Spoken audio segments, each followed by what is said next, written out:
At least the pressure that's coming through for the likes of copper and iron ore. You had inflation in China, 5 straight months, essentially a zero in terms of CPI and producer prices, factory gate prices falling by 0.8%. The real estate crisis has not been boxed away yet in China. So some of the individual names that could be on the move in the session, Critty.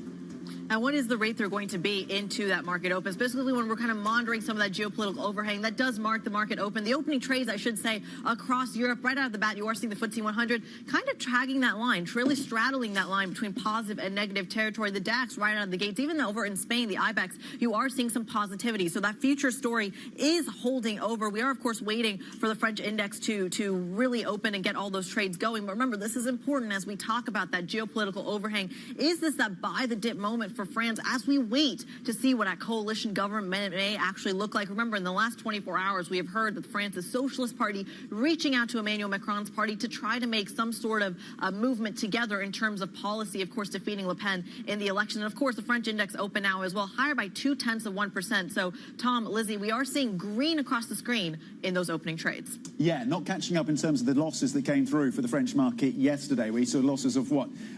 Just over 1%. So the biggest drop in the CAC 40 yesterday in about 3 weeks. Currently in positive territory, as you say. So making up for some portion of those losses. We continue to monitor, of course, how the politics changes and adjusts over in France. Across your sectors, basic resources, as expected, down 0.2%, one of the biggest losers so far. Healthcare also taking a very modest knock, down 0.1% in terms of healthcare. Energy also slightly lower. Healthcare now marginally in positive territory. Top of the list, though, the gains coming through for the auto sector. Interestingly, given the challenges of VW, up 0.8%. And on VW, given the adjustments that we're seeing, currently actually up 1.5% on VW. So to what extent some of the slower demand around EVs have been priced in already. Rio Tinto, given the copper and iron ore prices and the softness there, currently down 0.7%, guys. Yeah, we'll talk about IAG as well. You mentioned VW higher by 1.5%. IAG is higher by about 4%. We call that double upgrade over from Morgan Stanley. Joe Easton had warned about that as well. Even Maersk higher by 3%, even talking about some of those shipping stories as well. So you are seeing some of those early moves. But again, I've really got my eye on the French index here because, again, you are seeing the same underperformers that you've seen the last couple of sessions. Total, for example, continuing to weigh the entire Stock 600 down. Yeah, but you've got about 3/4 of sectors in positive territory this morning on the Stock 600. You talked about the losers, Tom. You've got autos and parts leading the gains, as you say. Volkswagen now up 1.2% this morning. Retail just straggling behind, up 0.7%. Travel and leisure just behind that. This is at the open. Yeah, so lots to digest. We're going to see how that all shakes out. In the meantime, let's go macro again, because, of course, this is coming off of really hearing from Chair Powell, his testimony in Congress. I was curious about what he said around the risks that are still in this market. Take a listen to what he had to say. This is a risk that has been with us and will be with us for some time, probably for years. And banks need to be, honestly assessing what their risk is. They need to be assured that they have the capital and the liquidity and the systems in place to manage this risk. All right, Christian Muller-Glissman, head of asset allocation and research over at Goldman Sachs, joins us around the table this morning. A pleasure to have you on the brand new set, by the way. Good morning. I want to pick up where Jay Powell left off yesterday. Of course, he talked a lot about labor markets continuing to be a risk, inflation coming down, but still something we're monitoring, kind of sticking to this usual playbook that he tends to say not only in Congress, but to the broader media. This is, I think, the first time I've heard him talk about an ongoing risk, especially when it comes to the CRE market. Would you agree that this is an ongoing risk and overhang, perhaps, when it comes to the States? think definitely. It's been going on for a long time. It's been very controlled and very insulated. So there hasn't been any spillover so far. This is, I guess, why he speaks about the banks, because that's an obvious spillover channel. But I think we're dealing with a higher cost of capital and a lot of places in real estate, they're still adjusting to that. And we're dealing with these structural headwinds from work from home. So I think there's definitely a lingering issue. It's a financial imbalance that's unwinding, that's being dealt with. There have been significant write-downs already. The idea would be that it's gradual, that it's controlled and stays insulated. But I think you make a very good point. I think Powell is talking much more two-sided. I think it's a shift away from managing inflation risk solely to also acknowledging growth risks and in general acknowledging the weaker macro data that we've had in the US in the last few weeks. So I think it's pointing more towards cuts than in a long time. Weaker macro data, but still far more resilient than data you're seeing in other parts of the world, which I think almost brings the focus, at least in recent weeks, to the politics of it all, and specifically the policy measures. We're 6 months away, 3.5 months away from the U.S. election, but 6 months away from another debt ceiling kind of I want to call it a trust moment, but this is the European in me starting to learn that. But the point is, they're going to hit the debt ceiling again in the States in January of 2025. We're already seeing panic in the bond markets around how France, the UK, arguably Germany, is handling their budgets as well. How do you price that in? How do you hedge it? Yeah, I mean, like, it's true that we have this lingering fiscal risk premium. We're still trying to understand how the market will over time price that. Term premium are low, yield curves are flat. I think the challenge about getting the yield curve steeper, it's very difficult to do that with a bearish narrative. Right. We found this in the past. The summer tried that in the summer of last year. The market tried it in the summer of last year. And we found that it became self-defeating because you pushed up rates too much, too fast. And if there's no growth behind it, it's very tough. So there's two ways to get the yield curve steeper. One of them is get cuts and the back end just doesn't react. Or you have a very bullish growth narrative.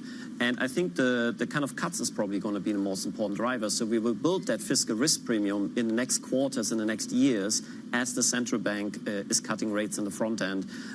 Or if we do learn that AI in the next 2 to 3 years is an enormous driver of productivity growth, that could drive a bit more bear steepening in steps. But I think the fiscal risk premium to price that now in the next 6 months or so is very difficult for the market, and especially in the face of weaker data, because that really anchors rates and that to some extent drives downside risk. So you don't want to position necessarily for much higher rates from here, considering the weaker data right now. Careful, Christian. You sound a lot like Larry Fink over at BlackRock.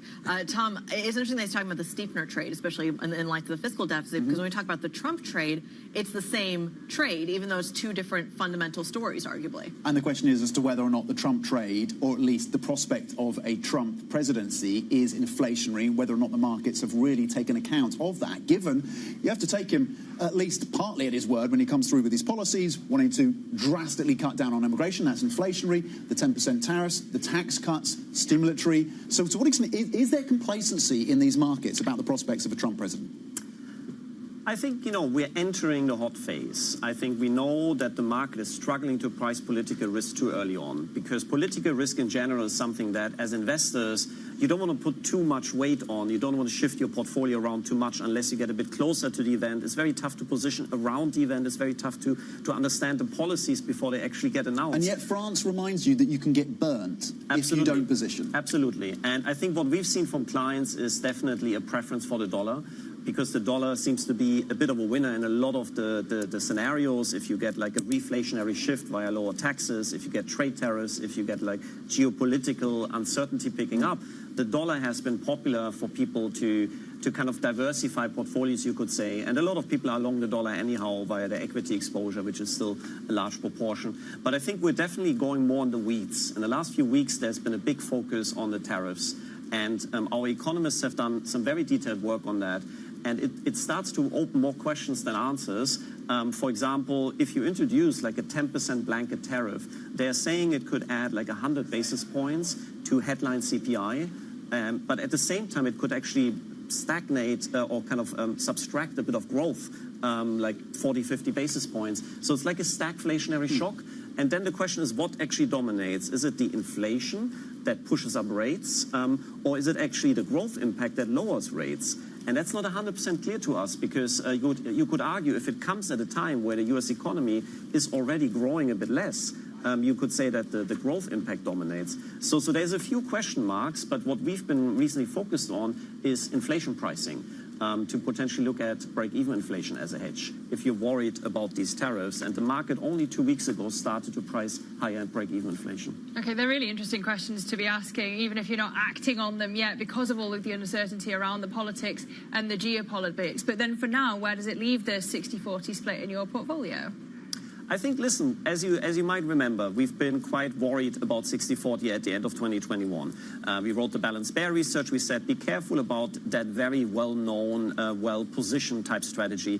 But in the last year or so, we started to go back to 60-40 as a starting point. But we said you have to be a bit smarter this time around because you're dealing with two major uncertainties. On the one hand, you have higher inflation risk and inflation volatility. On the other hand, you have this productivity growth coming from AI, GLP-1. And that often is the case after large inflation surges that economies and companies try to become more productive. So you need to reflect that. So what we've been saying is the optimal portfolio is more like 1/3 equity with a tilt towards growth, 1/3 bonds, and 1/3 real assets. And within the real assets, you can take 20% or so back into equity because equity can be real assets, but you need to buy companies with pricing power, maybe exposed to commodities, maybe infrastructure. And then you take the rest of the real assets, the 10% or so, and put it into TIPS. Which actually offer you quite high real yields right now. Break-evens are reasonably low. So you end up again with 60-40, but you have something that's robust for the big risks that we're facing. Okay, 60-40, but a bit more complex. It's a very different view from Nicola Mai, who we had on in that seat just a few minutes ago. But you mentioned AI as well. Should you, or how do you diversify around US tech? Yeah, it's become more difficult. I think our team, they've looked a lot at the different phases. So you go from the CapEx, the infrastructure, which, you know, NVIDIA, and then you go towards the next steps, like maybe the users, then the beneficiaries of using, and so on. And over time, you need to kind of think about finding in these phases opportunities. You need to broaden out your growth tilt. You need to broaden out your AI tilts. But I agree with you that you want to be a bit careful to make it all about AI. I think, for example, we've been quite interested in healthcare recently. You've got to think about the next steps. If you do actually have AI being a success, you could see the healthcare industry or other industries that do very mechanical type analytical things benefit and gain scale. So we've been increasingly focusing on so-called X-tech compounding opportunities, like not going just for tech, but looking for industries that are already having good profitability, having good cash flow, and they might be able to reinvest partially into AI and get more scale to their business. But I think it's all about broader diversification and trying to mitigate the concentration. I know it's tough because these stocks are so important, and if you go away too much from them, it kind of exposes you to underperformance. But I think over the next few years, that will be a really important shift that investors have to do. So that's the fundamental story. But in your portfolio, in that breakdown that you just talked about, you talked about going long dollar, you talked about your tips and even break-evens as a hedge as well. I'm looking at money market funds right now that are holding still record cash that in the front end of the curve. A lot of that is policy driven, of course. But there is an argument in the market, a bull case for a stock market that has gone into pretty extreme valuations. I think that's fair consensus to say that so much of these funds that are sitting in long dollar positioning or money market funds could then at some point be deployed to the stock market, pushing it to even further highs. What do you say to that? I'm not sure. I'm a bit skeptical on that. I mean, if you look at the household allocation to equity in the US, it's already at an all-time high. Yeah. And guess what's at the lowest allocation ever for US households is US Treasuries. I would actually argue a lot of that money market funds, assets under management, they need to absorb the bond supply that we're facing in the next few years. Yeah. And that's a natural thing. If you have a higher debt to GDP ratio, either the households or the central banks need to absorb that.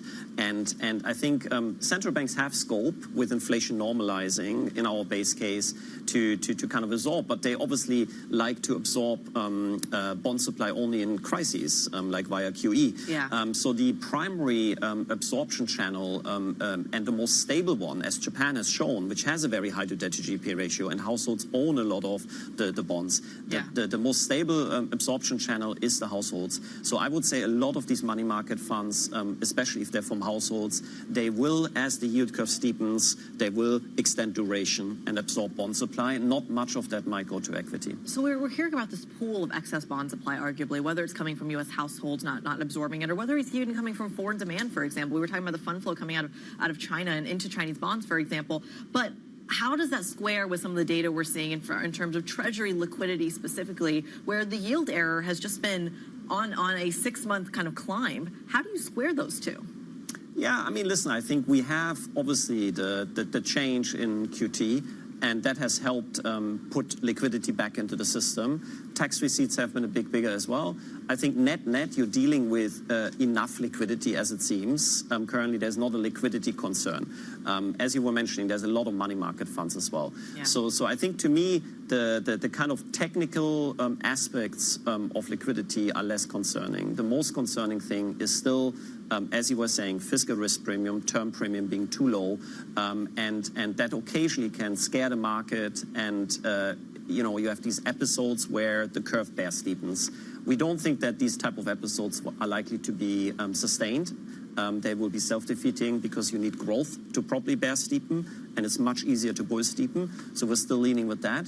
But it does expose you to occasional rates volatility. And rates volatility actually has started picking up again, showing you the market is still not completely willing to fade what we've been through in the last 2 years. And of course, we're waiting for the rates volatility to show up in the FX volatility, which still feels very, very stagnant at the moment. Christian Muller-Glissman, we have to leave it there, the head of asset allocation research at Goldman Sachs, nerding out around the breakfast table this morning. We thank you so much. In the meantime, a quick check on the Guy Johnson Sensational Six. I got to give him credit here. Talking about the heavyweights in this region. You aren't seeing many trades coming out of Schneider Electric at the moment, but you are seeing some outperformance coming in Ferrari, higher by about 0.4%.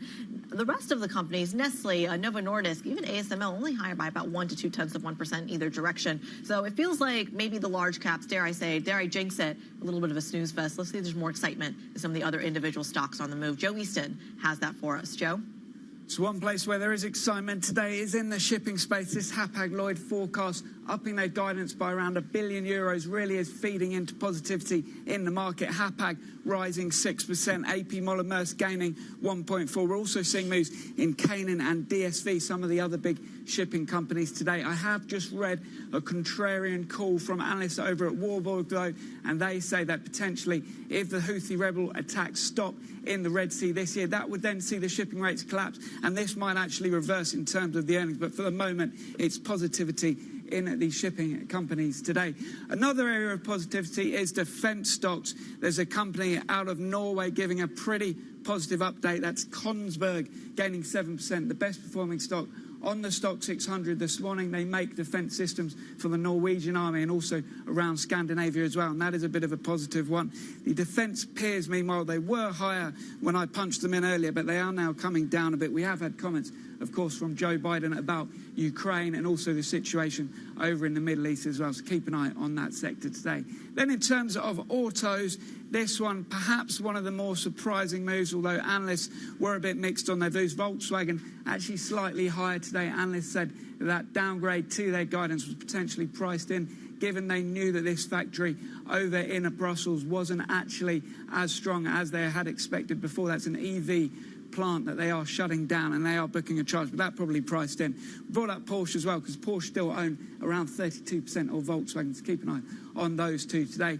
One bit of M&A to bring you out of Spain today is Engas. Now, this company is selling a big stake to Blackstone Private Equity, selling that off. They're a company that move natural gas around Europe, and they're offloading a chunk of that. But it wasn't a huge premium to me. It was pretty much in line with where that was valued yesterday. So we're only up 4% for Engas over in Madrid, but it is moving nonetheless. Over on your airlines, we had these on stocks to watch. Now, they have moved the market. Morgan Stanley double upgrading IAG, and that one is up 3.3%. They say that the pricing outlook is best for the British Airways owner, and they downgrade Lufthansa, which is more exposed to a bit of short haul and actually more competitive long haul markets, according to the company. Finally, following the election last week in the UK, we get an upgrade for Next. Getting that one right, that is Next. That's upgraded over at Citi. They go from sell to neutral. They say the UK consumer is more optimistic bit more stability following the new government coming in. That might start feeding into the economy. The High Street Bellwether Next upgraded to neutral from sell, and that is up 1.3% in London today. All right, Joe Easton from our equities team, we thank you. But the call that we really want from you, Joe, is who's going to win the football tonight? Well, I just think we keep it tight, play for 0-0, get to penalties, and nobody's going to beat us on penalties. They're going to be fearful with those penalties. Yeah, fair enough. Okay, no, that's a grim out. I mean, yeah, okay, we win on penalty. So we just continue to grind. We continue to grind it out. Keep it tight. No faith from Joe Easton. We're going to get back to the geopolitics next. We're going to be bringing you the latest from the NATO summit in Washington. You've had the alliance pledging more air defense equipment for Ukraine, all in patience from Zelensky, and all eyes on Biden as well. But more on that is coming up next. This is Bloomberg.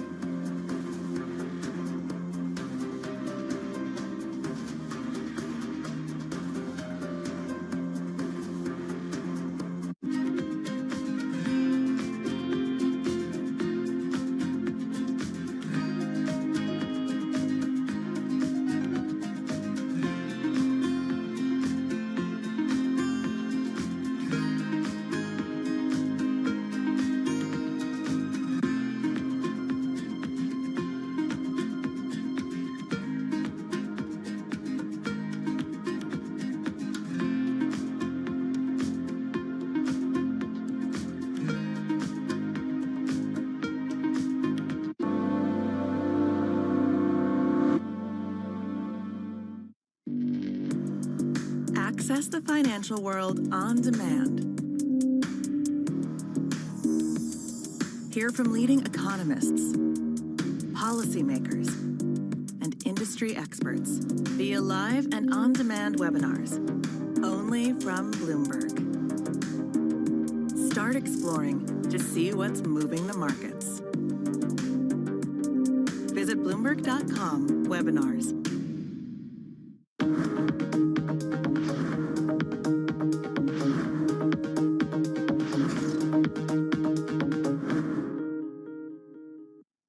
multi-trillion-dollar industry. There's a lot of ground to cover. Bitcoin ETFs rubbing elbows with the big dogs. This frenzy has engulfed the entire world. We'll show you what's happening in ETFs like no one else. Bloomberg ETF IQ, only on Bloomberg.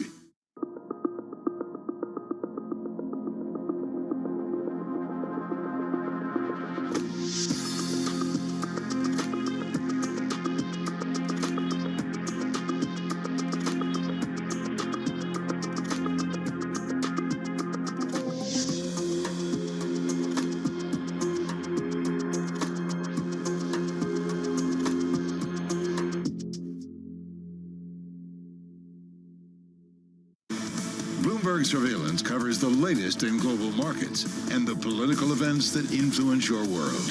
Join Jonathan Farrell, Lisa Abramowitz, and Anne-Marie Hordern only on Bloomberg. Context changes everything. Bloomberg has enhanced search on the terminal to deliver what you need when you need it. Now, you can simply type phrases in everyday English in the command line. Compare financials. Find people. Analyze markets. You can enter phrases or ask questions. What do you want to know today? Ask a question or visit SearchGo to find answers now. Get your fixed income fix. Watch Bloomberg Real Yield every Friday right here on Bloomberg. Context changes everything.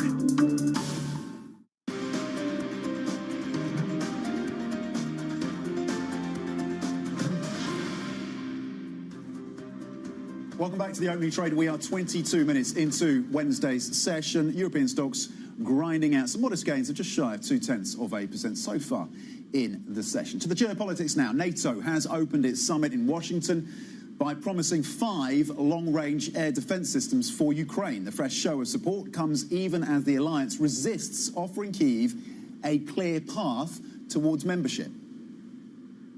The United States will make sure that when we export critical air defense interceptors, Ukraine goes to the front of the line.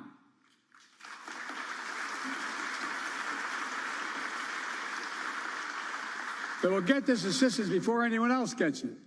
All told, Ukraine will receive hundreds of additional interceptors over the next year. helping protect Ukrainian cities against Russian missiles. Okay, joining us for more is Bloomberg's Brussels bureau chief, Kevin Whitelaw. Kevin, does the detail that we got out of Washington so far at this NATO summit, does it move the dial for Ukraine?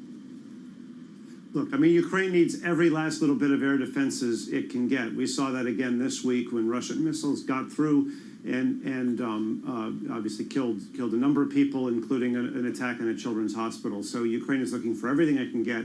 One hitch with what was announced yesterday is a bunch of those systems had already been announced by countries previously. So this is kind of, in part, a repackaging of things that had been coming through. But they were all coming through for this summit. So Ukraine will be happy to get those. It needs those. The next question then becomes, is the ammunition supply going to be regularized? And what kinds of restrictions are they going to be placed under? For all the different offensive weapon systems, Ukraine's obviously eager to be able to hit inside Russia from where some of the attacks are being launched, but different countries have different restrictions on how far inside Russia they can use those weapons. So, Kevin, putting kind of the defense or historic donation, as Joe Biden called it, aside for a second, talk to us about the dynamics at the summit itself. Of course, we know this is Keir Starmer's first international appearance on the stage since becoming prime minister here in the UK. We know Viktor Orban has been on a global tour as well. Biden's age is taking headlines. Who are the power players here right now at the summit?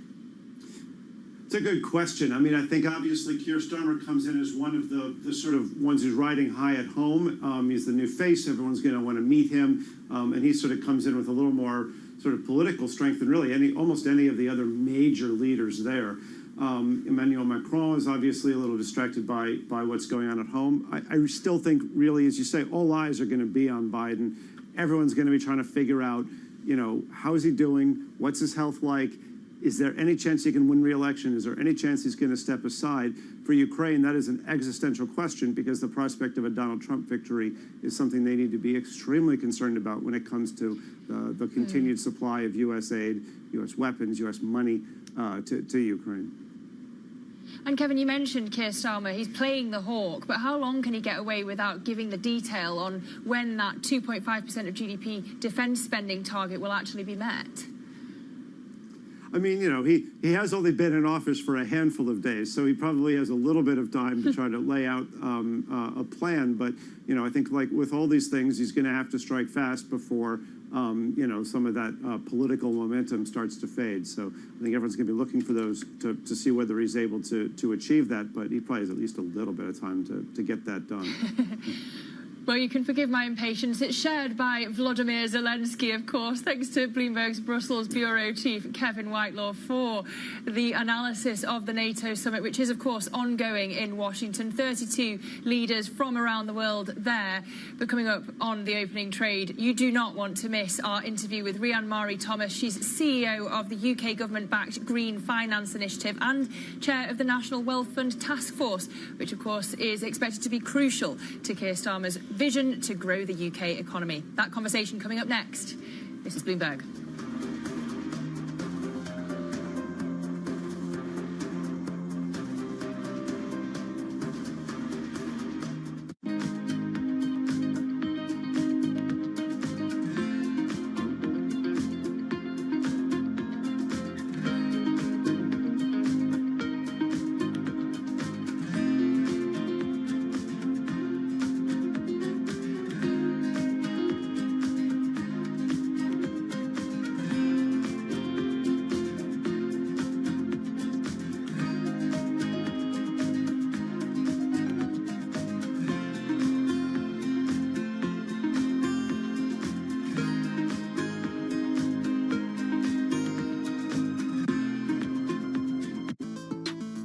How are you feeling right now about the state of the industry and what it's going to look like in the next couple of years? The big picture is it has never been more, I would say, volatile. I mean, it has, but you know, it continues to be volatile. But like you said, we did see real signs of life this summer. So generally speaking, box office is down globally around 20% to 2019, so pre-pandemic levels. But this summer, it was 5% down.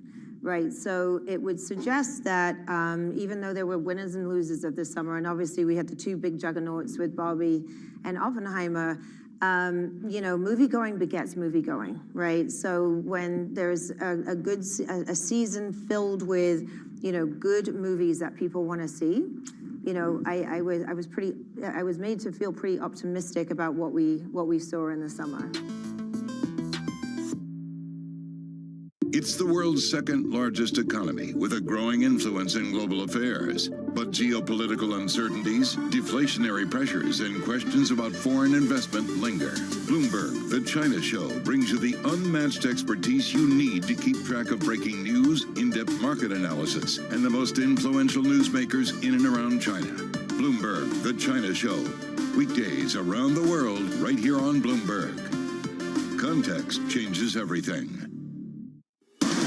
From the world of politics to the world of business.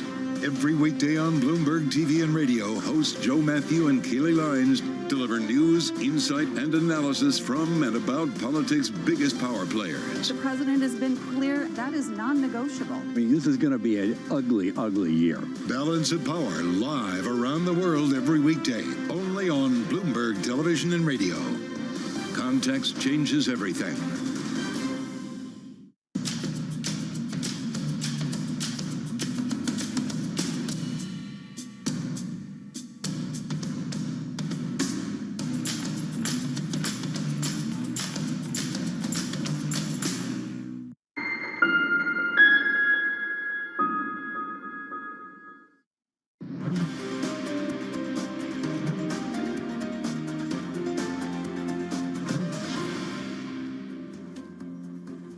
Welcome back. This is the opening trade. We are 30 minutes into today's session. European stocks across the benchmark giving up some of the earlier gains. The UK, though, still in positive territory with the FTSE 100 adding 15 points, up 0.2%. But the CAC 40 has turned negative again after the losses of yesterday, down 17 points, 0.2%. We continue, of course, to watch how the debate follows in terms of trying to put together a government in France. We're still a long way from that, it seems. Across the sectors in Europe, personal care, telecoms, real estate, all near the top of the list, but gains of just 5 to 0.6%. Nothing really significant on a sector-by-sector basis. But on the list, you've got basic resources, chemicals, and banks. Some of the individual names, we're looking at, of course, what's happening with VW. That's actually in positive territory. Volvo, though, down 1.5%. Logitech taking a hit of around 2%. Barratt Developments here in the UK, one of the handbells, currently down close to 3%. Gains, though, coming through for the likes of Technic Energies and Travis Perkins, also in the real estate sector. Very different picture, though, up 3.8%.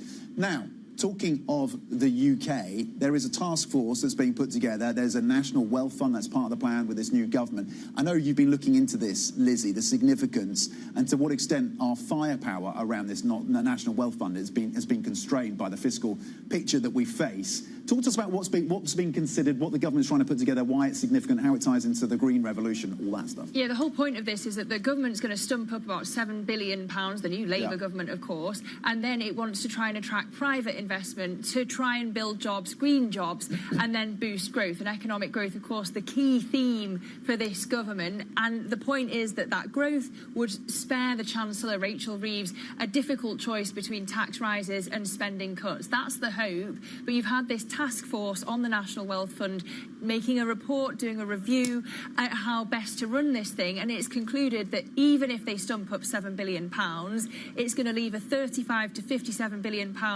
gap to find by 2030 if it wants to hit its goals. So interesting how Labour can bridge that gap, if at all, when, as you say, it is so fiscally constrained. And we're going to be speaking to the chair of the task force, who is also the CEO of the Green Finance Institute, Rhian Mari-Thomas, about this. She says that even if the clear policy direction is set, there are still going to be projects that are left unfunded because of the risk that it takes on investors to actually get these projects off the ground. So the public-private debate back in focus, as it was very much in the 90s. Yeah, flashback to the 90s and PPI. Let's bring in Rhian Mari-Thomas then at this point, CEO of the UK government-backed Green Finance Initiative and chair of that National Wealth Fund.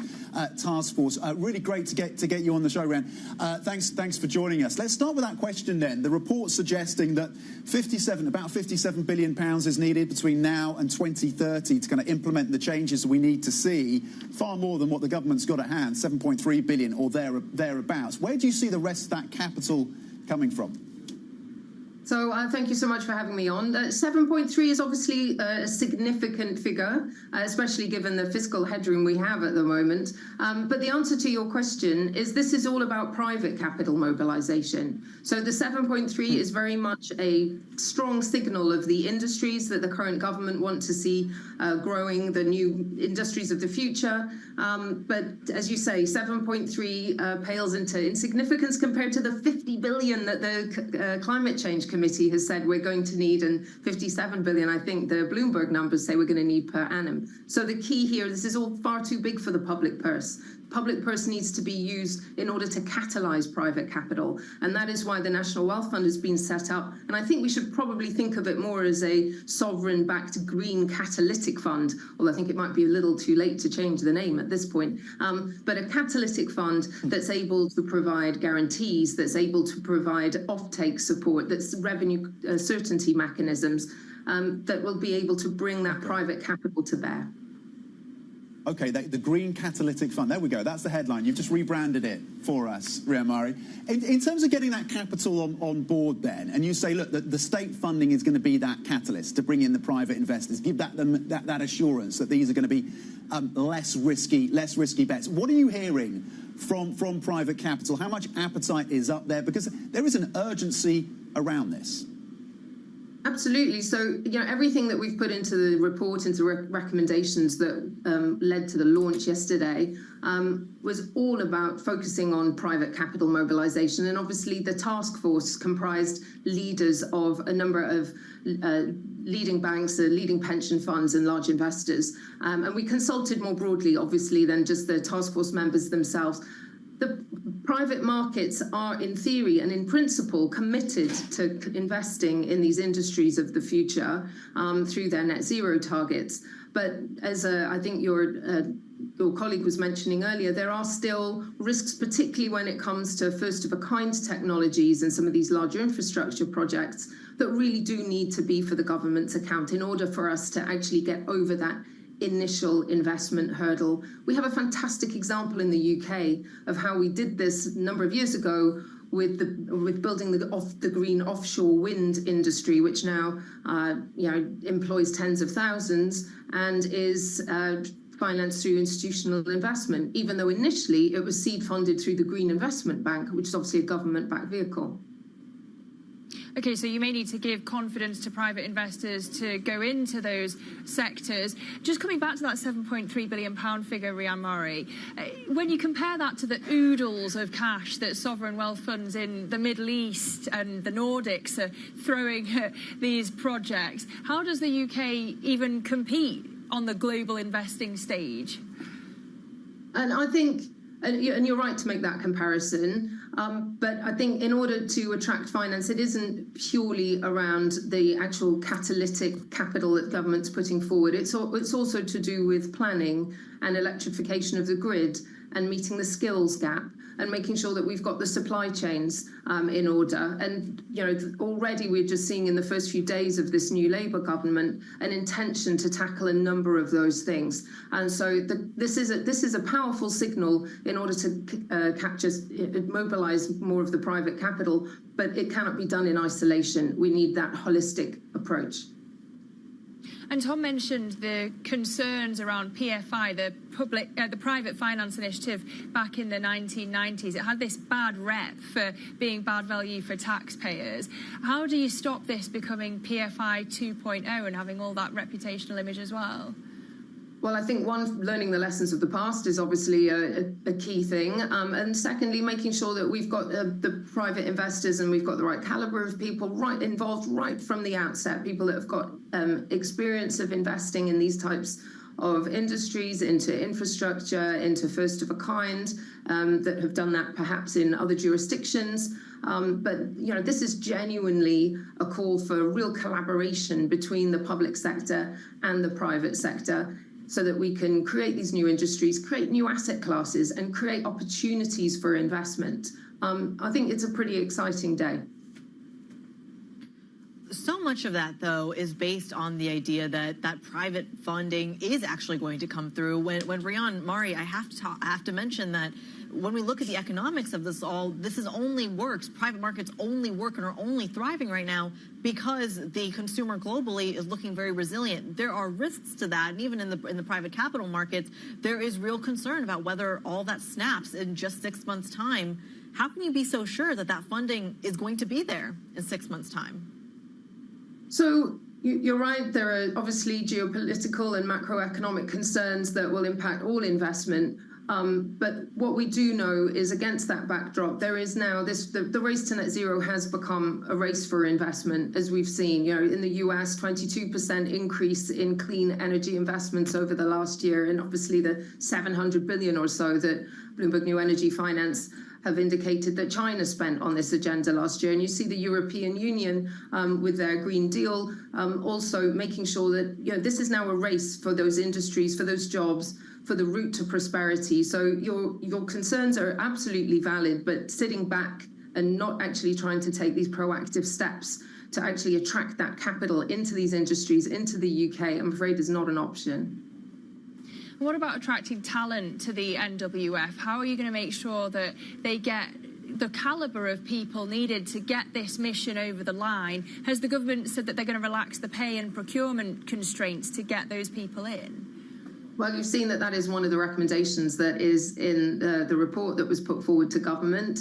Obviously, having put our recommendations in that were very, very warmly received by the Chancellor and by the Secretary of State in the Department of Energy Security and Net Zero, we're hoping that all our recommendations get taken forward wholesale, and that is in there. Obviously, the next phase of this work is Treasury officials and those around the Chancellor will need to implement those recommendations and stand up the fund. But you're absolutely right, and that was one of the recommendations that came out very strongly from the task force.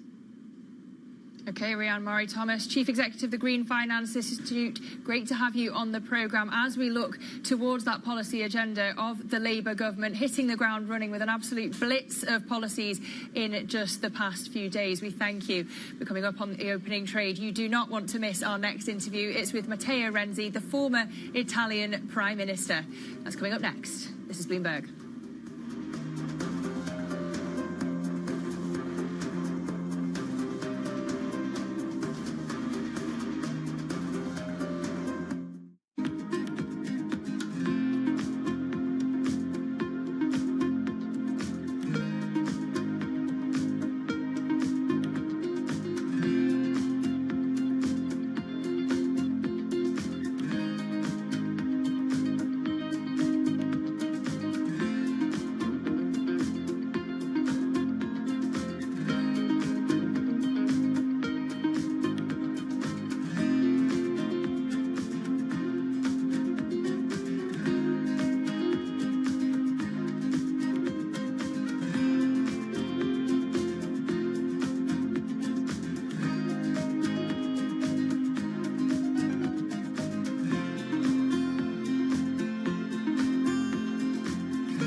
I decided to acquire Indeed 12 years ago when I was 36. I couldn't speak English, but I decided to move to the US with my family. Okay, let's study English. Let's, manage this big, American company. But I could do it. Ages are just numbers. If you stay being very curious to run new things, you can keep doing that. So what we're trying to adjust is our company should be the place to maximize people's ability, people's talent, and people's passion, right? Our employees' passion. So we believe that if we can have the work or the vision people can be passionate and which is aligned with all what employee wants to do, that's the best way to maximize the people's ability. Follow your passion. That's right. So whether you're 14 or 40 years old. I think so. Because, what's the difference? I don't know. We might be totally wrong. That's how we have been running this company for 60 years.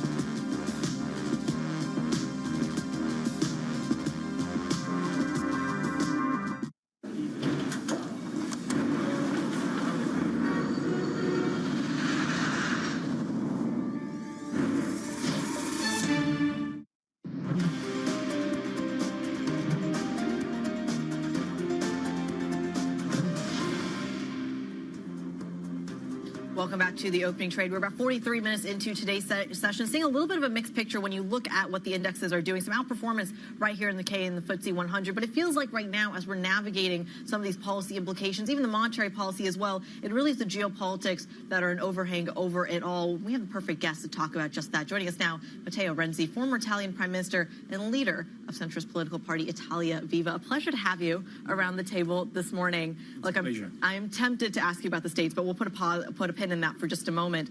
I want to talk about Italian spreads at the moment. They have historically underperformed the likes of France, Spain, Germany, of course. Right now, they're doing really, really well. How much of that is a credit to Giorgia Meloni?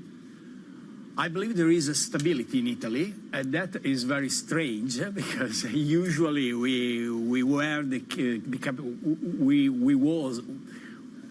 Italy was the worst country for stability in the past. And now, paradoxically, we have a chaos in France, an instability in a lot of the European countries, and Italy is good. That is a good message for markets. I'm at opposition to Giorgia Meloni. She's a leader of a different party, but I respect my country, and I think also for investors, this is a good time to invest in Italy and also to move residency. Fiscal residents, a lot of fiscal residents decide to move from different countries and to move to Roma. Then I will continue to fight against Georgia in my country, but as Italian, I'm very happy about the stability of my country. I mean, you would say that, wouldn't you? You're Italian. Let's talk then about the fact that Italy is doing so well and is that beacon of stability at the moment, relative stability, I will say. I feel like it's putting Giorgia Meloni on an international stage, giving her a lot more say in international politics than maybe traditionally in the past. I'm curious when you compare that to the likes of France and what's going on with Emmanuel Macron. Is France then losing its position on the international stage because of its finances? No, I think not. We have to be very frank and honest. That is a little exaggerated. Emmanuel Macron won his gamble.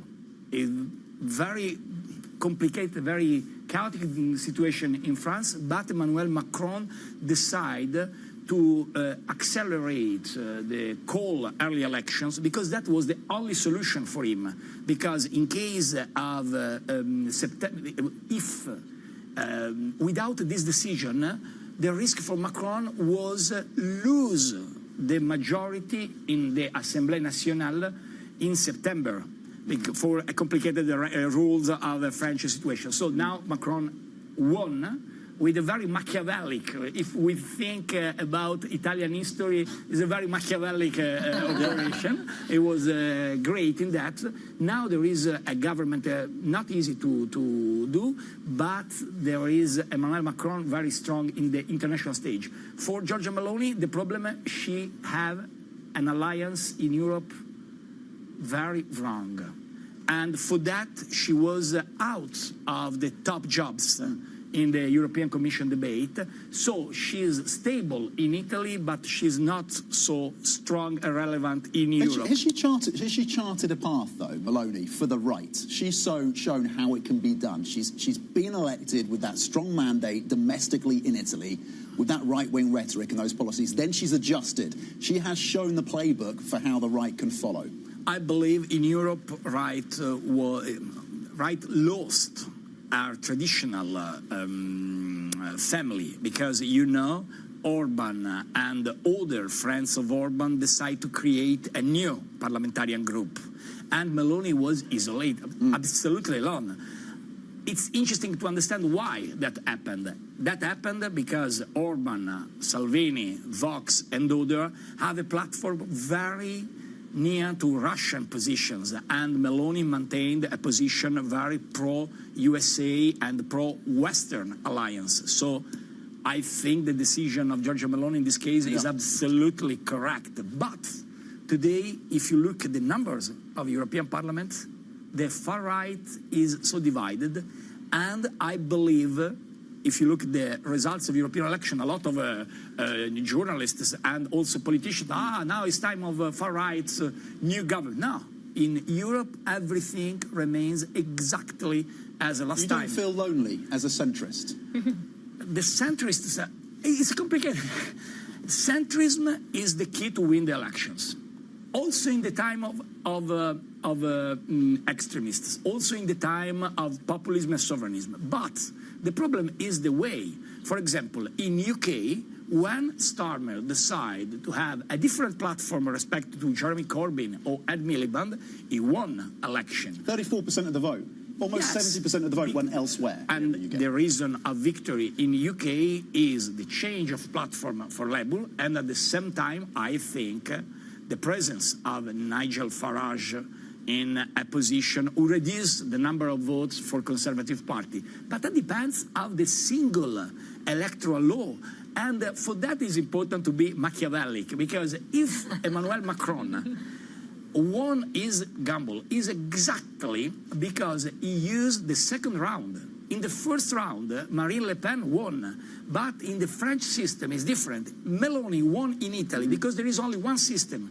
In case of 2 rounds of election, Meloni lost last election. So it's very complicated for the people who stay in, who look the politics, but every choice of politician today have to be focused on the single institutional instruments of the single country. And we don't open for the moment the door of America election and America. Oh, don't worry, we'll get there. We'll get to that door in just a moment. But just on Keir Starmer, how confident are you in his promises on growth, this 2.5% growth target? You've been hanging out with Tony Blair. Do you think that Starmer can be Tony Blair Mark II? I believe Tony Blair was one of the greatest leaders around the world in terms of delivery and capacity to have a vision for the future of his country with a new Labour, and a source of inspiration for a lot of leaders. Myself and a lot of other leaders try to copy the experience of New Labour between 1997 to 2008. For Starmer, it's not easy, but yesterday Tony Blair Institute organized a very good conference called Future Britain, and in that conference Blair tried to explain some possible opportunities to increase GDP and to use artificial intelligence and in general technology as the key instrument to change productivity, to invest in the future. Technology is not an instrument of fear. Technology is the best ally we have as politicians. But can it get the growth? I believe artificial intelligence could be the key for the growth, for the employment. I believe it's very interesting the discussion about healthcare, particularly in UK, but not only in UK, because with a long expectation of life that is beautiful, that is good, the change in the expectation of life, we have to invest in a new healthcare system. But also artificial intelligence and in general innovation have to change the modality of use healthcare and to manage healthcare. At the same time, we have a great necessity to invest in new technologies and create an ecosystem for venture capital, for innovation. So I believe the growth of GDP is possible, is a great ambition plan. In general, I think, particularly this part of the world, Europe and UK, have a problem with the crisis of demography, more in Italy, more in Germany. In Italy, we are in front of not a decline of demography, a collapse. If you think without benchmark possible.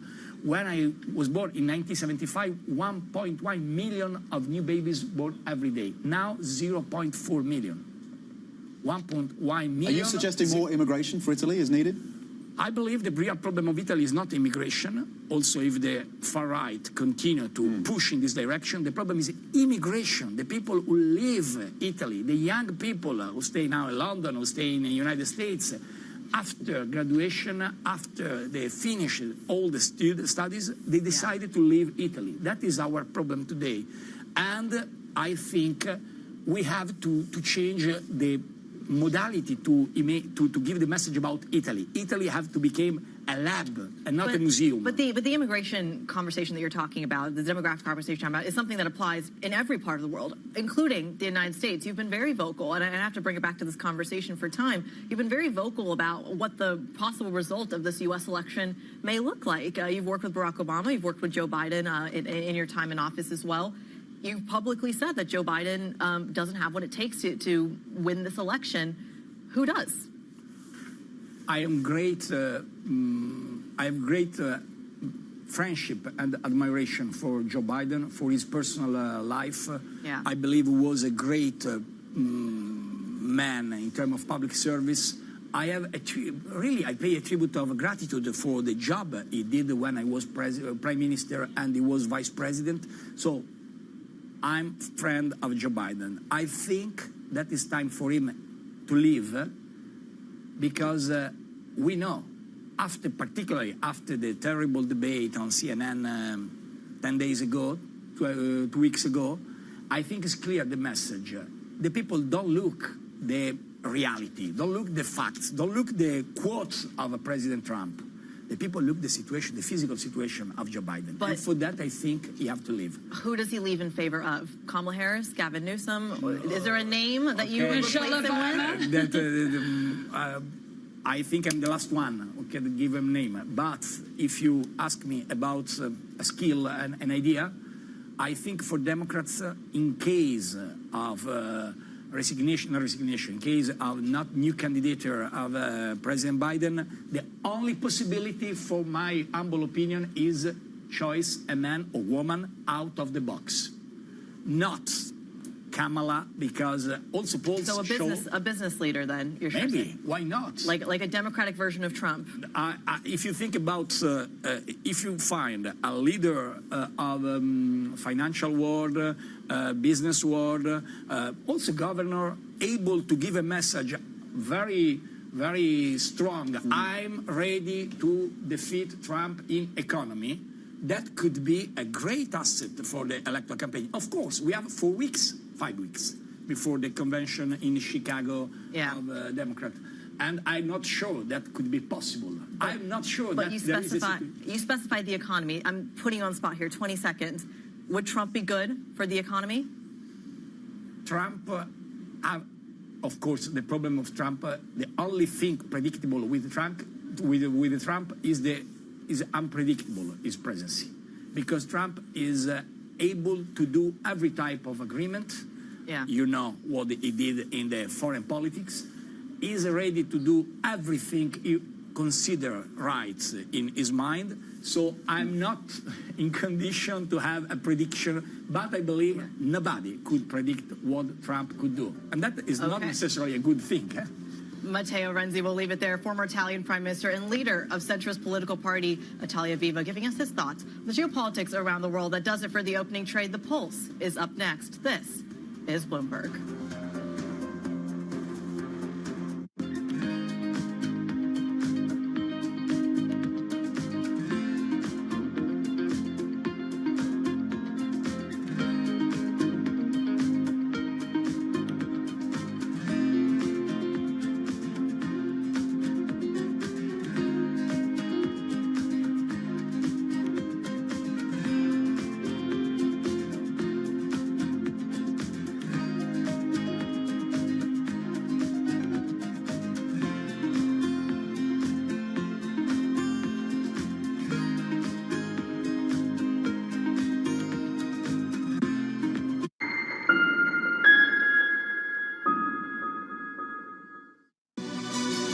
This is Bloomberg News Now. News when you want it at the touch of a button. Another volatile day on Wall Street. We're seeing big moves. All eyes on Capitol Hill as Democrats and Republicans prepare. Today's job numbers casting doubt on the Fed's next move. Inflation remains front and center. And that's news when you want it with Bloomberg News Now. Get it 24/7 on the Bloomberg Business app, Bloomberg.com, and anywhere you get your podcasts. Bloomberg News Now. Context changes everything.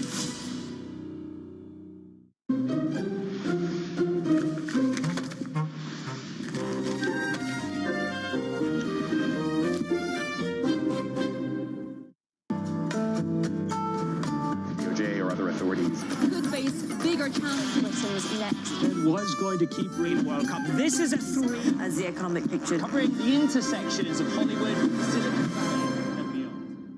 Welcome to the world of decentralized finance. With a surge in Bitcoin, you have crypto stocks also surging. Bloomberg's covering all things crypto, the people, This is a political attack, and we must hold our elected officials accountable. the transactions, Really a record-breaking moment. Bitcoin is the exit strategy. and the technology. Awareness is going to grow, and these things grow the overall industry. Crypto as an asset class is here to stay. Bloomberg Crypto, only on Bloomberg.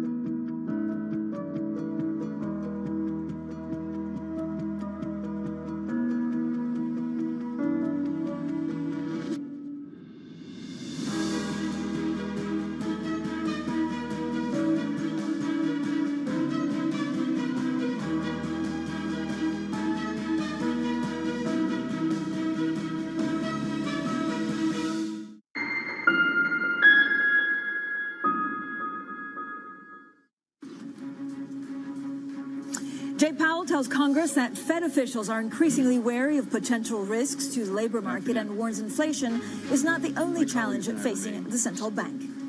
NATO ramps up its air defense support for Ukraine as new assessments suggest that the war is heading towards stalemate. And Microsoft and Apple relinquished the chance to be observers on OpenAI's board, a surprise decision that underscores the growing scrutiny on big tech and artificial intelligence. So first thing is first, let's have a look at the European markets map. Yesterday, we had another record high on U.S. stocks. Now, again, today, they're edging higher following these fresh highs for U.S. equities. Traders holding on to bets. We did have 2 days of Jay Powell testifying. They're holding on to bets that the Fed will cut interest rates this year. So let's have a look at S&P futures. You can see broadly up, but actually pretty much unchanged. Again, I think that we've had 6 consecutive days of actually some of these indices going higher, and that's the longest winning streak in about a year. Treasuries pretty much steady. Again, we're looking at the NASDAQ futures getting some 0.2%. If I'm looking at Treasuries, yields on 2-year securities hovering near a 3-month low on bets. Again, they will most likely benefit from policy easing. And then just a headline crossing the Bloomberg terminal, Saudi Aramco is kickstarting its first bond sale since 2021. So for the conversations that matter and the insights you need, let's get started.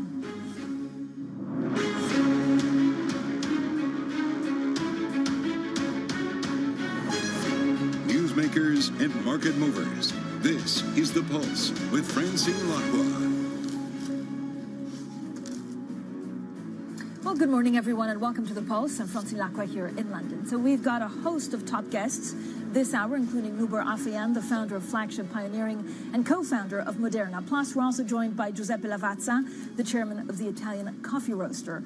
But let's begin with markets and let's begin with the Fed. Well, Jay Powell has told U.S. lawmakers that officials are increasingly wary of potential risks to the labor market. He was careful, though, not to offer a timeline for interest rate cuts. I'm today not going to be sending any signals about the timing of any future actions. It doesn't seem likely that the next policy move would be a rate increase. We don't take things like that off the table, but that does not seem the likely direction. The likely direction does seem to be in, as we make more progress in inflation and as the labor market remains strong, we begin to loosen policy at the right moment. Let's now speak to Christian Keller, Head of Economics Research at Barclays. Christian, a couple of things happened this week. Not only was there 2 days of testifying, there was the UK election, there was the French election with this frozen parliament. But what do you make of the bets that actually we will see a cut from the Fed this year? I know they're looking more at the labor market, but inflation is not a done deal. Inflation is not a done deal. I think all eyes will be on tomorrow, a very, very crucial CPI print. And then as we come to learn also the PPI print, important because we need to determine how core PCE would look like. But fact is that the US is slowing. The question is, some are concerned that it's could be slowing very quickly at some point.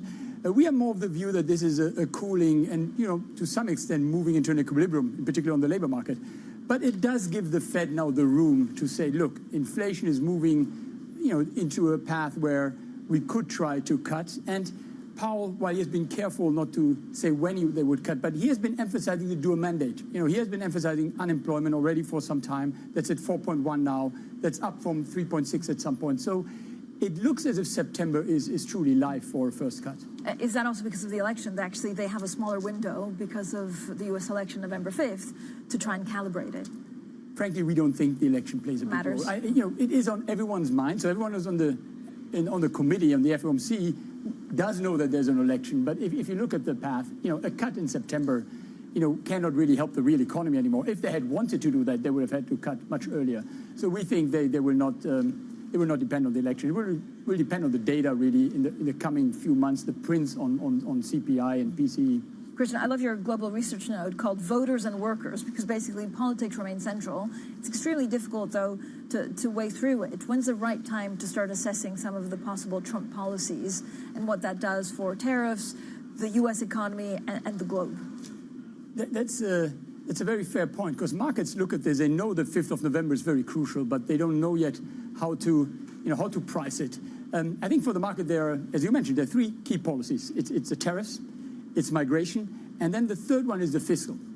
And that could be very different if you had a situation where you have a Trump presidency with a sweep of the Congress, meaning you have actually a Republican Senate and a Republican House. Because in that moment, you would see probably an extension of the Trump tax cuts and possibly quite aggressive fiscal policy. That's something the market is not pricing. And I think once you get to end of August or so, we know who's running. And I think then the market will assess what's the probability that you could get a situation where you have an extreme scenario, extreme in the sense of, not only a Republican president, but with a Republican Congress. But is that inflationary? That would be inflationary. It would be inflationary. It would probably mean higher nominal growth, which equity markets may not dislike. Yeah. But it would be a situation where, in principle, if you're a rates investor, you'd think this is a situation where the economy continues to grow, but have inflationary pressures through tariffs and migration cuts. And, that probably would mean that bond markets would have to adjust. But does it actually change the trajectory of what the Fed does? And again, the market chatter, right, from what the Fed is expected to do. So markets are sticking to a cut in September, which you kind of agree with. But in previous cycles, it was cut and then it was cut gradually. Could it be one and done? With the election in November, I think there is a high uncertainty. The path, I think the market is pricing now already 2 cuts for this year, so 1 in September, 1 in December, and 4 more cuts next year, and I think another one in 26, so 175 basis points. But that is under a scenario there where you do not have, I think, the situation where you have a fiscal expansion and you get that pressure. If you get to that point where you'd have that sweep, more fiscal expansion, higher nominal growth, you would think the market has to settle for higher interest rates, which is at the moment not priced. What's your take on the UK? So, the new Chancellor, Rachel Reeves, was firing on all cylinders yesterday. There's, talk about this super sovereign wealth fund, which seems more like an advisory board, not like the PIF in Saudi. But, we're talking about planning. Are they going to go ahead and deliver that 2.5% growth? Well, first of all, it's interesting how within a few weeks you suddenly have a complete turnaround of the situation where, you think about it, the UK was typically seen as very unstable politically. Now you have stability while Europe, in a way, seems to be decaying into a much more difficult situation. So that's for once. I think markets clearly like the outlook of stability and, of course, a very centrist Labour government that continues to emphasize pro-growth. The fund you mentioned, I think it's to some extent, you could say it's symbolic, it's an advisory board, but it does show in the right direction. In the numbers you mentioned, the Saudi fund, they're not near to comparable. But it's a catalyst. That's how it is seen, and I think it is a move in the right direction. So we think the UK, while you cannot expect wonders in the short time, but it is going in the right direction. We think there will be an acceleration, and it should in particular do something for the confidence in terms of consumption, but in particular the confidence for investment. And I think this is very key. And there now the UK seems to be distinguishing itself from some of their continental neighbors. France is a bit of a mess because there's not a clear way forward of actually forming a government. It is, and it's something where markets on Monday or beginning of this week, they said, look, we didn't get the extreme outcome of potentially a Assemblée Nationale leading and being able to implement the policies, but we have a complete gridlock now, and they scrambled to get some government together. And markets often are quite pragmatic. They're cynical. They say if they don't do nothing, why not? That's okay. But in France, if you look at the fiscal situation, France does need to do something, and they need to do the opposite of what most of the parties seem to be suggesting right now in the Assemblée Nationale. Again, so what's the way forward for France? And do markets, I mean, through your research, what happens to France? Are spreads going to widen with Germany? For now, I think the summer seems to be a bit of a summer lull, but I think over time, yes, we think that over time there will be pressure on French spreads further from where we are now. You will have the rating agencies that come back in the fall.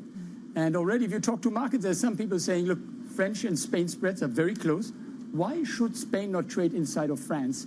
And that, of course, would be a big symbolic situation, really, if France trades outside of out of Spain. Yeah, that certainly would. Christian, as always, thank you so much for joining us. That was Christian Keller there, Head of Economics Research at Barclays. Now, we're also just getting a little bit of news. House builder Bellway has offered to buy Crest Nicholson at 273 pence a share. That's the implied value you can see on the back of that. Crest Nicholson gaining some 3.7%. Bellway actually down 0.5%. Now, this is a revised offer. And I don't know whether they're expecting a White Knight or someone else maybe to come in, but it offers Crest Nicholson shareholders is 0.099 shares in Bellway and a dividend of 4 pence for each share they own. That's according to the statement. Right, coming up, Joe Biden hosts a NATO summit in Washington as questions over his candidacy loom. We'll have more on the U.S. president's week of reckoning next. This is Bloomberg.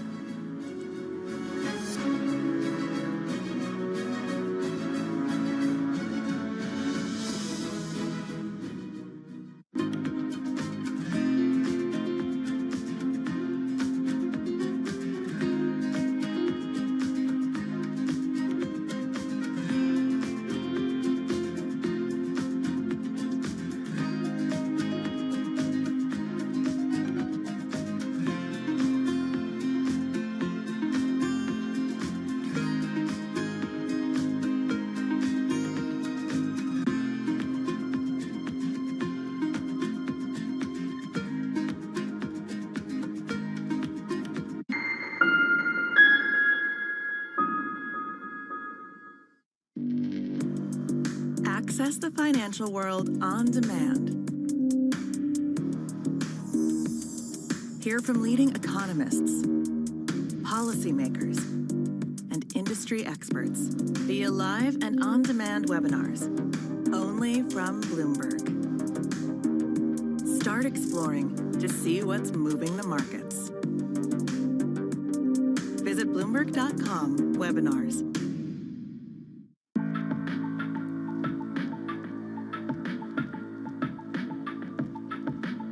This is Bloomberg.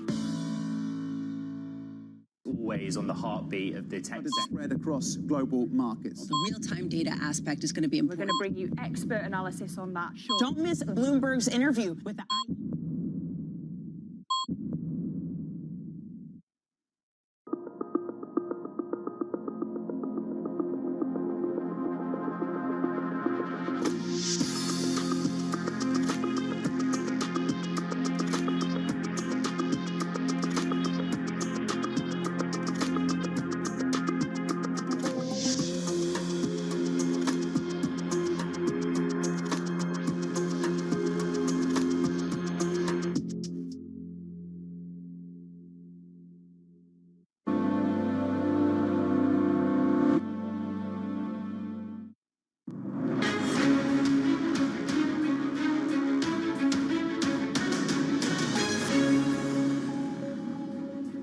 The conversations that matter, the insights you need. This is The Pulse, and I'm Francine Lacqua here in London. Now, NATO has opened its summit in Washington by promising 5 long-range air defense systems for Ukraine. The fresh show of support comes even as the alliance resists, offering Kyiv a clear path towards membership. The United States will make sure that when we export critical air defense interceptors, Ukraine goes to the front of the line.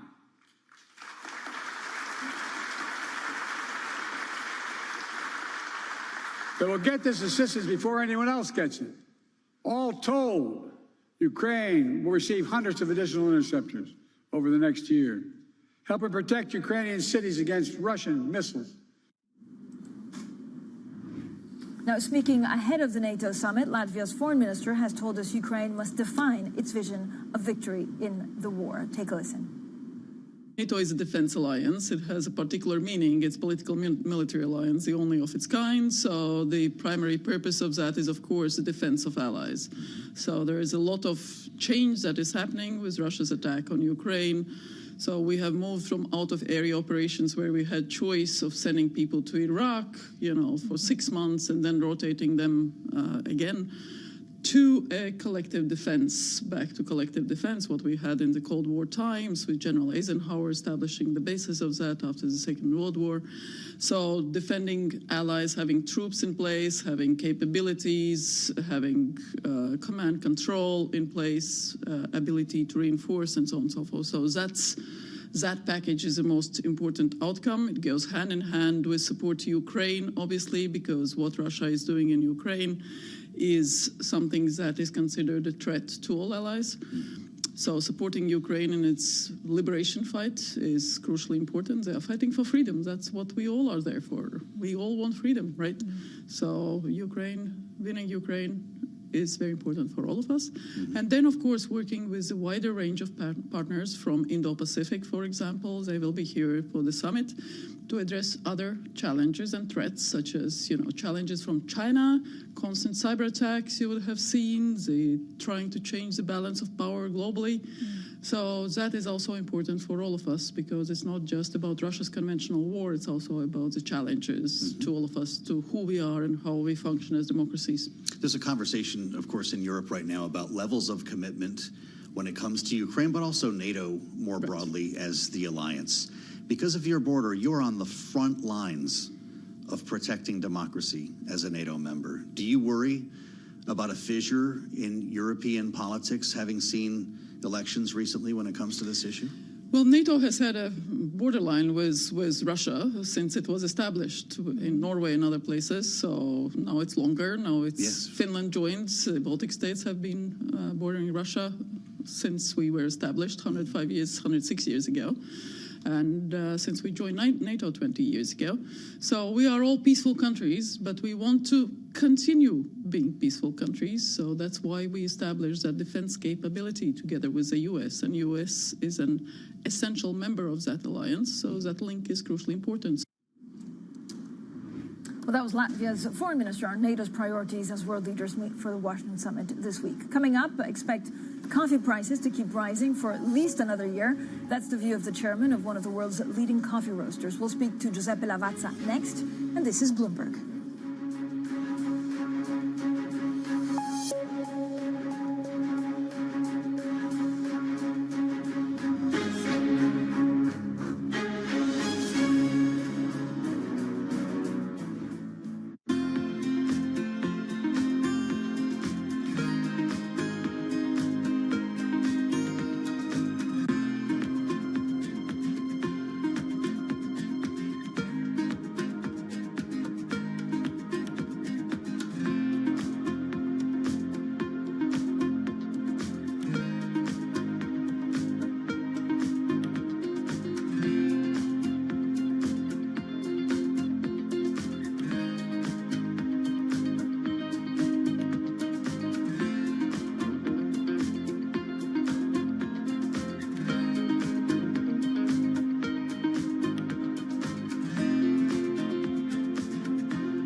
has enhanced search on the terminal to deliver what you need when you need it. Now, you can simply type phrases in everyday English in the command line. Compare financials. Find people. Analyze markets. You can enter phrases or ask questions. What do you want to know today? Ask a question or visit SearchGo to find answers now. Bloomberg covers the world with unmatched reach and resources. From more than 120 countries, the moment news breaks, 24 hours a day.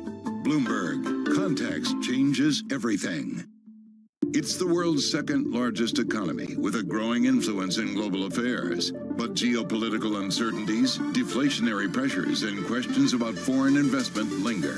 Bloomberg, the China Show, brings you the unmatched expertise you need to keep track of breaking news, in-depth market analysis, and the most influential newsmakers in and around China. Bloomberg, the China Show. Weekdays around the world, right here on Bloomberg. Context changes everything. In a multi-trillion-dollar industry, there's a lot of ground to cover. Bitcoin ETFs rubbing elbows with the big dogs. This frenzy has engulfed the entire world. We'll show you what's happening in ETFs like no one else. Bloomberg ETF IQ, only on Bloomberg.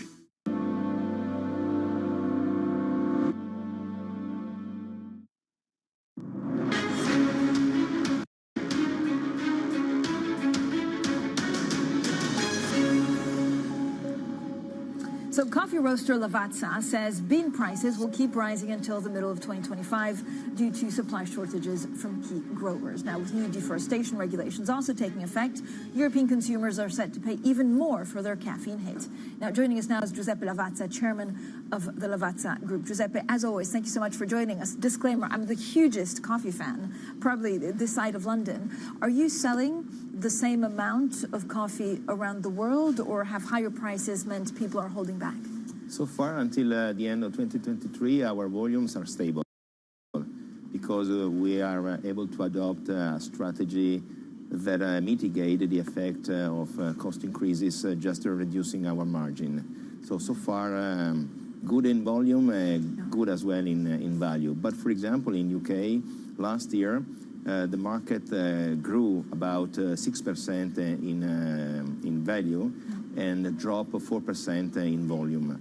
This means that even in the coffee system, elasticity is something you can take under control. But what do you think? And we've seen the Robusta prices. I mean, we kind of look at the charts, you know, with the little tiers. If you're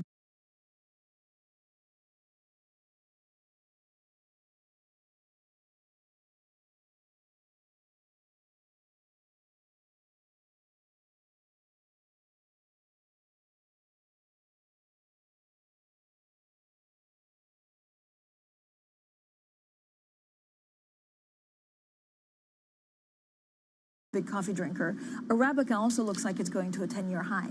Yes. What's the underlying reason for this? Main reason, in 2021, Arabica prices started to go up because a frost in Brazil. And after that, a lot of other troubles affected the coffee industry on a certain level. The first, I think, cause is a gap in the production in the main Robusta countries as Vietnam and Indonesia. This is long-lasting. This is creating a big trend and rally in the prices, pushed by speculation and pushed by the fact that for industry was pretty difficult to purchase the beans that we needed. And then also, for example, the crisis of the Suez Canal, and even the strong dollar then can affect our purchase and strategy. So what's next for Lavazza as a group? I know you're here for Wimbledon, right, as every year. Are you going to go into new markets? Are there new products that you're trying to get through? What's the biggest challenge for the next 12 months? Despite all these headwinds and this instability, the Lavazza Group is still keep investing for expanding our footprint. The most important countries where we are aiming two are in Europe, Poland, UK, Germany, but we are very focusing also in strategic growth in geography as US that represent our next challenge for the next 5 years. Giuseppe, how much do you think you can grow in the US? Pretty much. We have to double the size of the company. Nowadays, we are about $400 million as total revenues, but this is a geography where Lavazza can quite easily achieve 800, but the dream is to get to 1 billion. And another important country for our development, the company is always pushing very hard for international expansions, is China, where we have a very good relationship and partnership with a local partner, Yum China, with the aim of opening by the end of last year 1,000 coffee shops around the country. But can you get the Americans to drop the Americanos and get the espressos? No, this is impossible. Or it's fine. No. So you're fine with selling Americano? Absolutely, yes, because America is such an incredible country with a lot of new trends. Now the new trend is about iced coffee. So all the young generation are very focused on this kind of consumption. And America is a continent where you have to adapt quite a lot, your strategy, your portfolio, your way of doing business. I mean, in China, would it be with a local partner that you would strengthen? And again, what are they looking for in terms of taste and how they want to be sold coffee to? China is very interesting. We have this beautiful joint venture with Yum China. Yeah. It's a very skilled company in building this kind of retailing operation around the country. Of course, they needed the support of a big brand and quite a renowned brand as Lavazza is. And together we are building a successful business around the country, offering Chinese people a variety of coffee that really sounds a lot of Italian taste. Would you ever list on the markets? Again? No, not yet, of course, because we have enough cash and financial fund to support our growth. That is quite impressive, I can say. In just 10 years, we tripled the size of the company, passing from a company of about 1 billion to a company of 3 billion. But we are on the way. Maybe in the future, we will see. It's a tool we can adopt, but not now. Not now. Okay, who's going to win Wimbledon? Who's your bet on? Unfortunately, not Sinner, because a big support of him is our ambassador. But we have also the chance of having two big Italian players. Musetti today is playing, so good luck. And Jasmine Paolini, that yesterday won his straight set, a great match against a strong player. So Italy is not very good in soccer so far, but is much better in tennis. We don't mention football on this end. We can't. Two Italians never talk about football. Better talk about tennis and coffee. Tennis. There you go. Tennis and coffee. Giuseppe, thank you so much for joining us. Giuseppe Lavazza, the chairman of Lavazza Group. This is the picture for U.S. futures. Remember, yesterday we had another record high for the S&P. We have, I think, one of the biggest gaining streaks for the last year and a half. You can see S&P futures unchanged, but still a little bit of green with the NASDAQ futures gaining 0.2%. Coming up, momentum slows in global M&A deals, but leveraged issuance takes off. We explore the outlook for deal making and debt finance with the head of leveraged finance at JP Morgan.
The names that move markets are on Bloomberg.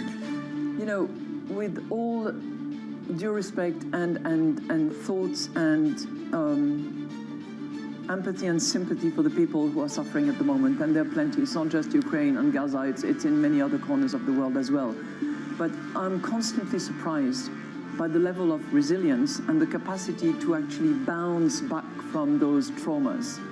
So I have faith in the human beings and their capacity to respond to adversity. We've seen it. You know, look, earlier in the pandemics, we thought that the world was coming to an end, right? It hasn't. Nobody thought that vaccines would come up in such a short period of time. And every time we have to constantly resurrect this spirit of resilience. But are you hopeful that... I'm always hopeful. Oh, come on, we have to be. We have to be. Bloomberg. Context changes everything. From the world of politics to the world of business. Every weekday on Bloomberg TV and radio, hosts Joe Matthew and Keely Lines deliver news, insight, and analysis from and about politics' biggest power players. The president has been clear that is non-negotiable. I mean, this is going to be an ugly, ugly year. Balance of Power, live around the world every weekday, only on Bloomberg Television and Radio. Context changes everything. Bloomberg Surveillance covers the latest in global markets and the political events that influence your world. Join Jonathan Farrell, Lisa Abramowitz, and Anne-Marie Hordern only on Bloomberg. Context changes everything.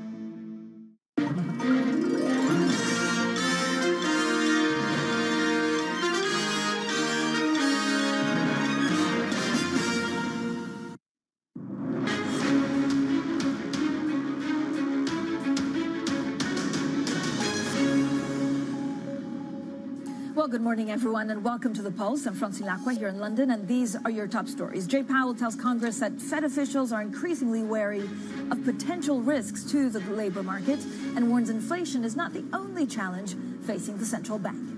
NATO ramps up its air defense support for Ukraine as new assessments suggest that the war is heading towards stalemate. Plus, Microsoft and Apple relinquish the chance to be observers on OpenAI's board, a surprise decision that underscores the growing scrutiny on big tech and artificial intelligence. So, momentum in mergers and acquisitions has slowed after a flurry of mega deals early in the year. Now, a sustained recovery has been held back by cautious central banks and geopolitical concerns. Now, data compiled by Bloomberg shows that the value of deals globally stood at roughly $1.4 trillion at the halfway point of the year. But it's also been a bumper 6 months for leveraged and high-yield issuance. Now, for more on M&A activity, deal-making, and debt financing, I'm joined by Daniel Rudnicki-Schlumberger, JP Morgan's head of EMEA Leveraged Finance. So, Daniel, thank you so much for joining us. I mean, you have a fascinating business, and it usually gives us a glimpse into some of the underlying deals, or actually the way the market is moving. What have you found most surprising in the last 6 months? First of all, thank you for having me.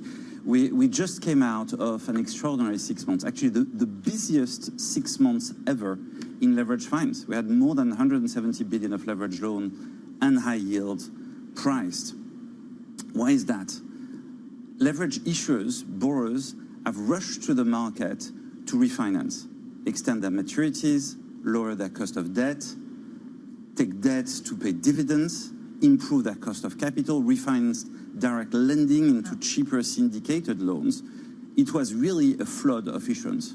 But what's crazy is that if you look at, the 75%, I think, of year-to-date volumes, it's not M&A related. So what does this tell us about the real economy? Is that there are opportunities out there? Is it that people are nervous about something happening? You're right. There has been very little M&A happening, and the market has been very weighted towards refinancing. We're seeing more M&A. Confidence is coming back, right? It's a trickle that's turned into a river, but it's not quite a flood yet. But every quarter, it's getting a little bit better. The corporates are somewhat leading the charge. I think we're going to see more, but it's gradual. And yes, there are a lot of uncertainties out there. Pricing assets, pricing companies is still difficult. Private equity, which has a lot of firepower, is only starting to get back into the M&A flow, but we're starting to see some positive signs, like public to privates. And so was that because of a price mismatch? And is that price now coming down, or is it just that people are desperate to sell? It's a combination of factors. Private equity general partners are getting increased pressure from limited partners to sell assets and get capital back. So you're going to see, and we've started seeing some more financial sponsor to financial sponsor secondary trades. More money is being deployed. But yes, finding the right price for assets is difficult. There's still a lot of uncertainty out there.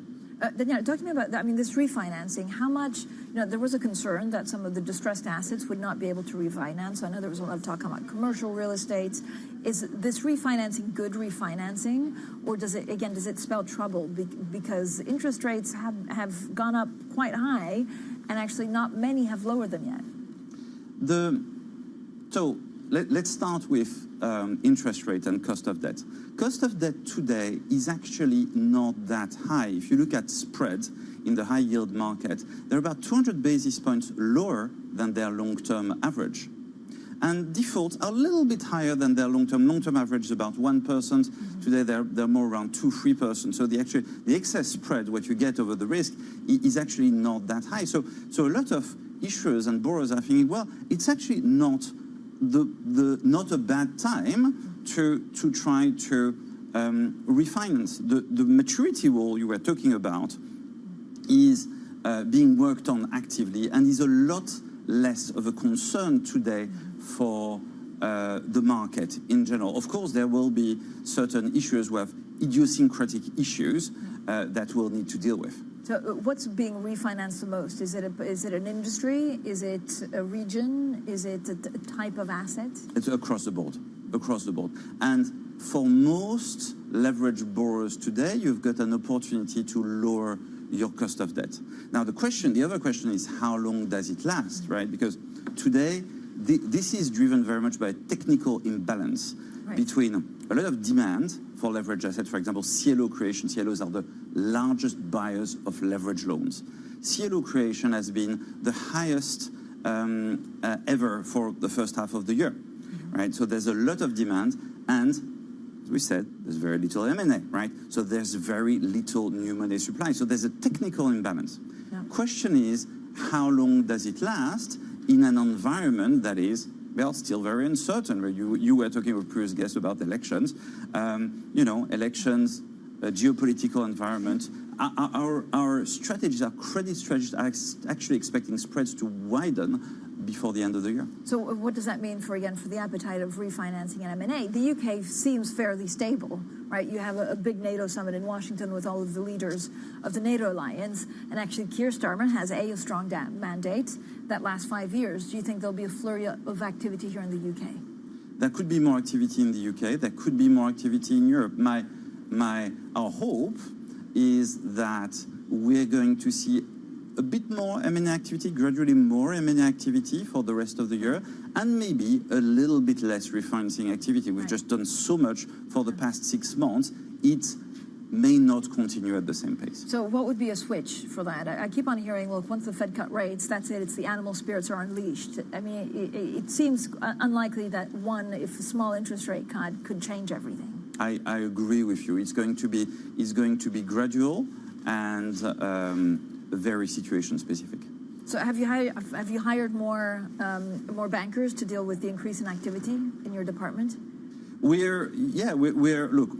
want to be there for our clients when the market is growing, and we've got the capacity. We've actually increased a little bit our capacity in order to handle this sort of situation. We're also growing our mid-market bank in Europe, which is by nature, because of the size of the company, very much users of leverage finance product.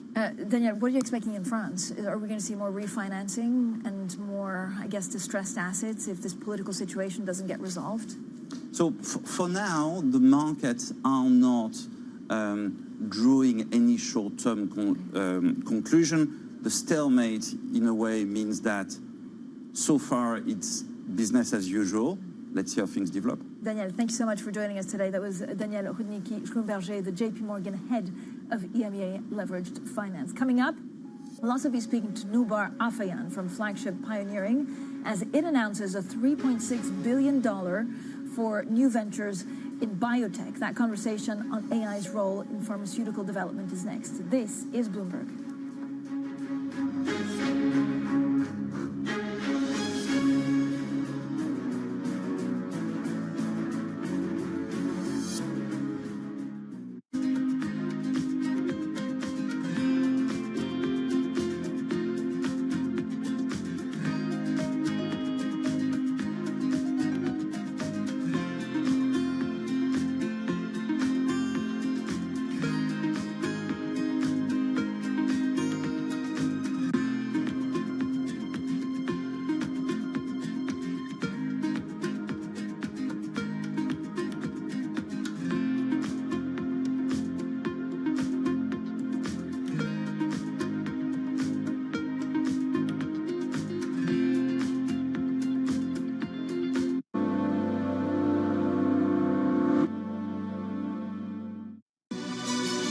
This is Bloomberg News Now.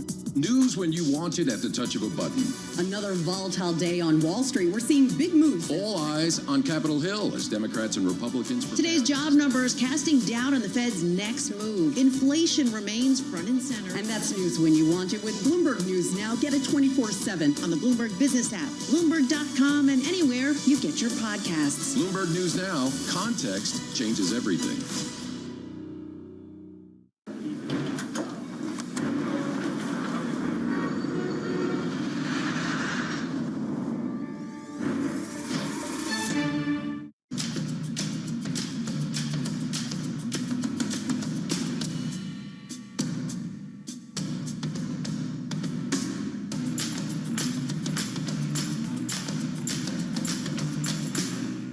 Welcome to the world of decentralized finance. With the surge in Bitcoin, you have crypto stocks also surging. Bloomberg's covering all things crypto, the people, This is a political attack, and we must hold our elected officials accountable. the transactions, Really a record-breaking moment. Bitcoin is the exit strategy. and the technology. Awareness is going to grow, and these things grow the overall industry. Crypto as an asset class is here to stay. Bloomberg Crypto, only on Bloomberg.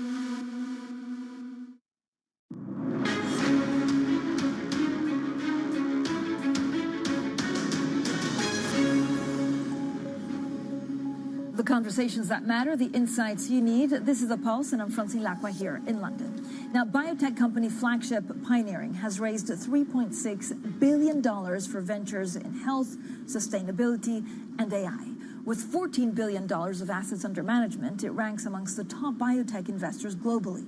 Now, the firm has launched and invested in dozens of companies, including Moderna. Well, I'm delighted to be joined, as always, by Noubar Afeyan, the Flagship chief executive and founder, who's also, of course, co-founder of Moderna. Noubar, thank you so much for joining us today. Congratulations on this big round of fundraising.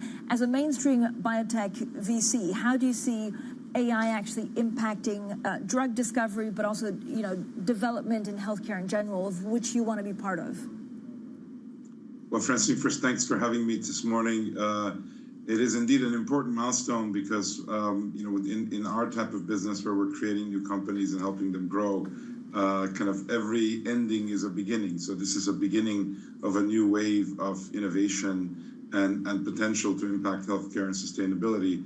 And in fact, we are living at a time where, over the past 25 years that Flagship's operated, we've never seen a technology such as AI that is so suitable for kind of reducing the uncertainty involved in drug discovery and drug development. Here we're dealing with complex biological systems. Historically, we've not really understood the details and the mechanisms of what actually goes wrong in disease and how we can actually make some specific changes to be able to help heal or improve the state of a patient. And we're beginning to measure, handle the data, and create models that'll help guide us. And we're seeing acceleration in the time it takes to come up with early candidates as drugs, and then very much so helping us identify the patients to be able to target in trials. So there's, everywhere you look, this technology has applications, and we think it's very early in its development. So, Noubar, what do you think will be disrupted the most in this drug discovery? Is it, I guess, an asset of medicine that could benefit more quickly than others? I think that if you look at what medicines generally do, they're intended to very precisely and safely alter the state of a particular cell or a particular target protein. And to do that, you need to be able to know enough about the system to be able to do that. And historically, we've relied heavily on lots of trial and error, lots of experimentation, very low probabilities of success. And this industry has succeeded despite those odds. Those odds are increasing steadily. If you look, for example, at Moderna, that technology, the mRNA technology that we developed now over a decade ago, now is being applied to over 50 different clinical programs. Why? Because we're able to programmably deliver a medicine for a particular purpose. Historically, we've not been able to do that in the pharmaceutical industry. We think that's going to spread beyond just one instance to many, many different approaches. And the benefit will be shorter times, higher predictability, reduction in cost of development, we expect, but also in the clinical development stage where you're actually testing this, If you have to test things in thousands of people, it's a very different activity than if you can identify those who are likely going to benefit so you can actually make a more precise medicine. So, Norbert, you've raised $3.6 billion for these new ventures. Of course, what you do is bankroll some of the biotech startups, but you also generate in-house ideas and build them from the ground up. Do you know how you'll deploy those $3.6 billion? Well, this is the second time in about 3 years that we've raised roughly a similar sum of money. Of course, the underlying technologies shift, but generally we, Francine, are creating about 25 companies in a span of 3 years through our labs. That's after roughly about 100 attempts that we do around different approaches to science. And these will be roughly 3/4 in the broad therapeutics arena and about 1/4 in sustainability. That includes agriculture, carbon capture through regenerative agriculture, and areas that use life science in the planet's health, not just human health. Within human health, there's a number of diseases which are more and more lending themselves to more effective therapeutics. We've seen about vaccines. We're seeing in cancer some major breakthroughs, also neurodegenerative diseases. Obesity has opened up. If we were talking 3 years ago, it would not be a big area of focus. Now we and others have dozens of approaches going after that. So, we'll go where it looks like there are more clear opportunities to have impact. And of course, we keep in mind the cost effectiveness of the drugs that we can develop through the innovations, not just the fact that we can find small niche markets to be able to fulfill. So this is the dynamic that the biotechnology industry finds itself in, and we feel privileged to be able to have the resources, the human capital, scientific capital, and financial capital to be able to continue our work. But so, Norbert, is this mainly also to develop individual drugs, or is it, to revolutionize a part of the industry like you did with the mRNA COVID vaccine at Moderna? Well, that's an excellent question. So we create traditionally what we call platform companies. These all involve major advances that could lead to many drugs per company. To be able to advance those drugs, we forge partnerships with many, many large pharmaceutical companies. So our style of company creation is very much about platforms that lead to many products. We have the ability to develop products in-house ourselves, and increasingly at Flagship, we have a team called Pioneering Medicines doing that as well. So it'll be a balance between platforms that lead to products in our companies, but also selectively a few products that we'll develop as well. It'll be a mix. And where are you deploying regionally that capital? How is the IRA actually impacting your investment decision in the U.S.? Look, at this point, we look carefully at the IRA and how it manifests. It's, of course, going after more mature drugs in the first instance, but it does affect how we think about disease areas and approaches, small molecules versus large ones, that we need to be thoughtful of as we innovate. But in terms of geography, the essence of our operations are in Cambridge, Boston, Massachusetts. But over the last few years, we've begun to set up satellite operations, one in London, one in Singapore to serve the APAC region. And there, what we're trying to do is to create linkages between our ecosystem of roughly 48 distinct companies that have come out of our labs and those regional ecosystems, trying to forge alliances in science, in clinical trials, in partnerships with manufacturing, financial partnerships. So we're beginning to create linkages between our proprietary ecosystem of startups with a global presence in these key markets where biotechnology is also flourishing. I mean, do you have something? Because I know you're very knowledgeable in some of the technologies that you're using, some of the medicine that could come up. Is there something that you think could be on the cusp of really being a breakthrough? Look, there's two things that I'll just mention, but of course we have a lot. So anytime I mention two, all the rest kind of feel like they're not as important. And in fact, they are. But just very briefly to mention, there's two companies I'll mention. One called Generate Biomedicines that's truly cracked the ability to be able to computationally generate antibodies, monoclonal antibodies. These are the mainstay drugs over the last few decades of biotechnology. But we can computationally now generate them to go after any target very, very specifically and very quickly. That means that we have dozens and dozens of programs now accelerating. This is using generative AI. It's a 6-year-old effort, quite large, about a dozen programs advancing. So that's one breakthrough approach that will be a systemic change in the way proteins are developed. The other is a technology called gene writing that our company Tessera Therapeutics has pioneered. And here, instead of editing and making very tiny changes to a genome, we're able to insert the correct gene that can take care of any and all variants of a particular rare disease, or in cancer, have some very meaningful interventions. So we're looking at gene writing, we're looking at these things, and these are both platforms that are 4, 5, 6 years old, with hundreds of millions that have gone into establishing the science, and now really beginning to see the fruits. Noubar, what do you make of China and the Biosecures Act? Would you, for example, consider investing in Chinese biotechs? Well, Francine, because our focus is so much on our own internal science, we're not investing per se in science that's generated elsewhere, but we're rather financing the companies that we create. But those companies in turn have historically had occasionally ties with Chinese companies, whether it was to do contract research, to do manufacturing, even in some cases we've explored commercial relationships. And those have been affected by the recent climate that's been created. And so we, like others, are carefully assessing where we might find headwinds when it comes to those types of partnerships, and where we must continue to be involved, because health is a global challenge. It's not a regional challenge. And if our technologies can address health challenges in China, we need to find ways by which we can actually apply ourselves there. But we're doing so through partnerships, sometimes through regional partnerships. For example, in Singapore, we have some discussions which may in turn make us better partners to be present in China. These are the things that are more refinements, but we and others are looking at this and saying, okay, where's this going, and how can we continue to bring our science to bear on important problems there?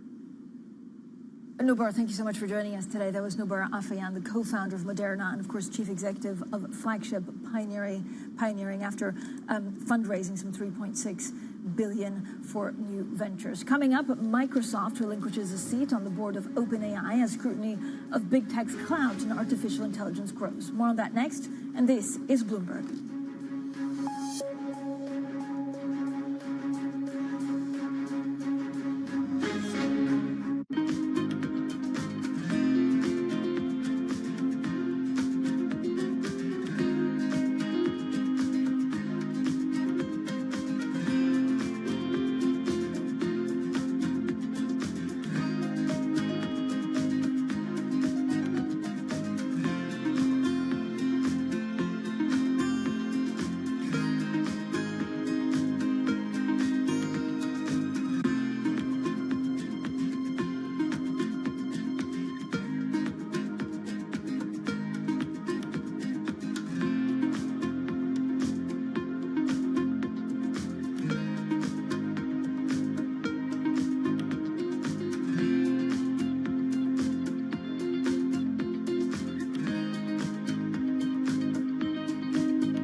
Access the financial world on demand.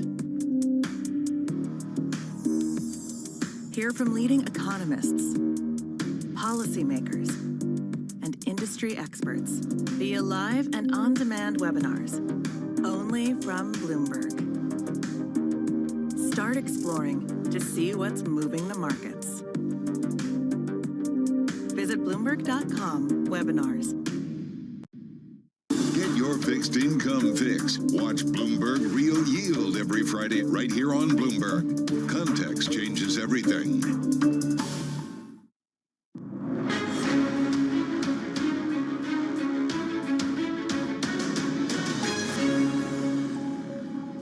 The conversations that matter, the insights you need. This is The Pulse, and I'm Francie Lacqua here in London. Now, Microsoft and Apple have relinquished the chance to be observers on OpenAI's board. Now, the surprise decision underscores growing scrutiny from antitrust regulators on big tech's influence over artificial intelligence. So let's get more from Bloomberg Daybreak anchor Tom McKenzie, also, of course, our tech expert. So, Tom, I don't quite understand. Do they not want to be on the board because they don't want that extra scrutiny on themselves? That seems to be what's coming through. Here's the background. Of course, Microsoft has invested $13 billion in OpenAI. Take your mind back to November of last year. That's when Sam Altman, of course, the CEO at the time of OpenAI, was dramatically ousted. It was Satya Nadella of Microsoft who then engineered his return to OpenAI, and he was reappointed a few days later, but with a very different board. In fact, only one previous member of the board remained. Microsoft then got this observer seat, so they've had that since November. Here's the quote I think is interesting from Microsoft then. They said, over the past 8 months, so since November, we have witnessed significant progress from the newly formed board and are confident in the company's direction. We no longer believe our limited role as an observer is necessary. What you're pointing to, though, Francine, correctly, is that probably doesn't tell you all of the story. There is this regulatory scrutiny. We have Microsoft now not taking up this board seat. Neither is Apple, as we mentioned in the introduction to this, because Apple have done this partnership with OpenAI, embedding OpenAI into some of Apple's services as part of Apple Intelligence, so really important as well. So both companies deciding they're not going to take those board seats at this point. So the fact that they're not taking board seats, what does that mean? Does it make it less safe, or is it just that actually they don't want to be involved with OpenAI directly? Yeah, that's also a good question. Do they want to have that scrutiny? Because we know there's been some controversy around Sam Altman. That's what led to his ouster in the first place. There are some who are concerned that he's pushing too quickly, too fast on his technology. They don't have the board seat, maybe they don't have their insight.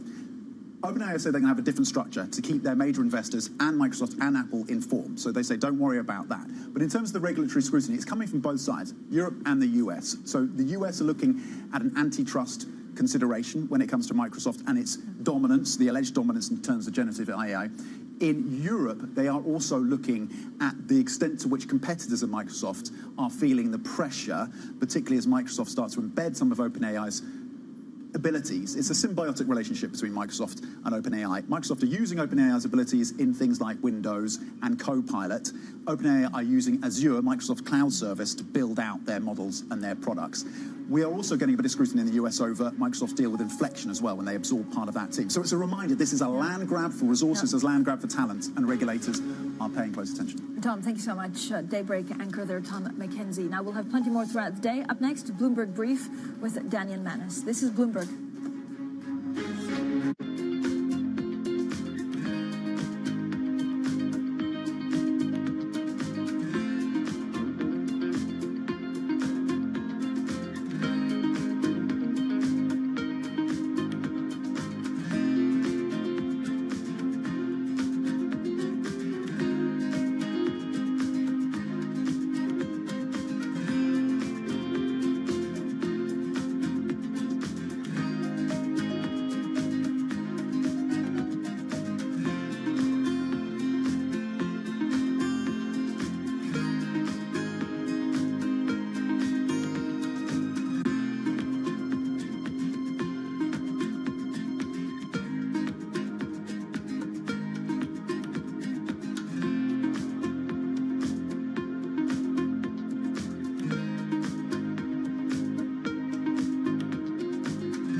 We've invested more than $10 million in our employees over the past year, and we're going to continue to invest more. We're testing 4-day work weeks to help, especially our working parents kind of juggle that balance between childcare and their work.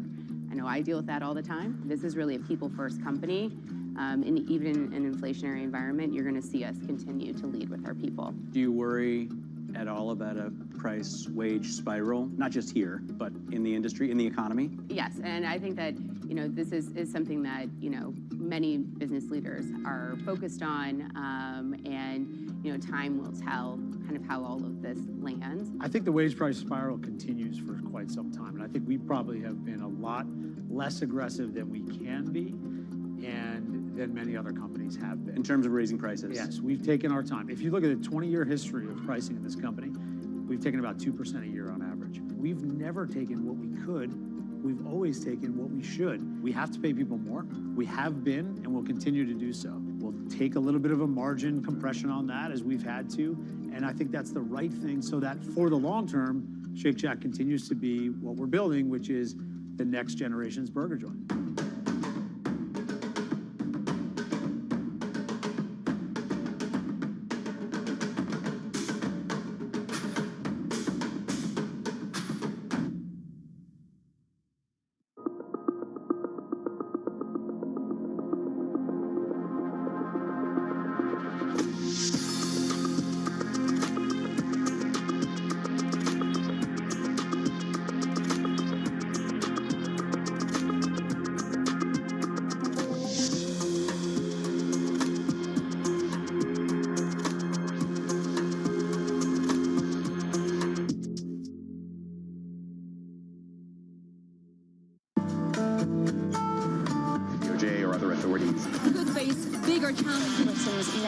Was going to keep Green World Cup. This is a three as the economic picture covering the intersections of Hollywood, Silicon Valley, and beyond.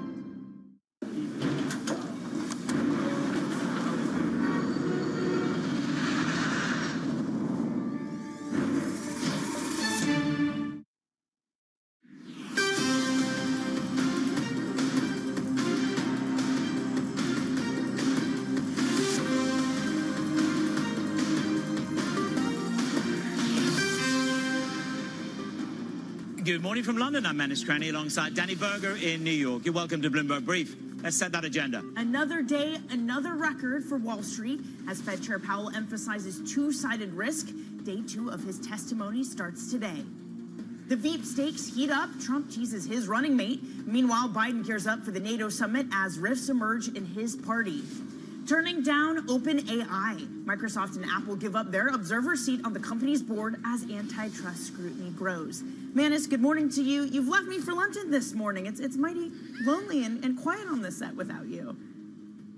I've abandoned you for a slightly less hot temperature city, but you know, you come home and suddenly you find out subways around the world, they've all got the same issues. One issue that we've got to put some context around this morning is this breathless run, 36 records in the S&P 500. If we trade in the green today and up and onwards, it could be 37.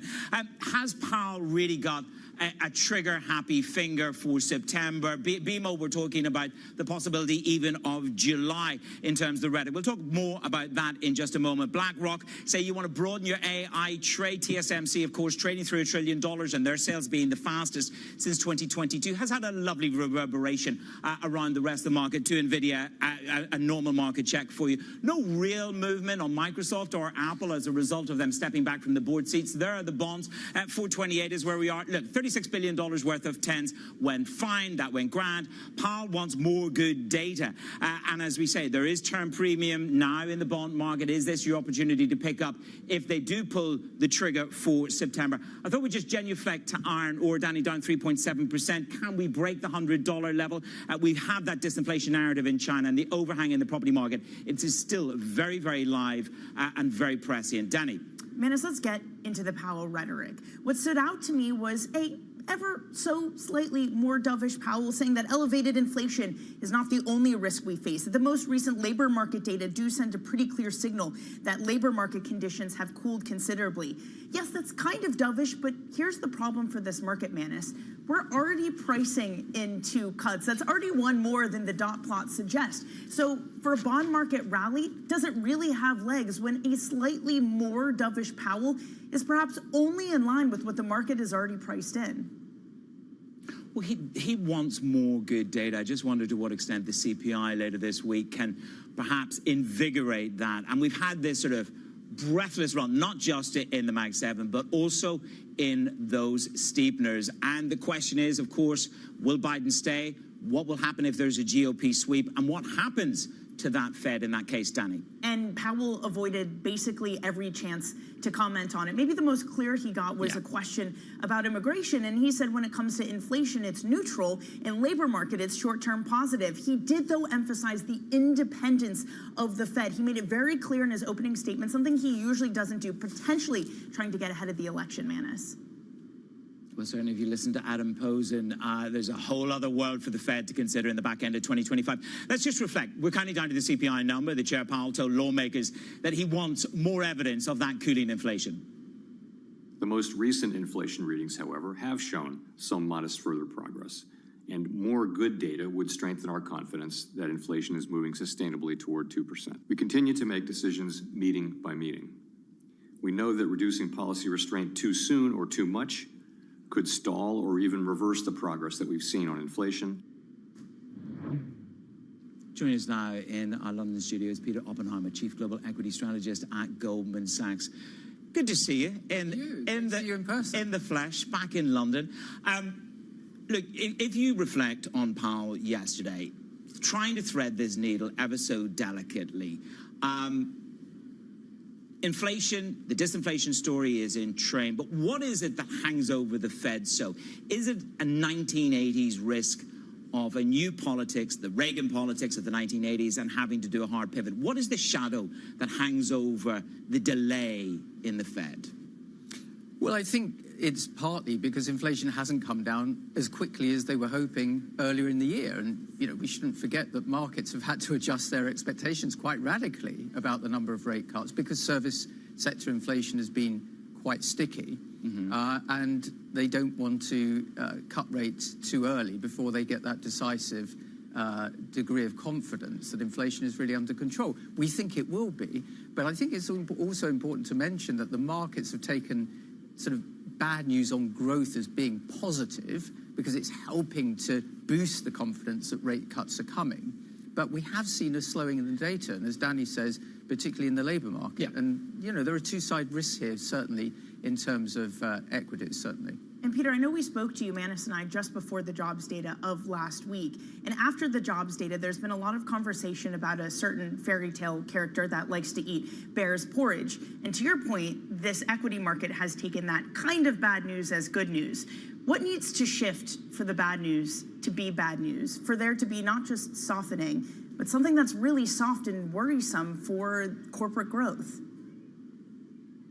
Yeah, look, I think absolutely. Firstly, context is important here. Since the period where investors have really started to price in a soft landing with rate cuts, last October, global equities have gone up more than 30%. The Nasdaq's gone up more than 45% with an extremely attractive, sharp ratio. So a lot of good news has been priced in. What we are starting to see is a loss of growth momentum, not recession, but if we look at our own macro surprises index, for example, it's turned negative in the US and in other places too. So that loss of momentum has supported the idea that rates cuts are coming. But as you say, you don't want growth to be too low either when confidence is so high about earnings coming into the second quarter. So I think the real catalyst for maybe some kind of softness in the equity market is any disappointment in the second quarter. Remember, expectations are running pretty high, and particularly so for the dominant stocks that are so important in driving the index. Look, the language that I think the three of us used, coalesced around when you were with Danny and I last week, was you said, look, we're at a tricky point. Everybody says, look, exceptionalism can continue in the dollar and in equities. You would say, we are not irrationally exuberant. Would you welcome a 5%, 10% drawdown to sort of relock and reload? Would that be a bit of a gift if there is a genuine pause in these markets? Yeah, look, bull markets don't go in a straight line forever. We've had quite a long period without a setback of even 5%. Yeah. Now, that in itself doesn't tell you anything, if the fundamentals continue to be good, and there is a lot of money sitting in cash on the sidelines, the market can make progress. But we need to emphasize that although there's not been an irrational move in markets, the rise has reflected confidence in a soft landing, ongoing profit growth, particularly in the dominant tech stocks. Valuations have gone up a lot this year. In the US, the market is trading well above its 20-year previous peak, even though growth is weaker and interest rates are higher than they've been at points over that period of time. And we've got a very, very concentrated market. We're seeing recently that any stocks that do disappoint are being heavily punished. Yeah. And so I think as we go into the second quarter with heightened expectations and a softening in the growth momentum, data and these high valuations, some kind of setback, I think, probably would be quite healthy. And it's important to emphasize, I think the risk of a bear market is quite low. Generally, if economies are growing, profits are growing, and rates are coming down, it's unlikely you're going to see a major resetting downwards in equities. But a correction after the rise that we've seen, I think, is much more likely. And I think investors need to be looking at diversifying the risks a little bit as we move into the summer. Peter, as we think of diversifying risk at this moment, I mean, even just beyond the concentration of this equity market, it is a weird market, which is maybe understating it. When you have correlations that are rock bottom for the 21st century, even within asset classes themselves, correlation has essentially evaporated. What do you do with that, with an anomalous market that isn't really trading historically how it usually does? Well, of course, that fall in correlation within, for example, equities, stock-by-stock correlation, is partly a reflection of how the super large dominant companies have moved ahead of the rest of the market. So stock by stock, you're not seeing the same degree of concentration as you have seen, of correlation as you have seen in the past.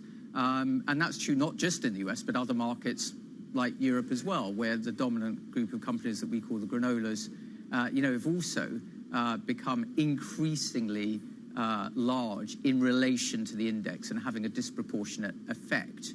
I think what it does tell us is that the opportunity to look for alpha relative to beta now is going up. That means more differentiation and indeed more diversification. People should be less focused, I think, on the location of the company, but more about the fundamentals. We look at ways of diversifying by looking at what we call ex-tech compounders, global companies that have some of the characteristics of large cap tech, high margins, strong balance sheet, high recurring cash flows, but are slightly cheaper.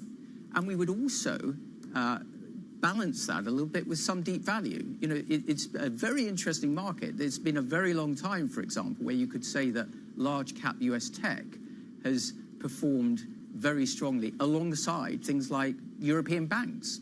The archetypal deep value part of the market, a serial underperformer for a decade, but actually a favored sector from our perspective and doing very well this year.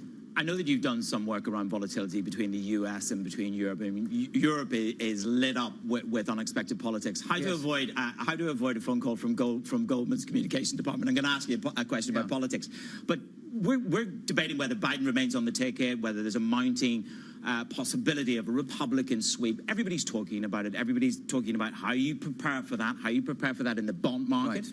I said to you last week, the bond markets are perhaps a little bit further along than the equity market. But how much time are you now spending reflecting on perhaps shifting, hedging, considering a Republican president? If Biden does step down, that's a nuance. But is there a shift in the narrative on positioning? I think there is a little bit. Look, we should say that this was always going to be the year of elections. Everybody knew that coming into it. But we've had a series of quite surprising outcomes in a lot of high-profile elections. Mexico, Brazil, India, the timing of the UK election. Not a surprising outcome, but certainly the timing of it. And, of course, what we've seen in France as well. And so I think people are really beginning to focus on what the implications of these greater uncertainties may mean. Now, one implication is related to rising government debt levels and what that means under either outcome in the US, but indeed across Europe as well. We're seeing developed economies experiencing record amounts of government debt relative to GDP, and more demands are coming, more spending on defense, on subsidies and tax breaks to support energy transition. And that's what's, I think, keeping the long end of the yield curve more sticky and indeed making the equity market looking relatively more expensive compared to bonds. So I think the focus on politics here from an economic perspective increasingly is going to focus on the costs in relation to higher deficits. Peter, really great to hear from you this morning. Come join us after the second quarter earnings so we can debate whether or not they lived up to those high expectations. Peter Oppenheimer of Goldman Sachs. Manis, let's get to some of the other top stories that are trending on the terminal this morning. Starting with Barclays, the bank is planning to triple staff across key Asia wealth markets. They'll undergo a major hiring spree over the next few years, focusing on the ultra-rich and family offices in India and Singapore.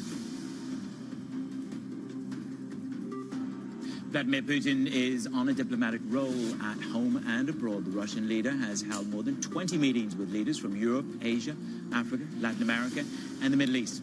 Putin's diplomacy is defying efforts by the U.S. and its allies in the West to cast him as an international pariah. China's consumer prices eked out another small gain in June. Monthly CPI growth hovered near zero for a fifth month. Deflationary pressures continue, yet it is the PBOC wary of lowering rates for fear of a weaker yuan. Manis. Coming up, Trump teases his VP pick at the rally in Miami yesterday, stopping short of making an announcement, Danny. And Microsoft and Apple give up the chance to be observers on OpenAI's board. We're going to look at what happens next for the AI company and the regulatory scrutiny that might be behind that. You're watching Bloomberg Brief.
Always on the heartbeat of the tech sector. Spread across global markets. The real-time data aspect is going to be important. We're going to bring you expert analysis on that. Sure. Don't miss Bloomberg's interview with the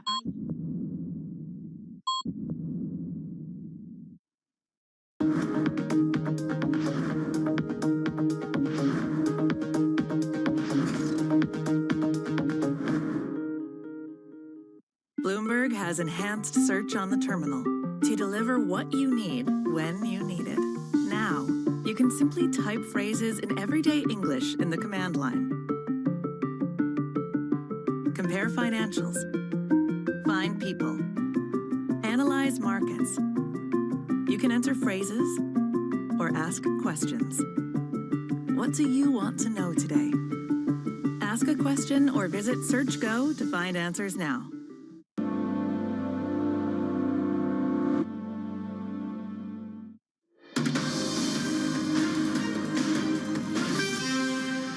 It's your Bloomberg Brief. I'm Danny Berger. In New York, Manis Cranny is on the road in London this week. Now, Donald Trump injected the kind of reality TV drama he's perhaps remembered for in his campaign rally in Miami yesterday. The former president repeatedly teased Florida Senator Marco Rubio as a running mate. He also mentioned Senators J.D. Vance and Tim Scott were on his short list. Joining us to discuss is Anne-Marie Hordern, Bloomberg's chief political correspondent and co-host of Bloomberg Surveillance. I mean, I don't really know what to say about this, Anne-Marie, because it does have this reality TV show feel to it. I mean, are any of these ones that he's teasing serious contenders for the VP pick at this moment? They're serious contenders. He said that, but he has yet to announce. And he's making this more of a show, which it's Donald Trump's world, and these potential contenders are just playing in it and vying in it. They might not even know yet. I'm sure a lot of them have been vetted, but they might not even know yet that they've been chosen. What we do know is that Trump was on Sean Hannity's show 2 evenings ago, and what he talked about was the fact that he is under a little bit of pressure to pick it before the convention. The convention is next week. He said he would love to announce at the convention because he thinks that would be a lot of drama and excitement, but his team, I think, is trying to get him to make this announcement earlier. But he is trying to build momentum around this, especially as the media's attention has been firmly in the Biden camp. Trump made it very clear to Sean Hannity, and a number of times he said this individual needs to be able to govern, would need to be able to step in as president, and also needs to help get him elected. And one thing is interesting, Trump did insinuate that it maybe would change who he chooses depending on who is actually the top of the ticket for the Democratic Party. If it's not Biden, does Trump have to pivot? And he kind of insinuated that to Sean Hannity, but didn't come out and say it. And yesterday in his rally, he didn't just go after Joe Biden. He started calling it the Biden-Harris ticket. The campaign is now thinking potentially, if it's going to be Kamala Harris, they need to make sure they're also attacking her and not just going after Biden. Well, look, these strategies pivot day by day, and we need to understand where the Democrats are. But if we just finish off with who's on this VP ticket, it depends who he wants to appeal to. Because when he had Mike Pence, he was appealing to the evangelicals back in 2016. Here we are, what was it? Little Marco is what he referred to Marco Rubio back in 2016. It's which area is he appealing to? Is it the crypto world with Vance? Is it, a different group with Rubio? What do you think the priority is for him? I mean, it's a hard one to define, but as you look at that lineup, who do you reckon is top of that Trump? I think one thing that the Trump campaign sees is that it cannot be someone that annihilates the base, the Trump hardcore supporters, but also I imagine the campaign would want someone that can also expand the president's appeal to independents, especially in swing states where this is where the election is going to be won or lost. So then if you think of someone that potentially is maybe more appealing to what Terry Haynes would call a unity ticket, he always talks about Nikki Haley. Yesterday there was a story that she is releasing her delegates to the former president. She said she's not going to the convention though. But someone like her or someone like Governor Glenn Youngkin, who the Wall Street Journal editorial board likes to talk about a lot, those individuals could be seen as maybe more of a unity ticket. If you want to get someone that's more hardcore for the base, then maybe they go for a Senator J.D. Vance. And meanwhile, in the Democratic Party, Trump and team are probably enjoying the division between them. A seventh congressperson has come out saying that Biden should be replaced on the top of the ticket. How strong is that momentum? Because it does feel like it's a defiant Biden and a divided Democratic Party that maybe doesn't make that momentum as strong as it first was after the debate. There is a schism within the Democratic Party, and these are just individuals, and the latest being Representative Sherrill. These are just individuals who are coming out publicly and saying this. Behind closed doors, the voices are a lot louder. And we did see Republicans, Democratic senators and congressmen and women yesterday meet behind closed doors, and the reporting out of that is that the numbers were actually in the double digits who are saying we're nervous, he should step aside. But Biden has been defiant about it. Really, the test is going to be tomorrow. He is giving a press conference. How does he perform? Because every movement, every word is going to be scrutinized. Okay, Anne-Marie, thank you very much. Every move, every twist, every turn. Let's see where they are. Anne-Marie Hordourn will be on Bloomberg Surveillance in just under 45 minutes. And, of course, today's guest is going to be the Democratic Representative Jonathan Jackson of Illinois. Catch that interview, 7:15 a.m. Eastern. Breaking news, we're in London. It's no coincidence, HSBC. They are shaking up the investment bank to look like their rivals. Don't forget the huge downscaling at UBS, reduction in risk-weighted assets has been the focus. HSBC said to merge and certain teams on the global investment banking side. We've seen them change their infrastructure in the United States of America. They're going to reshape. They're preparing to merge. They're going to change some of the top leadership and appoint a new CEO very shortly. Servicing clients is our top priority. So breaking news from HSBC. We'll break that down in a little bit more detail right here on Bloomberg.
Today's CFOs are reshaping the C-suite. Bloomberg's Chief Future Officer shines a spotlight on these dynamic leaders. It's an incredibly fun job, for sure. We're in the business of leading beyond the numbers. To me, teamwork is key. You need to identify opportunities and push people. It's not about how to say no, it's about how to say yes. Their impact goes far beyond the balance sheet. And on Chief Future Officer, they focus on much more than just revenues and margins. Today's CFO has to be much, much more than a bookkeeper. I talk more about culture today than I talk about numbers. It's not just about debits and credits and digits and dollar signs. It's a lot more than the profit today. It's building the future of tomorrow. Get passion, perspective, and more from the Chief Future Officers of some of the world's most influential companies. New episodes this summer, only on Bloomberg. Brought to you by Workday.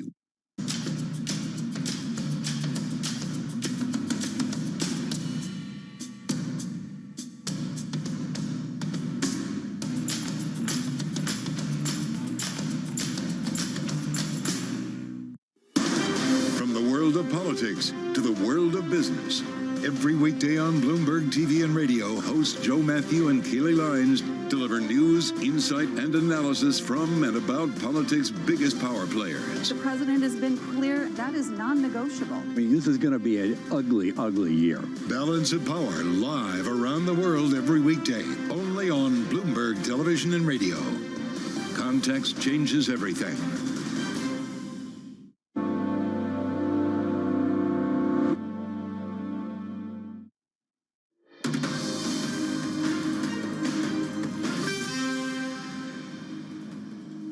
Time for your front pages now around the world. First up, we've got the New York Times tracking the race for the White House. What else? Top Democrats swallow fears and back Biden. Top Democrats at Congress aren't willing to launch efforts to push Biden aside. Not yet, Danny.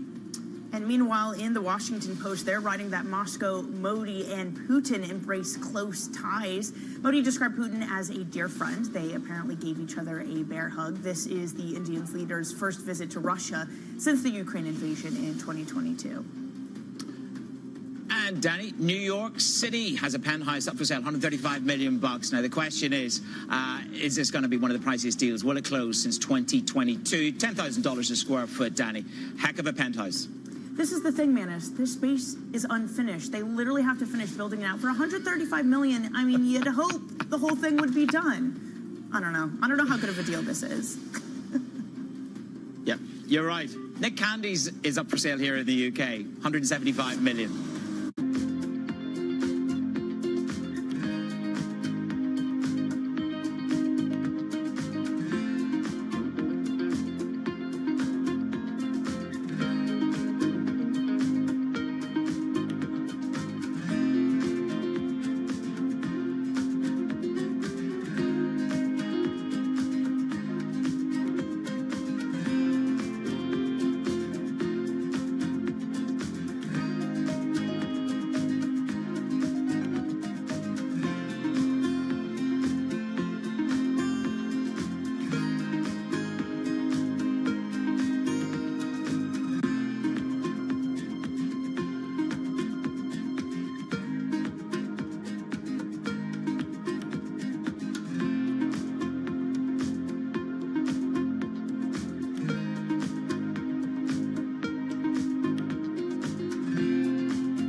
The linear business is not going anywhere.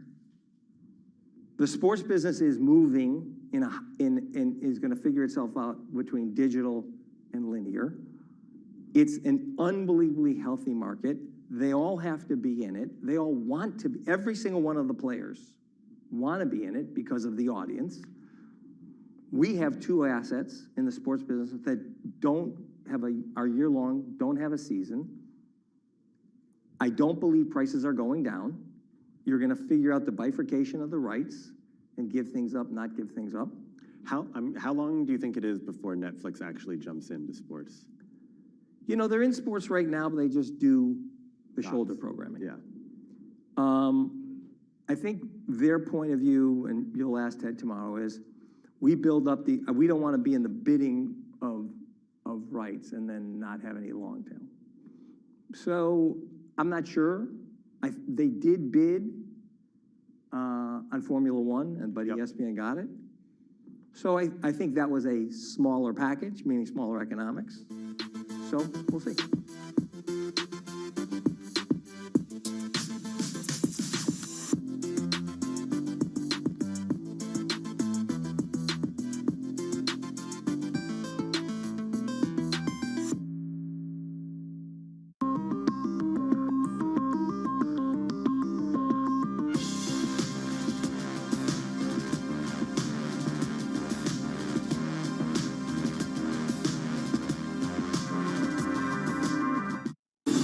Fixed income fix. Watch Bloomberg Real Yield every Friday right here on Bloomberg. Context changes everything.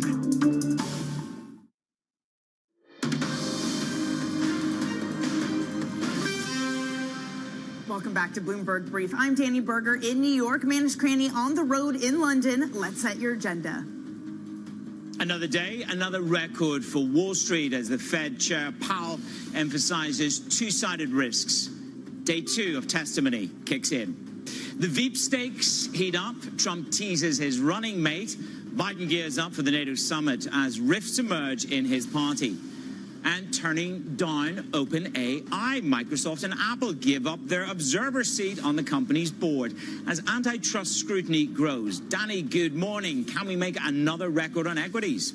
36 records this year. It's hardly a lot of confidence behind it when we get to that record by less than 0.1% of a gain. The same sort of thing is happening this morning. We're up on the S&P 500 future session, up just by 0.1%. Your U.S. 10-year yield down by a basis point, 4.28% is where we stand. During Powell's testimony yesterday, you did see yields creep higher because maybe we were disappointed he wasn't as dovish as we expected. This is the thing with Powell. The risks are asymmetric because we expect a dovish Powell. Even so, you end the day with yields lower thanks to an auction that goes, by all accounts, pretty well. So that trend continues. Brent crude whipped around this morning. It started out weaker off the back of weaker China data, maybe showing that demand still isn't robust. The PBOC doesn't want to lower rates because what it means for a weaker Chinese currency. But that turns around over in the past 30 minutes. Brent crude at this moment, man, is at $84.89 a barrel.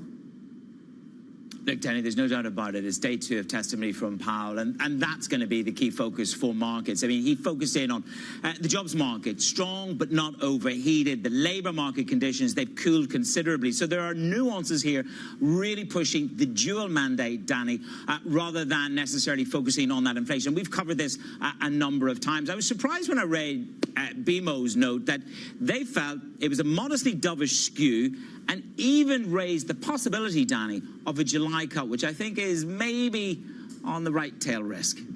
It's definitely on the tail risk. But we are already pricing in 2 cuts, man. This is what I come back to. If you have a slightly more dovish Powell, what do you do with that? I mean, again, this market has already moved more than the FOMC has in their dot plots. What I want to hear from next, Manis, are the other FOMC speakers. Because if Powell wants to cut in September, he probably needs the rest of the board with him for fear of it looking political if he goes out on his own.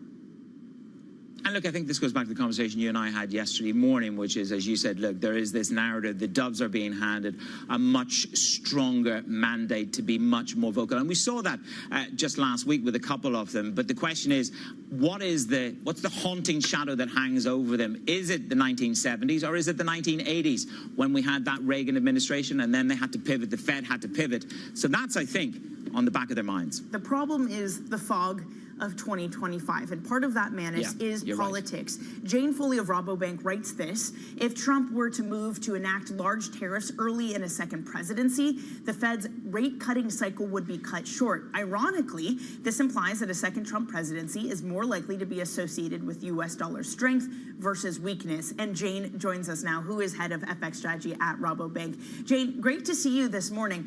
We've had a very healthy debate about this week of what Trump policy, would he be elected, actually means. Manis and I were catching up with Stephanie of Wolf Research, Roth of Wolf Research, who said that it translates into economic weakness, that higher tariffs, if it's inflationary, it's bad for the consumer because they'll have to pay more for goods, therefore weakness slows, and therefore it is actually not a case for the Fed to be hiking rates for any sort. I just want to get your case. Why does it mean a shortened cutting cycle if we do have a Trump presidency with huge tariffs on the way?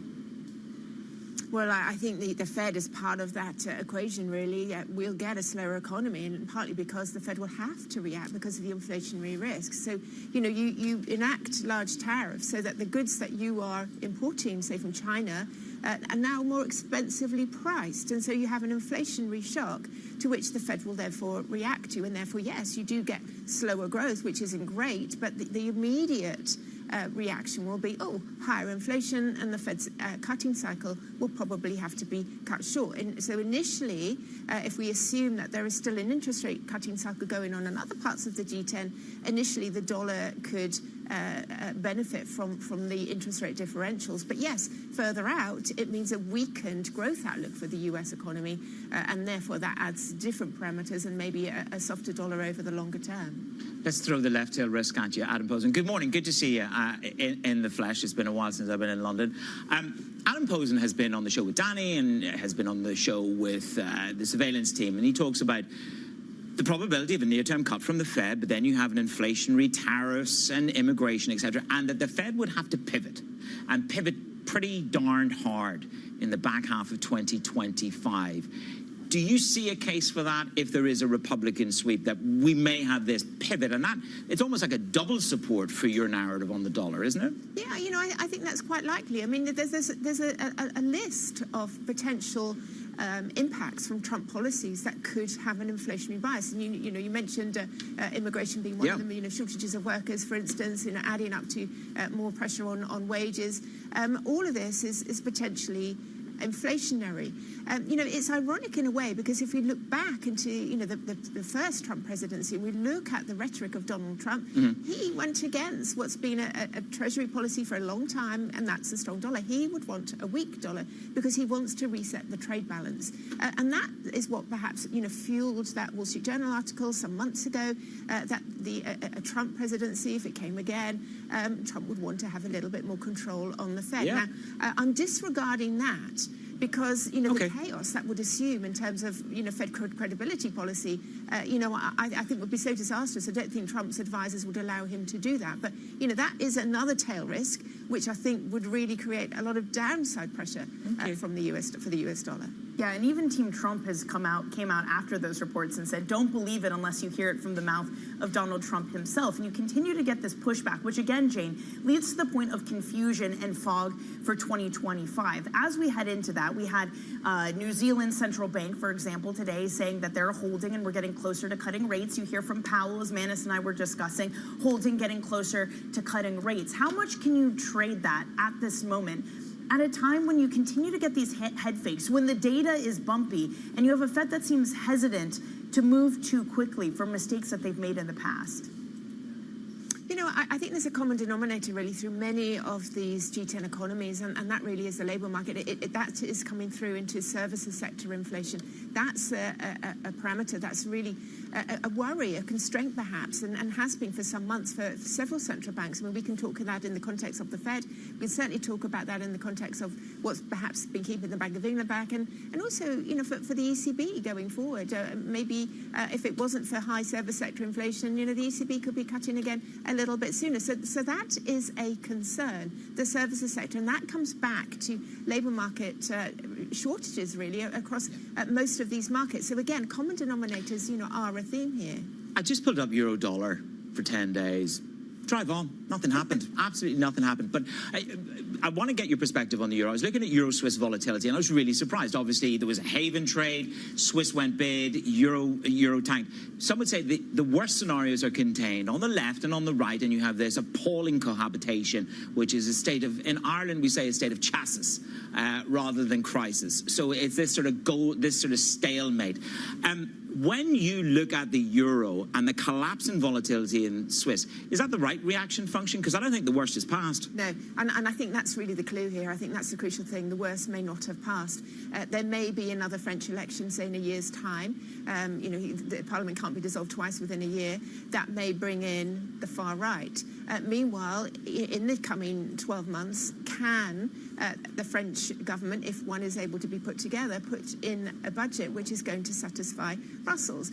France had the second worst budget deficit, 5.5% of GDP in the EU. I think Romania was the worst over the last year. So there's a lot of work to be done and perhaps not ability to do that. So the worst may not be passed. And that's quite interesting for the Swiss franc, because the Swiss franc tends to do well when we're all worried about the euro, the eurozone. Now, to give that a bit of context, the S&B doesn't want a strong Swiss franc. It's quite happy when it's losing ground because of its long history with deflation and disinflationary pressures. So the S&B have been on the front foot. They cut interest rates early when people didn't think they would. They cut again when many in the market didn't think they would. They could go again quickly because inflation is below 2%, and that's perhaps what's keeping the Swiss franc back.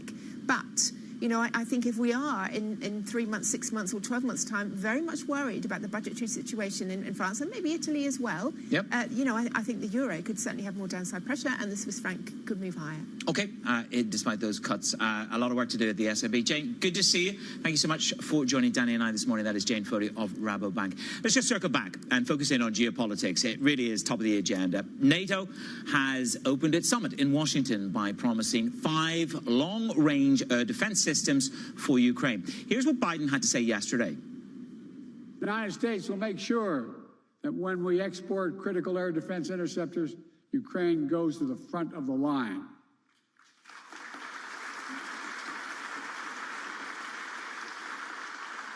That will get this assistance before anyone else gets it. All told, Ukraine will receive hundreds of additional interceptors over the next year, helping protect Ukrainian cities against Russian missiles. Joining us now from Brussels is our bureau chief, Kevin Whitelaw. Kevin, a very robust Biden there. Obviously, this is about the theater of how he presents, and also commander-in-chief, USA defender of Ukraine. It was a strong message, and really this is as much a politicking as it is a global positioning of Biden in the past 24 hours, isn't it? Well, that's right. I mean, of the 5 systems that were announced, several had actually already been previously announced. So an element of what happened is a repackaging of promises that have been made in the run-up to the summit. So, for Ukraine, they're really eager to get the actual material, get actual aid, and a real signal from NATO that there's a membership path. They're not going to quite get that latter one. They still want more air defenses than they're getting, and they're all looking down the barrel of the possibility that with the Donald Trump presidency, looking maybe a little more likely than it did a few weeks ago, that the flow of U.S. aid, the U.S. military support, may be vastly constrained, if not entirely cut off. And it's not just the U.S., Kevin. It is multiple leaders in the NATO summit that are weakened, from Schultz to Macron. And of course, the irony is probably the U.K., which usually sees its fair share of political volatility, perhaps has the strongest leader in Keir Starmer. What does that mean for the fragility of NATO in trying to pass these sorts of resolutions and trying to aid their hand to helping Ukraine and other political landscapes that are constantly shifting? Well, it's going to be an obvious problem. Emmanuel Macron, very distracted as he tries to form a government, and obviously the strength of the far right there, leading to some questions down the line about France's commitment. German Chancellor Olaf Scholz also dealing with his own political challenges back home. So far, the European Union has managed to push through very strongly when it comes to aid for Ukraine, even when it means navigating around 1 or 2 holdouts like Hungarian Prime Minister Viktor Orban. That's going to get harder if it's a big country, because moving around Hungary is one thing, moving around, say, France is another. It does lead to the potential that the UK could become a closer partner, particularly if the US contribution starts to go down if Trump wins. So there's some interesting possibilities there for them. But it's going to be a problem, and that's a problem Russia doesn't have with its unified political system under Putin and its ability to withstand all kinds of pain. And Putin himself has had a lot of visits from world leaders as of late. Kevin, we appreciate it. As always, Bloomberg's Brussels Bureau Chief, Kevin Whitelaw. More to come next on Tech from your morning view of London.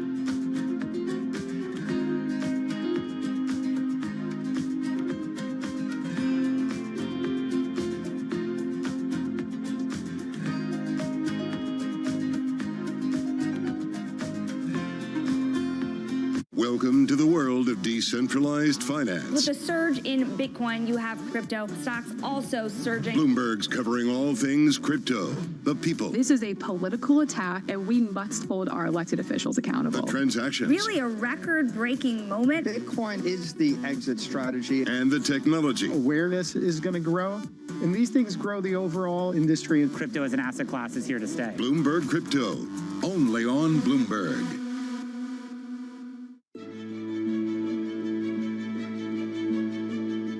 We invest in, buy, and own the backbone of the global economy. When the water gets delivered to your house, the road you drive on, the pipeline that brings different things to your community, the telecom towers that transmit your phone, the data center, the real estate that you live in. It's what we own and build, so it's really what drives the economy, and you don't often see our name. Is that a good or a bad thing? You know, it's just because we're behind the scenes, but it's big, with $1 trillion of assets almost. We're behind a lot of the things of the global economy. So being low-key, do you think it gives you strength? We just try to be quiet and do our thing, and sometimes it helps and sometimes it doesn't. But I'd say on balance, it's been good for us.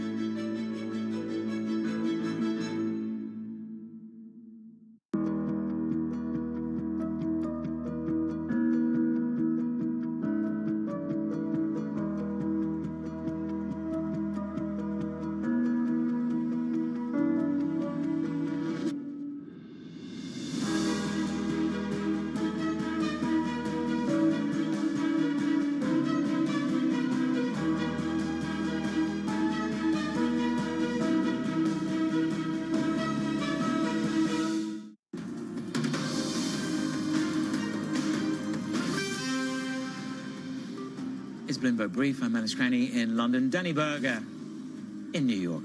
We're still together. It's good to see you.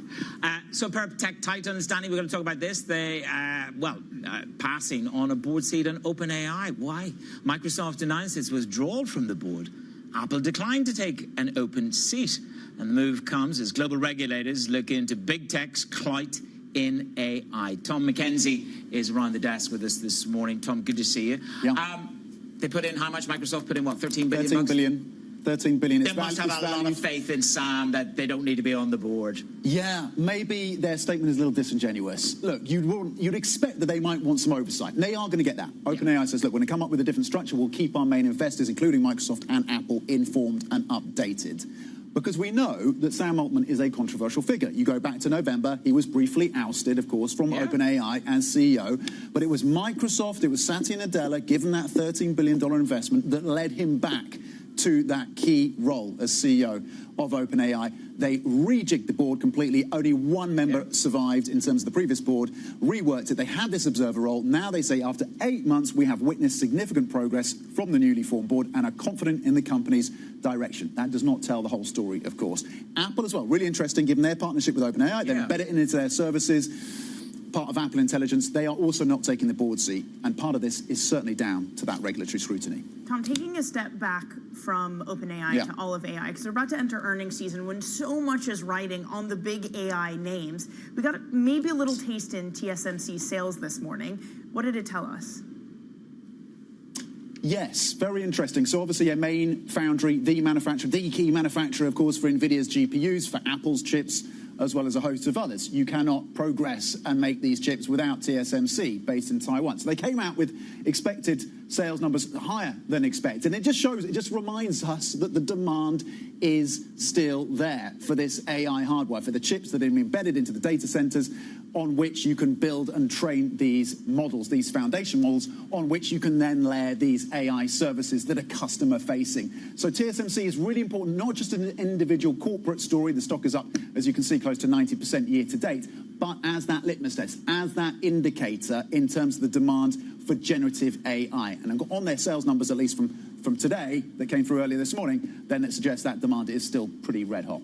Hey, Tom, appreciate it. Bloomberg's Tom McKenzie there on the tech story. Let's now get to the airlines. A sigh of relief for Boeing, airplane makers rather. The troubled plane maker announced that it delivered 44 commercial aircrafts last month. It's the highest total of the year so far. Let's bring in Bloomberg's global aviation editorial leader, Benedict Campbell.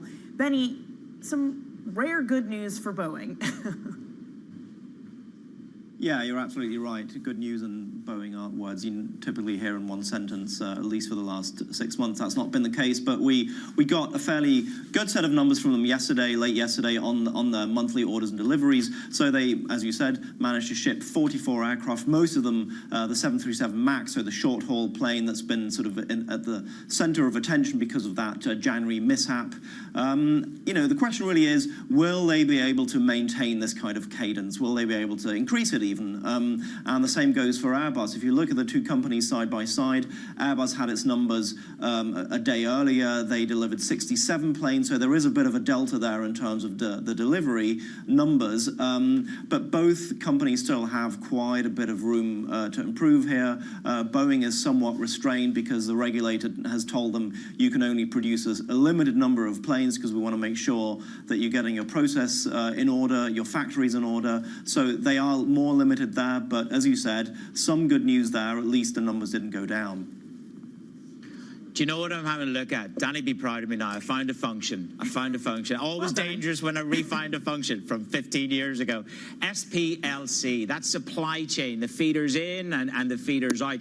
How much crossover? I mean, I know that they're doing the Spirit Aerosystems deal. That brings supply chain in-house and control. How much crossover is Boeing going to suffer with Airbus in terms of that supply chain? Because Airbus are saying, look, it's the supply chain. We just can't get the bits. And here's Boeing. So what's the cross-contamination if we can contextualize it like that? Yeah, I mean, there is considerable cross-contamination, if that's, the right term, because, if you look at the Spirit takeover, yes, most of it will go back to Boeing, but there is also a not too small chunk that will go back to Airbus, and that gives you a sense of just how interlocked this industry is. They buy the same engines, they buy the same interiors, they buy, the seats come from a limited number of suppliers, and it's that sort of limited nature of the industry. It's a very highly specialized industry and somewhat limited that creates these complexities that they've all been struggling with. As you said, Airbus came out with this profit warning last week, not because of demand. The demand is there. The airlines are buying the aircraft. It's the supply side. They cannot make the planes fast enough that everyone is buying. We'll get a sense of that next week at the Farnborough Air Show. That kicks off at the end of the month, and there'll be a lot more there to find out sort of what the mood in the industry is like. How drawn out will this crunch be? Are we talking 6 months? Are we talking 2 or 3 years? It could really be a considerable amount of time. Well, I can certainly tell you both, I felt the pinch in terms of the price of the airfares to here and onwards to Ireland. Bring down those fares. Michael O'Leary would be happy. I'm not exactly flying with Ryanair. Benny, thank you very much. Benny Campbell there on the latest from Boeing. Coming up, it's a full day of Fed Speak. Danny and I will break it down for you in just a moment on Bloomberg. Good morning from New York and London.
Access the financial world on demand.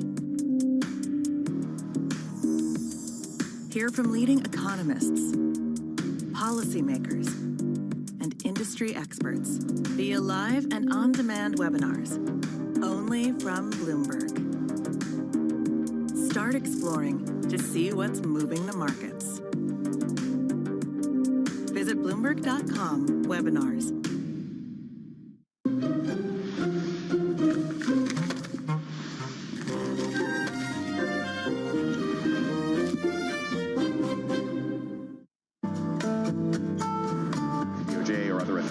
Could face bigger challenges next. It was going to keep Real World Cup. This is a 3 as the economic picture covering the intersections of Hollywood, Silicon Valley, and beyond.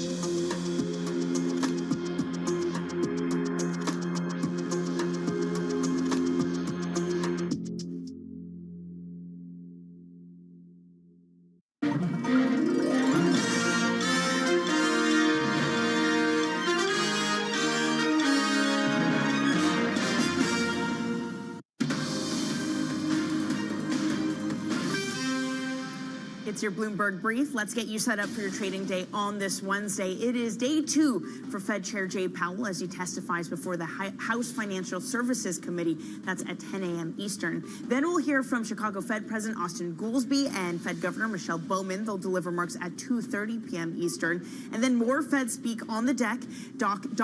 Fed Governor Lisa Cook speaks on global inflation and monetary policy changes in Australia. Manis, what do you got for stocks?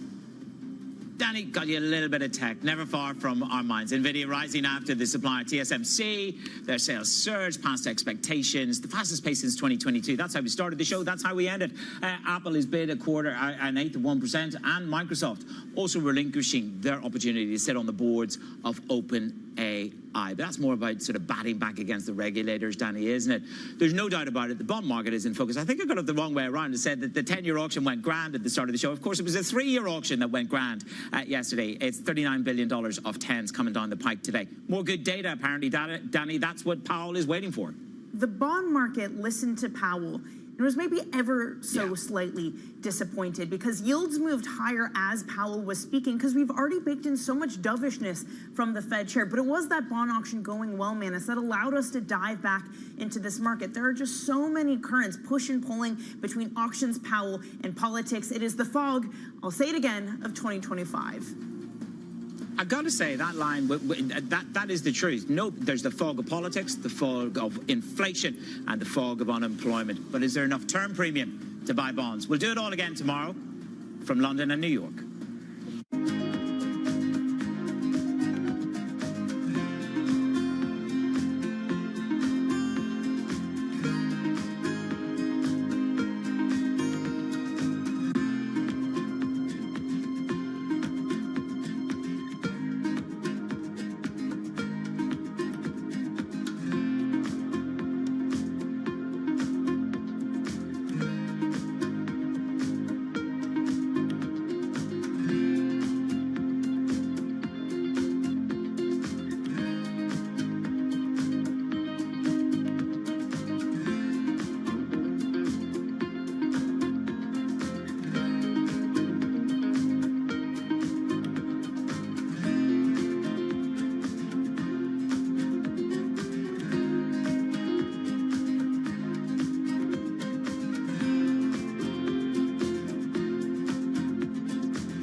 Julie Swinehart is supremely skilled at navigating the rapids of real estate. That's important because real estate development is the next frontier in the business of sports.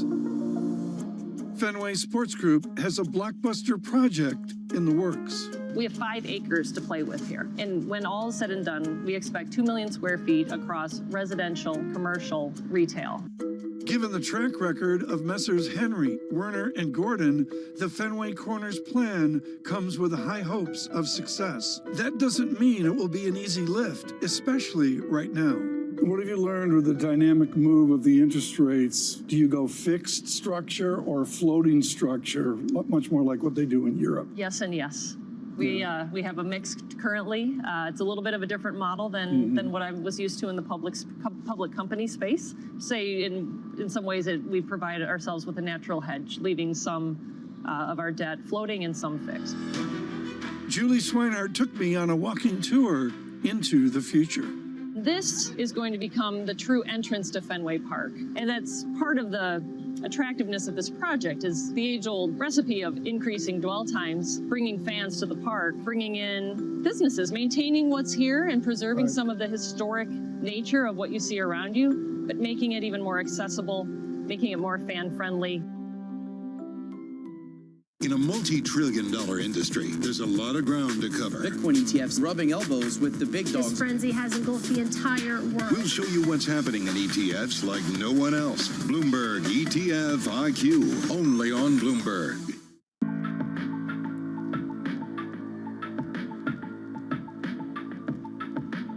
This is Bloomberg.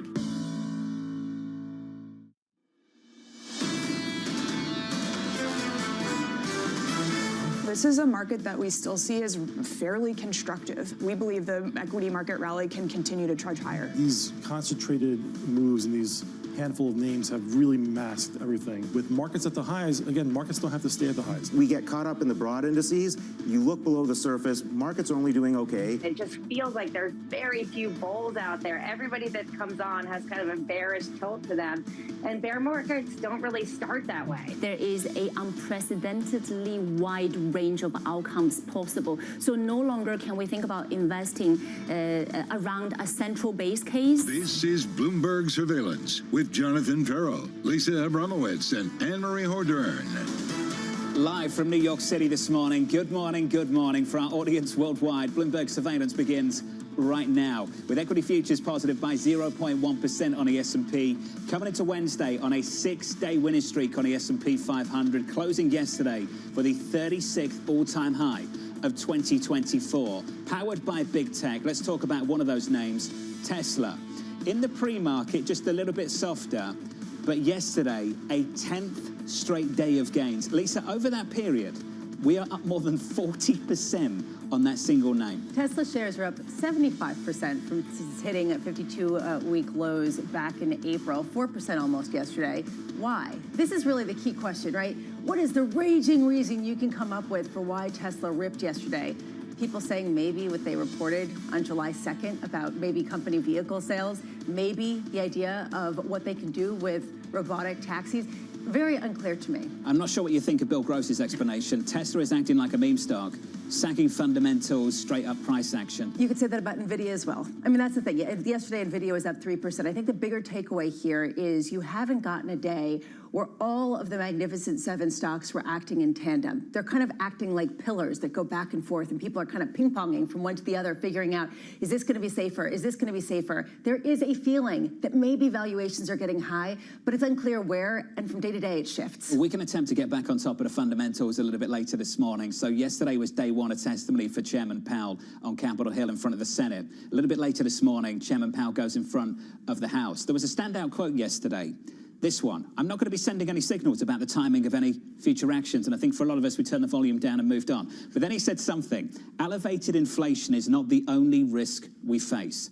And I think that is a very important line from the Fed chair. He continued on yesterday to then lean into the labor market. The latest data show that labor market conditions have now cooled considerably from where they were 2 years ago, and I wouldn't have said that until the last couple of readings. So he's starting to look at the timeline and trying to, I think, communicate without actually saying it. Yeah, we've seen the data. We see it cooling, and maybe we're prepared to move. Neil Dutta, though, immediately after he talked about labor is not a source of inflationary pressures, now sent this out. This has been true for months now, but nice to see Powell finally coming around. You know, I read the comments that Jay Powell and Neil Dutta's analysis yesterday, and my immediate thought was, this is kind of dovish. This is not really saying much, but this is kind of leaning into this idea of preparing the market for a September rate cut. the market action was interesting. The market seemed disappointed that there wasn't a greater kind of acceptance, that he didn't come out and say, September is on, guys. I mean, really, it was sort of interesting to me that you didn't see any kind of response in markets that it was a dovish message. What more did this market want? We've got CPI coming up on Thursday. They've got the opportunity to really outline plans at the meeting at the end of the month. They've got Jackson Hole in August. We talked about this yesterday. This Fed, led by this chairman, many other Feds by other chairmen, chairwomen as well, want a clear, clean sequencing. They want this perfectly teed up. But when he talks about more good data, what are we talking about? A month? 2 more months? 3? It seemed to be as though he was setting up September. A lot of people saying that in July at the meeting later this month, they're going to be talking about how the conditions are getting better for cutting rates. Anne-Marie talked about the idea of elevated inflation is not the only risk you had. You mentioned this too. Reducing policy restraint too late or too little could unduly weaken economic activity and employment. These are dovish signals that signal that maybe employment is very much front and center. I think we all got that message from Neil Dutton. Mine had a different flavor to it. It was no blank Sherlock, something like that in my email. Thank you for that, Neil. Just yesterday, we all had 2 screens up, didn't we? We had Chairman Powell on one screen, we had Secretary Yellen on the other, and we all anticipated this. Secretary Yellen would be asked questions, not just about the deficit, about the economy, maybe not even about financial regulation. It would be about the president's health, and that's exactly what happened in yesterday's testimony. There was a tense exchange between her and New York Representative Mike Lawler, and he asked her, have you seen a deterioration of the president's health? Have you seen any implications to his cognitive health? And she said he's extremely effective in meetings, especially long meetings. She wouldn't give a date, though, about the last time she saw the president. And then Joyce Beatty, Democratic Congresswoman, was trying to get her name in there, saying, please, please stop. She's not a physician. Why should she be commenting on this? But Mike Lawler's point is, you are a member of the cabinet. Has there been any discussions of the 25th Amendment? And that was an unequivocal no from Ms. Yellen. This is going to go on and on and on, maybe for the next couple of months. Equity futures right now on the S&P 500 looks like this. I'm sure some of you are listening thinking maybe for the next few years. I mean, let's see what happens. Equity futures on the S&P 500 positive by 0.1%. It yields a little bit lower by 1 or 2 basis points on a 10-year, just short of 430 here at 427.63. The euro, just like yesterday, not doing much, still in and around 108 at 108.16. Coming up this hour, Brian Levitt of Invesco turning from optimistic to cautious on stocks. Greg Valliere of AGF Investments as President Biden looks to end a Democratic revolt. And Kathy Bosjancic of Nationwide ahead of day 2 of Fed Chair Jay Powell on Capitol Hill. We begin with our top story, the S&P 500 pushing to fresh record highs thanks to a 6-day winning streak. Brian Levitt of Invesco joining the chorus of warnings, writing this: for the first time in a year, we favor a more defensive posture in the near term. That does not mean that we eliminate equities from the portfolio, but rather shift towards higher quality. Brian joins us for more. Brian, good morning to you. Good morning. Before we get into what you're doing beneath the surface, this is a big change for you. Typically, you come on the program, you sort of push all the bears aside and you say, I want to be part of this market. What's changed for you? Well, the first thing I want to say is I still believe over the intermediate term we want to be in equities. I still come back to peak inflation, peak rates, peak tightening is favorable for equities over the intermediate term time period. What we're looking at is more of a tactical indicator that says, look, the global economy is growing below trend and it looks like things are starting to soften. So when you're below trend and things are weakening, you want to be more defensive in the portfolio. And some of that global weakness is being led by the United States. Things are slowing. It's not a recession call. It's not, something ominous is coming, but rather tactically, things are slowing down and we're still waiting on the Fed to respond. That's the change, and I think that's the important distinction. We've been talking about global growth ex-US below trend for quite a while now. The new ingredients is the US slowing down. US is slowing. Something we've been talking about is at what point does someone like you become more concerned about what slowdown? That it's not just slowing, right. That it's slow. That it's slow and that you may in fact have a recession. The good news is that we don't have a lot of excess in this economy. If you look at residential investment as a percent of GDP, if you look at inventory to sales ratios, this isn't an economy that's dealing with a lot of excess. We don't have businesses that are over levered, banks that are sitting on piles of bad loans. And you see it in the corporate bond market. Corporate bond market isn't worried about this economy as of yet at all. Instead, what you're seeing is weakness, slowdown, which by the way is what the Federal Reserve wanted. It's here. The challenge is we've got a 5.25%, 5.5% Fed funds target, and yet the economy is slowing and inflation's in the comfort zone. So it's not a perfect backdrop for equities over the next few months. You know, you say go into quality, and I wonder how quality has changed, given the fact that some of the companies that are minting money have gained so much value over the past 12 months that they're the ones, and I'm thinking of Morgan Stanley, they're the ones that people are getting nervous about. Are you on board with that? This idea that some of the high flyers, I'm thinking of NVIDIA, I'm thinking of Microsoft, maybe have gotten over their skis? Well, perhaps a little, but that doesn't mean that it doesn't go on. You know, as the economy slows, investors are going to be looking for a spot for businesses that they think are going to continue to do okay in this environment. And so I think part of the challenge was our risk on call, which started last July, was a great one. But really, most of the broadening of the rally happened in a couple of months, right? Small, mid, did 20% in 2 months, November and December, on expectations of rate cuts, and then it's been all concentrated. So the risk-on rally should have been broader. Then when you get to a more defensive spot, you tend to get more higher quality. So yeah, they are perhaps a little bit elevated, but I think that's where investors camp out in a slowdown. That could persist. Ultimately, what ends up happening over the next couple of years is in a easing cycle with a normalization of the yield curve, you should broaden out. But in the near term, I think investors hunker down a bit and stay in those names. So you're still a FOMO kind of guy, just with respect to NVIDIA and Microsoft, not necessarily with the rest of the broadening out. Is that correct? Well, I'm a FOMO kind of guy over the next 3 to 5 years, absolutely. Okay. Again, so you know, not in the near term. Yeah, the headline might be it turns a little bit bearish from where we've been. I mean, we were full risk on since July. As things slow and we wait for easing, we get a little bit more defensive. But again, over the next 3 to 5 years, peak tightening, peak rates, peak inflation favor stocks. Some of these words that people use, like becoming cautious or being more risk on, have different meanings depending on who the person is. That's true. And the idea of being cautious in the past has been going into long bonds, having more cash, and going into, say, dividend plays in the equity market.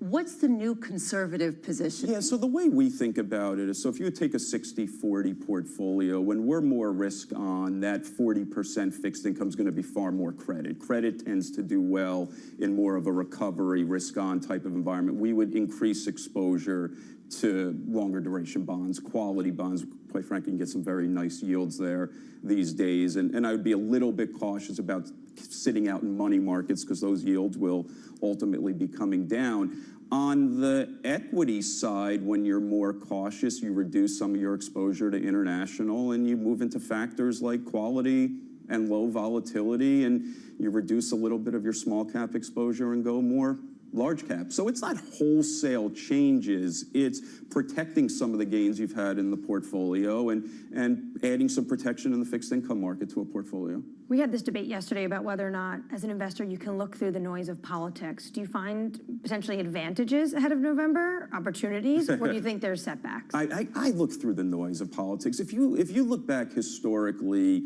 and you look at volatility in markets, it doesn't come because of elections.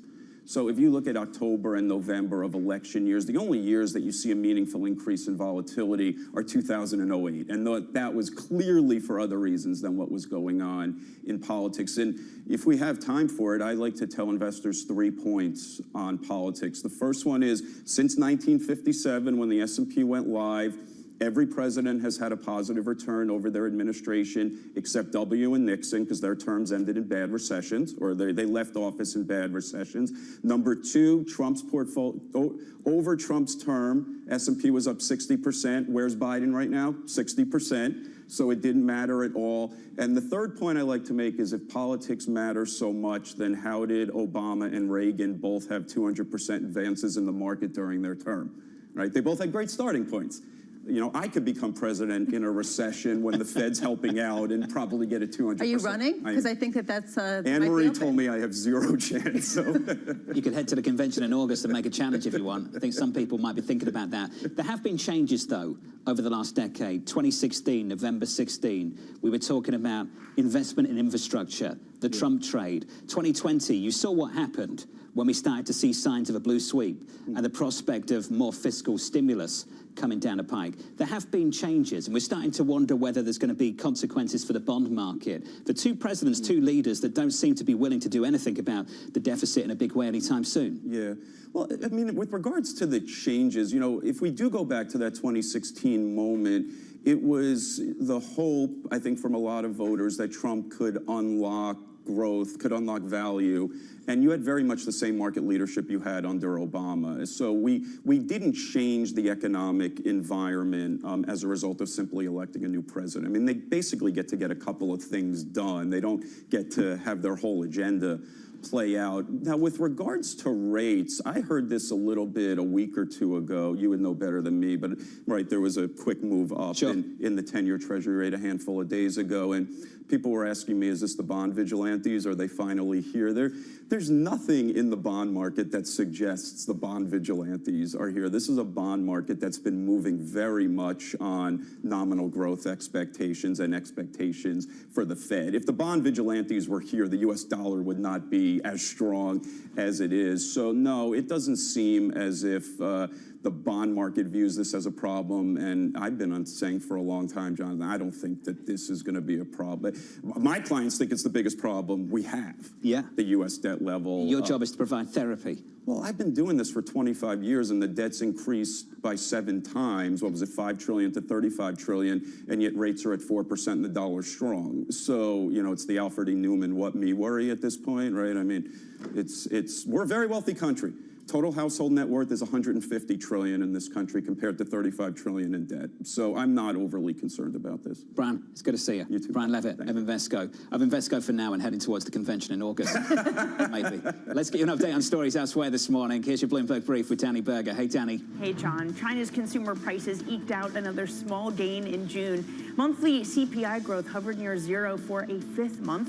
That deflationary pressure is continuing, but the PBOC, as of now, is wary of lowering rates for fear of a weaker yuan. According to the National Bureau of Statistics, consumer promotions for the annual 618 Shopping Festival hurt the prices of entertainment-related goods, household appliances, and cars last month.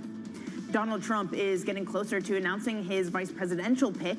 During a campaign stop in Miami, Trump teased but did not officially announce that Florida Senator Marco Rubio could be his choice for a running mate. He stopped short of making an official announcement, but did say he was officially challenging President Biden to another debate, this time without moderators. Oracle shares dropped 3% yesterday after Elon Musk said his AI startup would rely less on its cloud technology. He was posting on X, and Musk said his firm would build a system to train AI models internally. Their information had earlier reported that the companies ended talks on a potential $10 billion cloud deal where xAI would have rented cloud servers from Oracle. And that's your Bloomberg Brief. John. Hey, Danny, thank you. More from Danny in about 30 minutes' time. Up next on the program, pressure building in the Democratic Party. Donald Trump is on track, I think, to win this election and maybe win it by a landslide. That conversation just around the corner, live from New York City this morning. Good morning.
Bloomberg covers the world with unmatched reach and resources. From more than 120 countries, the moment news breaks, 24 hours a day. Bloomberg, context changes everything. Bloomberg has enhanced search on the terminal to deliver what you need when you need it. Now, you can simply type phrases in everyday English in the command line. Compare financials. Find people. Analyze markets. You can enter phrases or ask questions. What do you want to know today? Ask a question or visit SearchGo to find answers now. Middle East and Africa. Vibrant resources and high-yield investment opportunities abound. Join me on Horizons Middle East and Africa for the stories, newsmakers, and insight from this exciting region. Now weekdays, only on Bloomberg.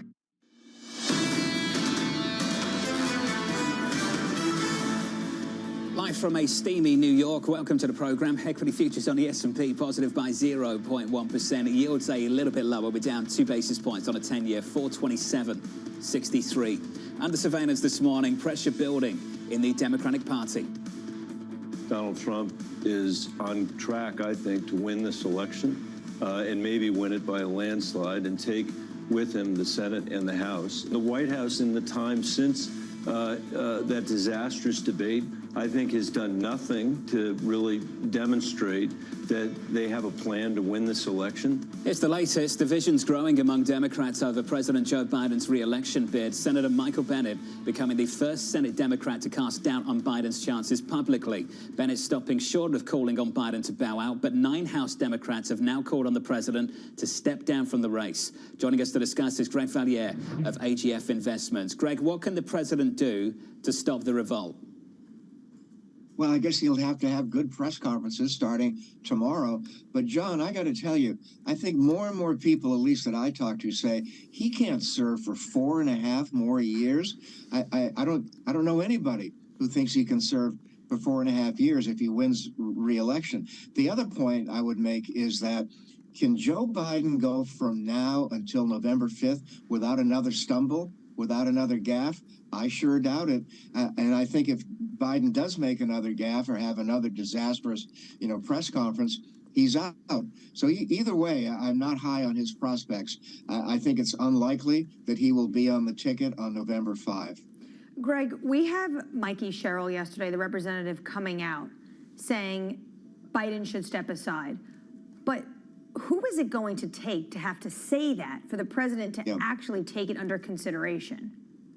I think probably people in his family, whether it's Hunter or Jill or people very close to him, would have to do this. Or we'd have to see polls over the next few days that show a significant deterioration. Or if he makes a gaffe tomorrow at the press conference. So there are a lot of factors. But again, I'm not high on Biden's chances. I think that between now and the election, he'll have more problems. So what's the timeline? You don't think he's going to be on the ticket. What's the timeline of him stepping aside? I have no idea. It could be September. It could be later. It could be next week. I think that it all depends on events. He's obviously angry and feisty and is going to fight this and see if he can hang on. And I think he's had a pretty good 48 hours. I think a lot of Democrats are resigned to him winning. But Senator Bennet of Colorado did make a good point, and he used the L word being landslide. And I do think that people in the Democratic Party are now worried that they're going to lose the House and the Senate and the White House. When you say you think it is highly unlikely that Joe Biden will be on the ticket in November, the path to how he gets off the ticket and who comes on is actually incredibly important to understanding what the chances are, how this sort of skews the election results at the end of the day. At what point do you see some sort of coalition of Democrats getting together and taking action sooner versus just letting this play out in a series of gaffes that is a drip, drip, drip feed until November? Yeah, it's a terrible choice, Lisa. Nothing the party is real happy about. I mean, I do think that he could hang on for a few more weeks, and you have to admire the fact that he's fighting for his political life, and he's had a history of making comebacks. But this one, to me, is too tough to overcome. Meanwhile, you do have the issue of what Donald Trump is talking about, which is basically going directly after Kamala Harris last night at the convention or at the speech that he was giving. And there's this question about whether there's a shadow race going on, essentially, whether essentially Kamala Harris is the presumptive nominee for a lot of people, and whether that's actually becoming increasingly explicit, even in what we're hearing from Donald Trump. I think it's virtually certain that she will have to be the nominee. I'd be shocked if anybody else mounted a serious challenge. I think the party is thinking that she is fairly talented as a politician and could be underrated. So no, it's going to have to be her. I can't see any other. We're down to only 3 people who could be president. One of them is her. Greg, I want to return to the pressure point, where the pressure comes from. On the donors, the president's given us the impression that he doesn't really care what they think. On the party officials, he's come out swinging at anyone who is testing him. And then when it comes to the polls, you saw in the interview last Friday, he thinks this is a coin toss, coin flip. He doesn't think this is close, as far apart as maybe some of these polls suggest. So, Greg, I'm just wondering where it comes from in the polls, because based on what we've heard from him, he doesn't believe them. That's a good point, John. With the exception of the New York Times poll, which is showing Trump ahead by quite a bit, all the other polls, to my shock, are close. I mean, after that disastrous debate, I wouldn't have been shocked if Biden was down by 8, 10, 12 points. But he's not. He's down maybe by 2 or 3 or 4 points. That shows that maybe most Americans have made up their minds. Maybe most Americans aren't paying attention. They didn't pay attention to the guilty verdicts in New York. Maybe they didn't pay much attention to the debate. So there still is a path, a very narrow path for Biden. But the one thing I can't get my arms around is the Electoral College. I just cannot see Joe Biden coming to 270 without some big upsets in states like Wisconsin. Greg, it's good to hear from you. Greg Valliere of AGF Investments on the prospects for President Biden, not just in November, getting to November, winning in November, but ultimately governing for another 4.5 years. Greg makes a point there, though, that maybe the electorate is missing it. I actually view this differently. Maybe it's the Democratic elite that is missing it. Biden's age has been showing up in polls for over a year. And the issue is the fact that most Americans care about the economy and they care about immigration. And when you ask them who do they trust on those issues, it continuously is the former president, Donald Trump. So the electorate, I think, has been there.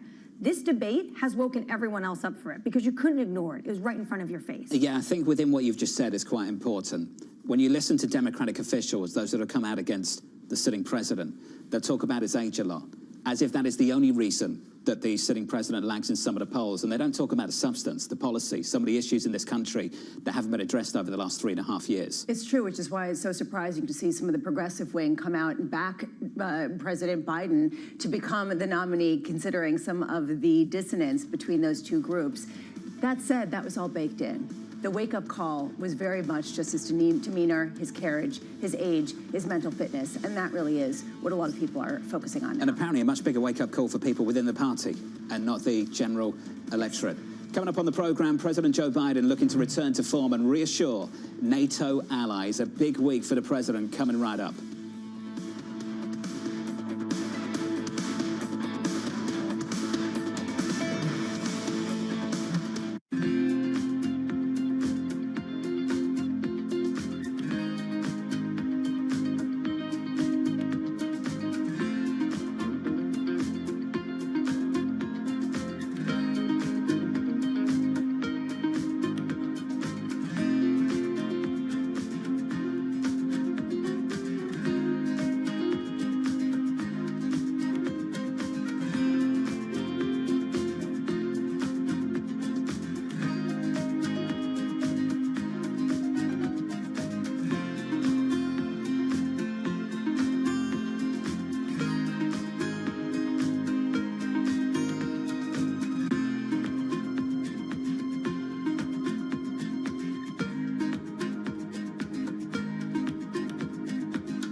The names that move markets are on Bloomberg. How worried are you about the U.S. election? It's for the American people to decide what they want with their politics, with their government, with their future.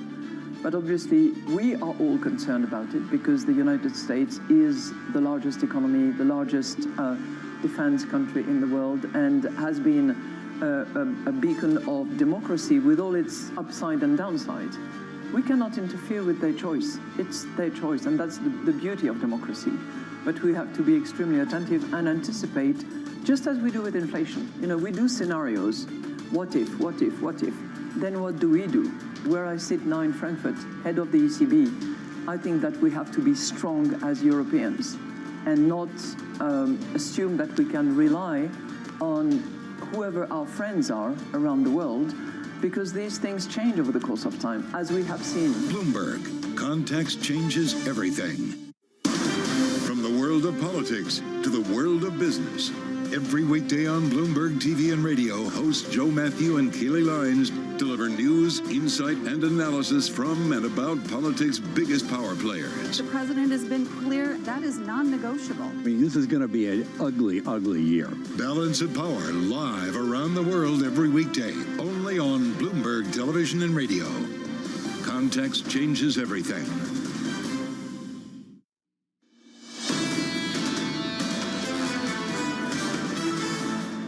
It's the price action this morning. Firmer on the S&P by 0.1%, on the Nasdaq up by a third.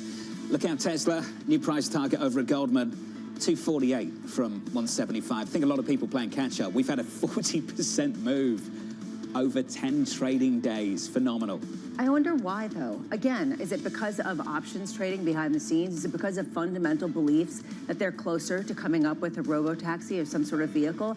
It is unclear to me, and I think that's the reason why Bill Gross was talking about it being a meme stock. A meme stock, the valuation versus, say, the fundamentals. It's hard to call it a growth company when there hasn't been growth, right? And I think that's the struggle we've all got with Tesla at the moment. The carrot over the stock has been this robo-taxi announcement in April that we've all had circled on the calendar since early April. That date is in early August, so look out for that, I guess. In the bond market, yields 462 on a 2-year, 10-year 427.44. Lots of debt coming to the market. Yesterday we had, what do we have, a 3-year note? Went pretty well, Lisa. Yeah, Later on today, $39 billion of 10-year notes coming to the Treasury. Yesterday actually went very well. And what people say is that seasonally this is a good time, a strong time to sell debt for the U.S. government. I love, though, what we just heard from Mr. Levitt when he came on and said, I can't find the bond vigilantes. If they're there, well, I'm not finding them because they're not showing up in any kind of meaningful way. Any kind of hiccups in the bond yield can be directly attached to another narrative, in particular the economy. And that, I think, is what we're seeing in terms of some of the reception for these bond auctions. They're not in France either. Yields are lower by 7 or 8 basis points. Switch at the board and get to Europe. Things are looking a little bit better. It's been difficult. I know it's been difficult for a while, but French bond yields down about 7 or 8 basis points to 3.17. That's the story in France. Under surveillance this morning, President Joe Biden losing the support of another Democratic lawmaker in the House. Mikey Sherrill of New Jersey calling on Biden to end his re-election bid, and Senator Michael Bennet of Colorado telling CNN that Trump is on track to win and sweep Congress, but did not explicitly call on Biden to bow out. The list is getting longer and longer. The list is getting longer, but Terry Haynes makes this point. Party leaders pressing Biden to go could move the needle.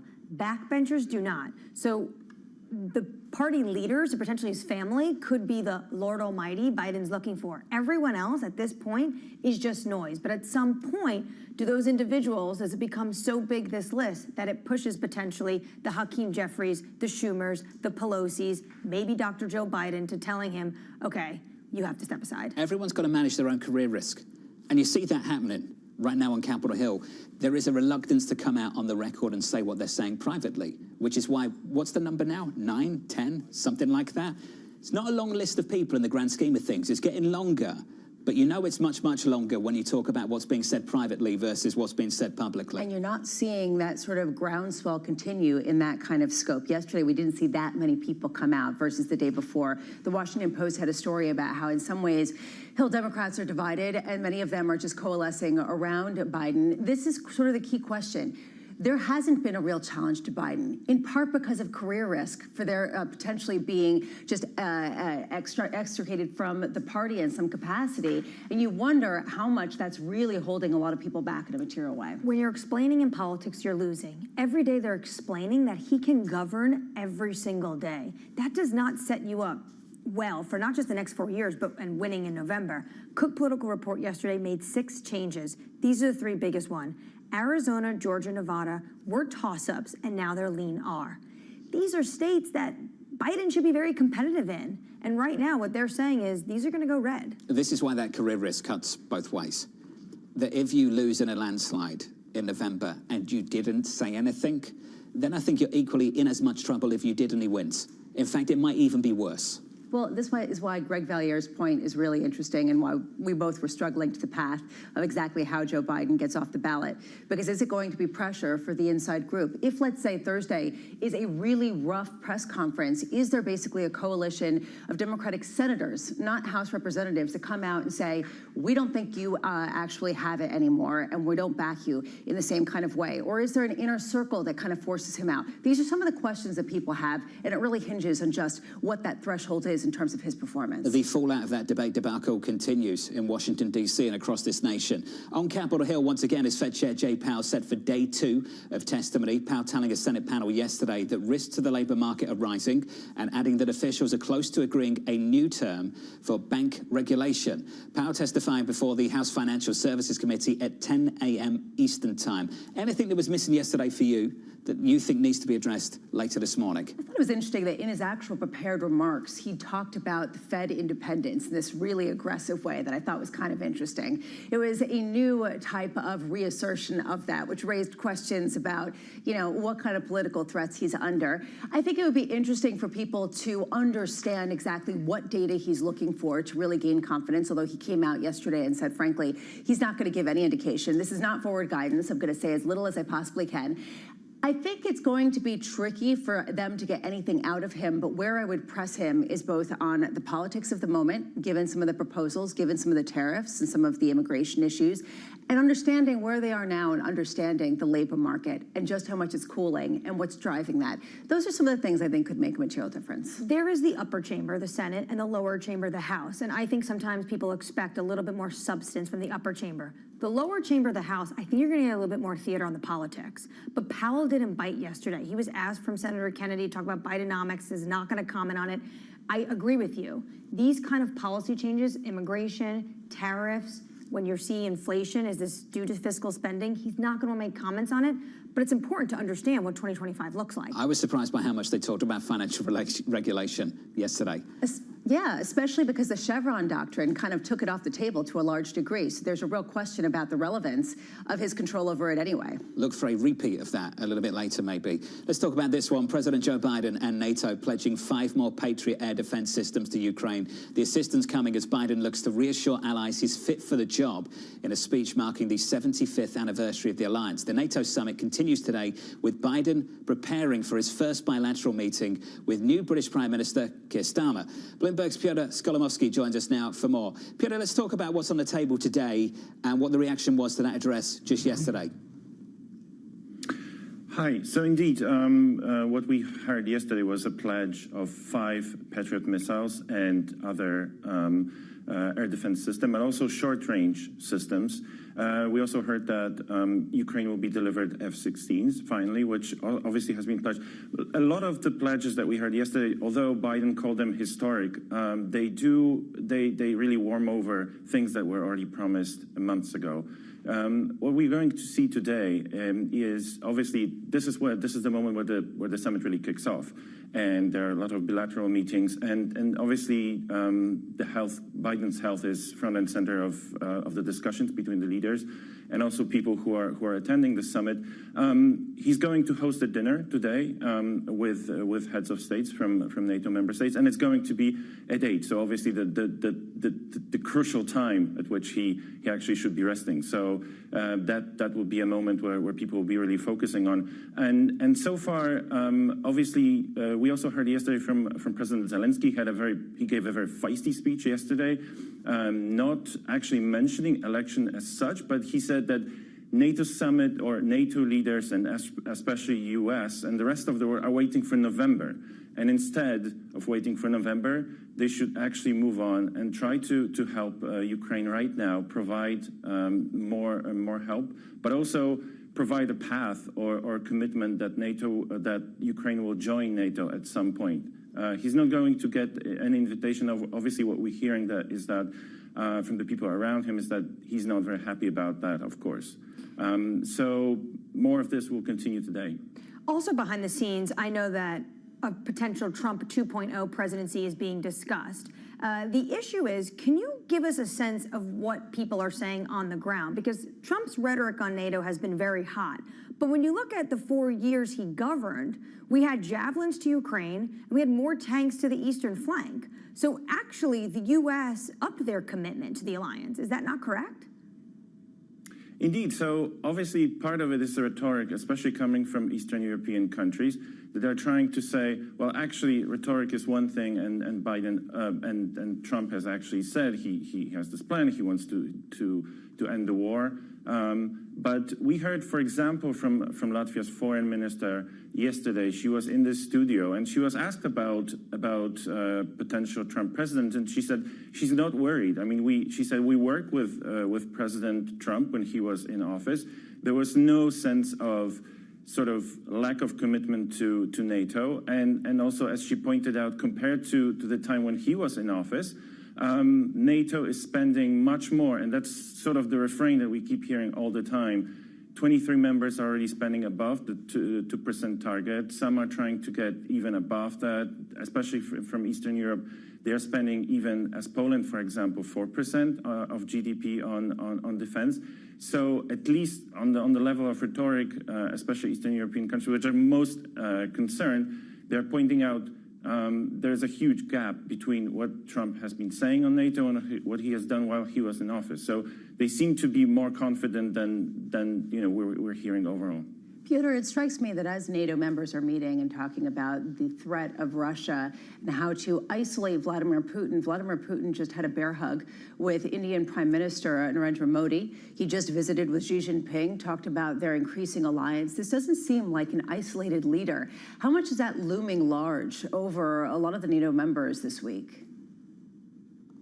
Of course it does. It's a big concern for NATO members, and Putin has really tried to kind of drive the wedge.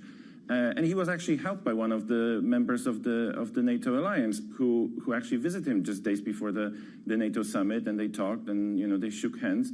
So Putin has done quite a lot going into this summit just to project the image of the guy of the leader who's not alienated at all. As you said, he met India's prime minister. He also met others, and clearly he's coming into that summit strengthened, and also sort of being helped by some of the members who are here.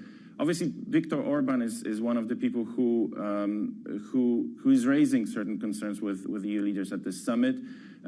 He arrived after those meetings. He actually met Erdogan yesterday, and he's the one who's trying to push the idea of a peace plan, whatever that peace plan is, because we're not really sure about the details of it. So this indeed, it's a lot of wins for Putin just coming into that summit. Piotr, thanks for the update, sir. Bloomberg's Piotr Skolomoski.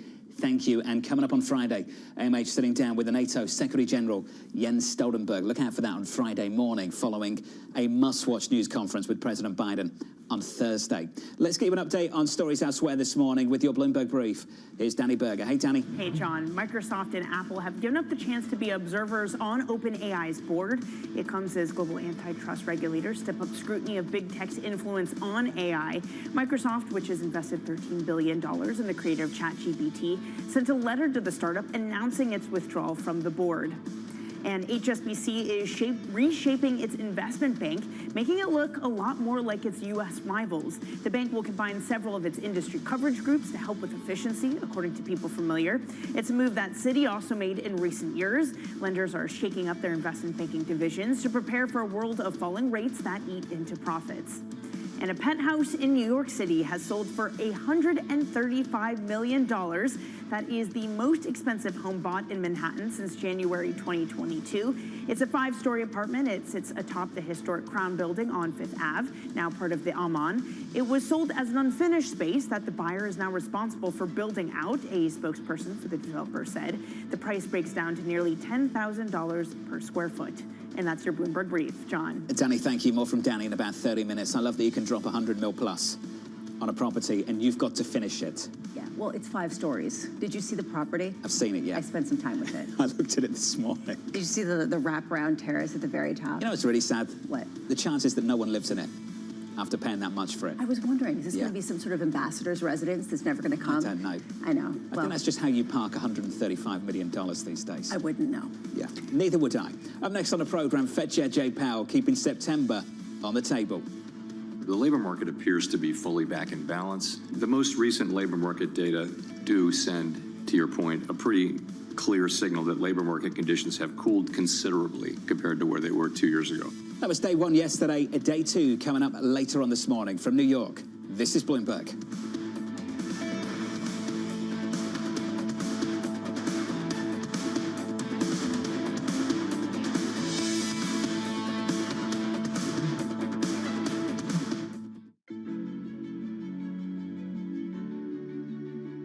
Every single thing I've done, it's almost as if somebody has said it can't be done. I mean, I remember I was in a factory and I said, I want to go in the night shift. And they said, no, we don't put women in the night shift. I said, how will I be a successful production manager or personal manager of a factory if I never went into a night shift and knew how a third of my people worked? So in some ways it has fueled some of my determination. It's fueled some of my, okay, I'm going to show this is possible, a sense of, I'm going to go get on and do it. It also gives me courage because I feel sometimes I'm not just doing it for me, I'm doing it for everyone else who comes after me. And I always tell women who ask me for advice saying, put your hand up for the most difficult job. Put your hand up for things that are challenging. You know, go in there and lean into things that are difficult, that are challenging, because that's what gives you the greatest credibility, respect, reputation.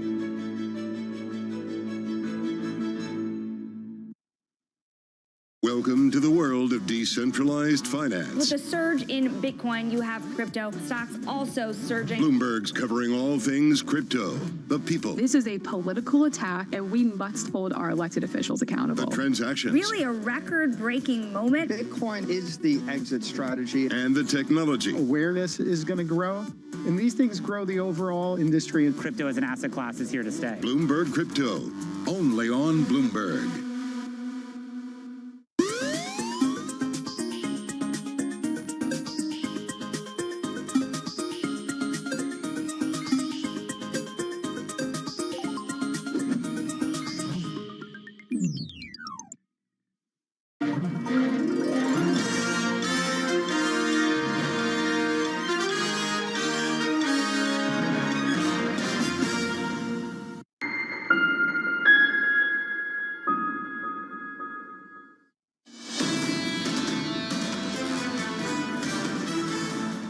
Stocks are positive here by 0.1% on the S&P 500. If you check out the bond market, yields are a little bit lower, down 2 basis points, 427 on 10s, ahead of 10-year supply a little bit later on this afternoon. Under surveillance this morning, Fed Chair Jay Powell keeping September on the table.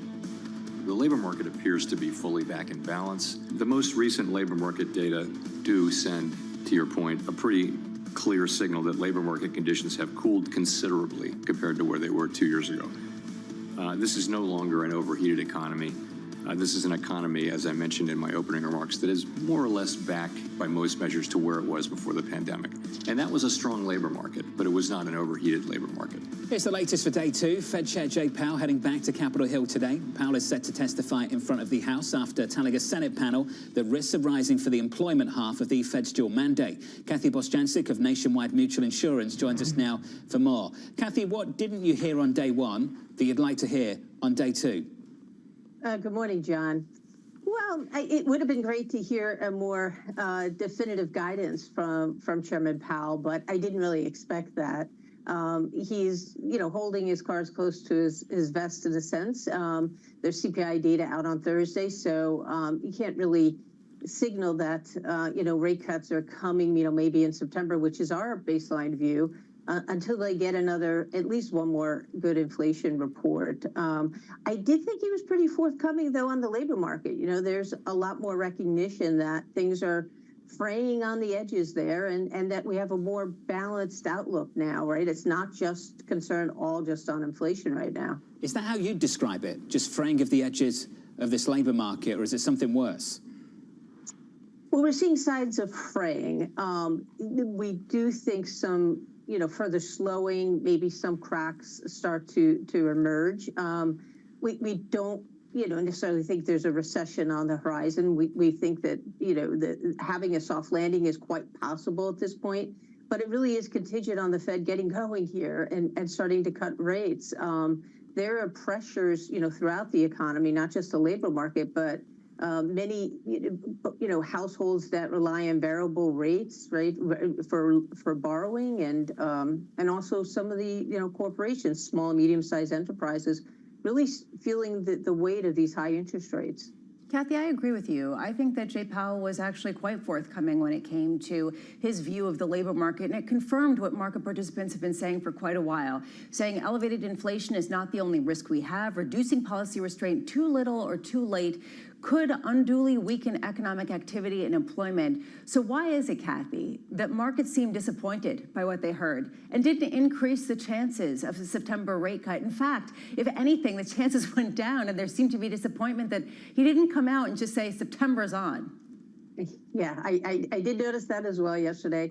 I think that's markets just being markets and sort of hedging a little bit. I was watching the odds; it had gotten up, over 0.75% odds that they would cut in September, and it backed off a little bit. I think really, we're all waiting for the CPI data on Thursday. And listen, if it surprises to the upside, then even our call in September doesn't look all that good. Assuming we get another good benign reading, I think that gives them green light. But there's no doubt, there's some slowing in the labor market. And you look at the composition, even payrolls, which people say, oh, employment's still strong. But as rightly pointed out, I was quite impressed in the Senate questions. A few of the senators understood that 3/4 of the gain in payrolls on Friday were really two categories, and both could be related to government. So the private sector is starting to slow down, and I think it's on their radar screen. I think they just need the inflation data to cooperate. I'm wondering about Thursday, when we get that CPI data, how much you're going to see sort of a binary response in markets, whether it goes to 0 for September or 25%, or whether it goes to 100%. If we get what's expected in terms of CPI coming down to 0.2% with just stripping out energy and food, do you think that green light September, regardless of all of the concerns about some of the base effects and things of that nature? Oh, yeah, the base effects are there, but I think they're squarely, looking at 3-month annualized rates, the month-to-month. And he said, we just need another good monthly, reading. They're going to look beyond the base effect. And the markets are too, right? If you look at the TIPS market or, just the bond market's expectations of Fed easing, it is really the run rate, the current run rate, that matters most. When it comes to what we heard from lawmakers yesterday, potentially hear more about this today, it did get a little bit political. Senator Kramer said that rates shouldn't move in either direction before the election because of the optics for that. How much do you think the Fed is taking all of this on board? I think, very little. I think if it's there, they try to put it out of their mind. I mean, I really do take Chairman Powell at his word that this is not entering the decision-making process here. They're just looking at the macro fundamentals, doing their best. And you could argue if they don't cut rates or move before before the November elections, they actually then are indeed influenced by that. So I think that they'll just keep their eye on the data here. To Lisa's point earlier, though, she said she would love to hear more about what policy would mean for the Fed, things like tariffs and immigration. At some point, does this Fed need to start talking more openly about that, given the fact that there's some people come on this program saying that could mean a hike in 2025? you know, they're not going to, Chairman Powell is not going to do that. Fed officials won't. It's just premature at this point. We don't know, as Powell said, to make conjecture about campaign promises right now. You have to see what plays out, what actually gets passed, and then they'll react. They have to be reactive, and otherwise they do, risk sounding, political at this point. Obviously, many of them internally will have their own views of, tariffs or tax policy changes could impact things, but they'll really wait and see and deliberate on what they get from fiscal policy, not what what the campaigns are suggesting. You have a bit more space to develop those views publicly, unlike Chairman Powell, Kathy, and perhaps we can do that right now. If you do come forward with the tariffs that the former president is suggesting, there are some who think that maybe the Federal Reserve commences hiking in 2025. Have you developed any views, any firm views around that particular topic? We're also kind of in a wait and see mode, to be honest with you, because there is so many variables, right? What actually gets, what's rhetoric and what's reality. There are differences, but clearly, if you have large tariffs, clearly that could be inflationary and impact the consumer in a negative way. And does the Fed react with higher interest rates?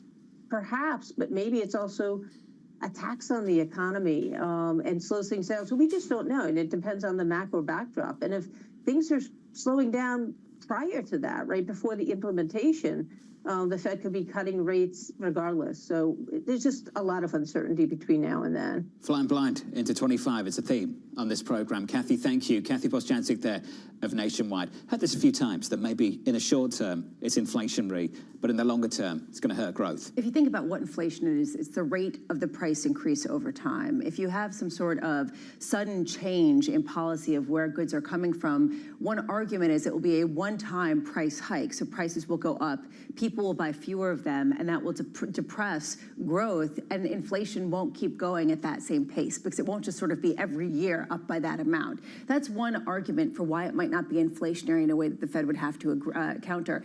I do want to hear, though, what people's understanding and the Fed's understanding of what the effect of immigration has been on the labor market. Because it's one thing to say we don't understand what's going to happen. It's another thing to say we have no clue what's happening right now. And that's what I want some clarity on, how they interpret some of the guidance that we've been hearing. So Adam Posen at the Peterson Institute, he touched on both.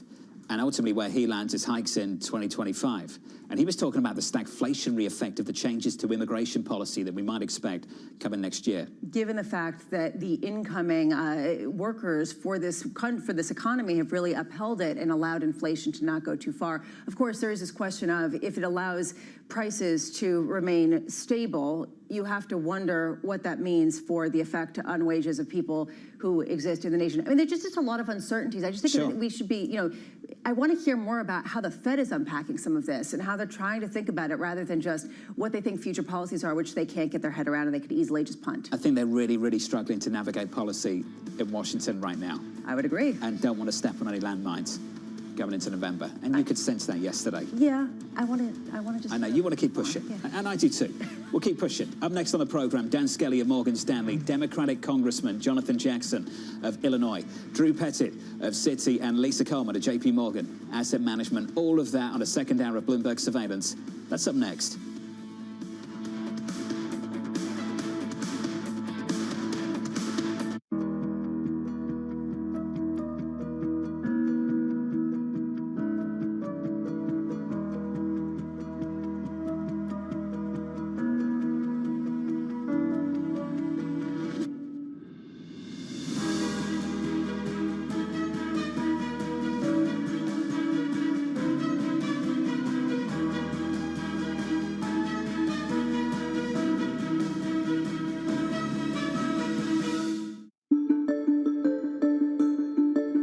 In recent years, you created an institute, the Jane Goodall Institute, and what is that designed to do?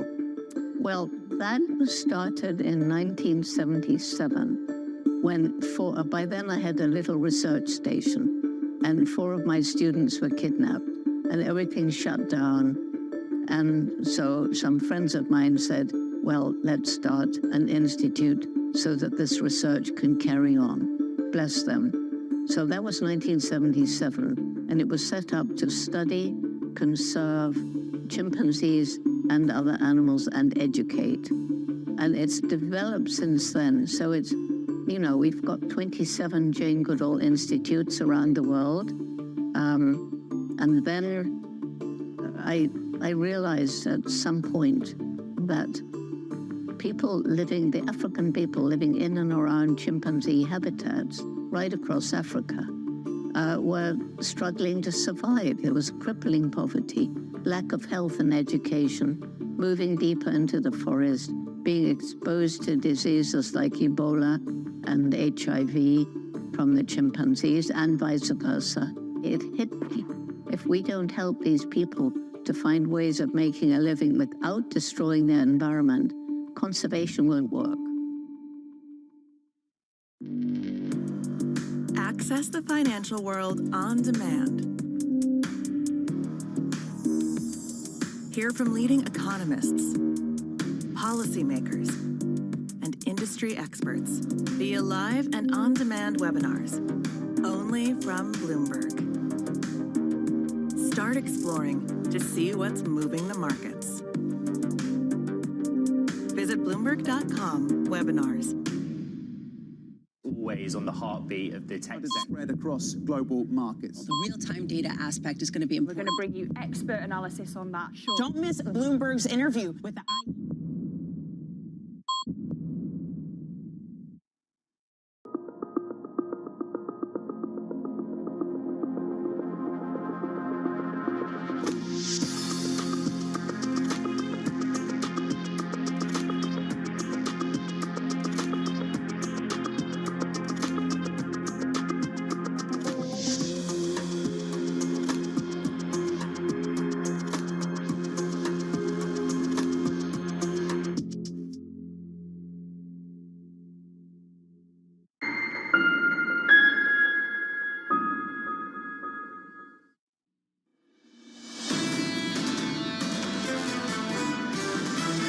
As we look ahead to the second half of the year, maybe we have less negative surprises from rates, maybe even positive as we head into rate cuts. The data is very clear, and it's sending a green light to the Fed that they actually can adjust policies. They're going to do what's right for the economy. And if that requires a larger cut to start off the process, they'll do it. That financial condition easiness, it allows the Fed to be patient, but it could turn on a dime. Our base case remains that December is going to be the first cut, but the door is definitely wide open. This is Bloomberg Surveillance with Jonathan Ferro, Lisa Abramowitz, and Anne-Marie Hordern.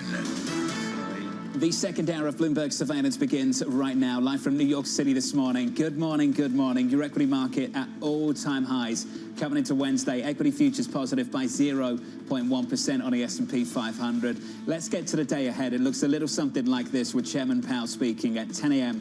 Eastern Time. We also get some debt supply, which Lisa's very, very interested in. The 10-year auction, Lisa, a little bit later on this afternoon. Yeah, $39 billion of bonds. Although I have to say, it was a bit of a buzzkill. Yesterday, a 3-year auction came out, and it was actually really positive. It came out very well. I like what we heard from David Levitt, this idea that he can't find the bond vigilantes. If they're worried about the debt, where are they? Because right now, this has been something that's been going on for quite a long time, and he doesn't really see the kind of pushback that can't also be connected to economic types of news. Just because there's not much price movement doesn't mean there's no tension. And we know there's some tension in the tug of war right now between the political considerations and the weakening economic data. It's like two opposing forces. Coming off the back of that debate, we started to consider Trump Volume 2, sell bonds. And then we started to consider weaker economic data, buy bonds. I still think there's some tension going through the summer on those two issues. There's a tension between the people who have to make a trade on it in the market and the people who understand that the worry about the deficit will actually keep it a little bit in check. We'll keep spending a little bit in check. If you don't worry about it, then you get profligate spending, and then you get, say, I don't know, a Liz Truss moment. So that is the fear that people have baked in at a time when there isn't much else that's kind of driving markets. Like, yes, we got a 36th record high, but it was limping and wheezing there. It was just a couple of the mainstays. It was small. Yeah, I mean, it really doesn't feel like some kind of rip-roaring direction or feeling of confidence right now. We've squeezed out 6 days of gains on the S&P 500. We can confront the economic data, more of it later this week, CPI on Thursday, can try and get your hands around earnings. We'll get bank earnings on Friday. It's much more difficult to speculate on the future of politics. Never mind discussing the outcome of November. we still don't know for sure who the two candidates will be facing off by the time we get there. And you kind of heard that yesterday, Trump giving this rally. He started talking about the Biden-Harris ticket.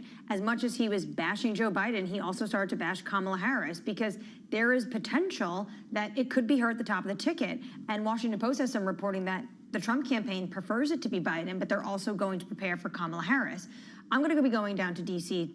for NATO. Biden's going to give his press conference tomorrow, and a European diplomat had said, it's a pity that we can't talk about substance as much, or a lot of the optics isn't about substance, and everyone is just hanging on every word and move the president makes because they want to see what this means for November. I think a lot of people say that it's a pity that we can't talk about substance in a broader level, and I wonder how much markets are just sort of, benumbed to the drama, and it becomes personal intrigue, and a lot of people say, okay, what's going to happen, et cetera. It makes for good kind of, gossip, but not necessarily anything that changes people's markets' view until it doesn't, and I guess that's sort of what we keep hearing from everybody, and if it does eventually, you can't get ahead of that freight train. That felt very real, very personal. Because I feel the same way. We'd all love to talk about substance down in Washington, D.C., but that's not going to happen anytime soon. You know what's going to happen in that news conference on Thursday.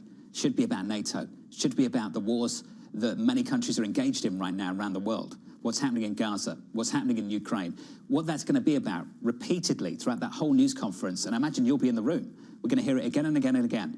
Reporters will just want to be talking about his health and the prospects that he's not on the ticket come November. Which he will have to be very prepared for. And this is really the issue, is how much oxygen does that suck out of the room? And we can have a discussion about whether that's a problem just in general for the U.S. leadership, et cetera, et cetera. It doesn't seem to matter, though, for policy. And we talked to Greg Valliere. He's saying he's not going to be on the ticket. Okay, well, what's the path to get there? I mean, there was a Washington Post story about how Democrats are kind of coalescing around him because what is their option? You talk about career risk. It becomes a sort of noise in the background of frustration, and it's the reason why a lot of people come on the show and say they're tuning it out. I can promise you this, there's going to be a lot more noise. And it's going to get harder to tune out as the week grows older, okay? Here are the scores right now in financial markets on the S&P 500, positive by 0.1%. In the bond market, ahead of that supply, yields lower, bonds rallying, 426.85 on a US 10-year. The euro a little bit stronger. European assets doing okay today. Equities bouncing back, bonds firmer, yields lower in France. The euro stronger to 108.22. Coming up this hour, we'll catch up with Morgan Stanley's Dan Skelly with stocks on a 6-day winning streak.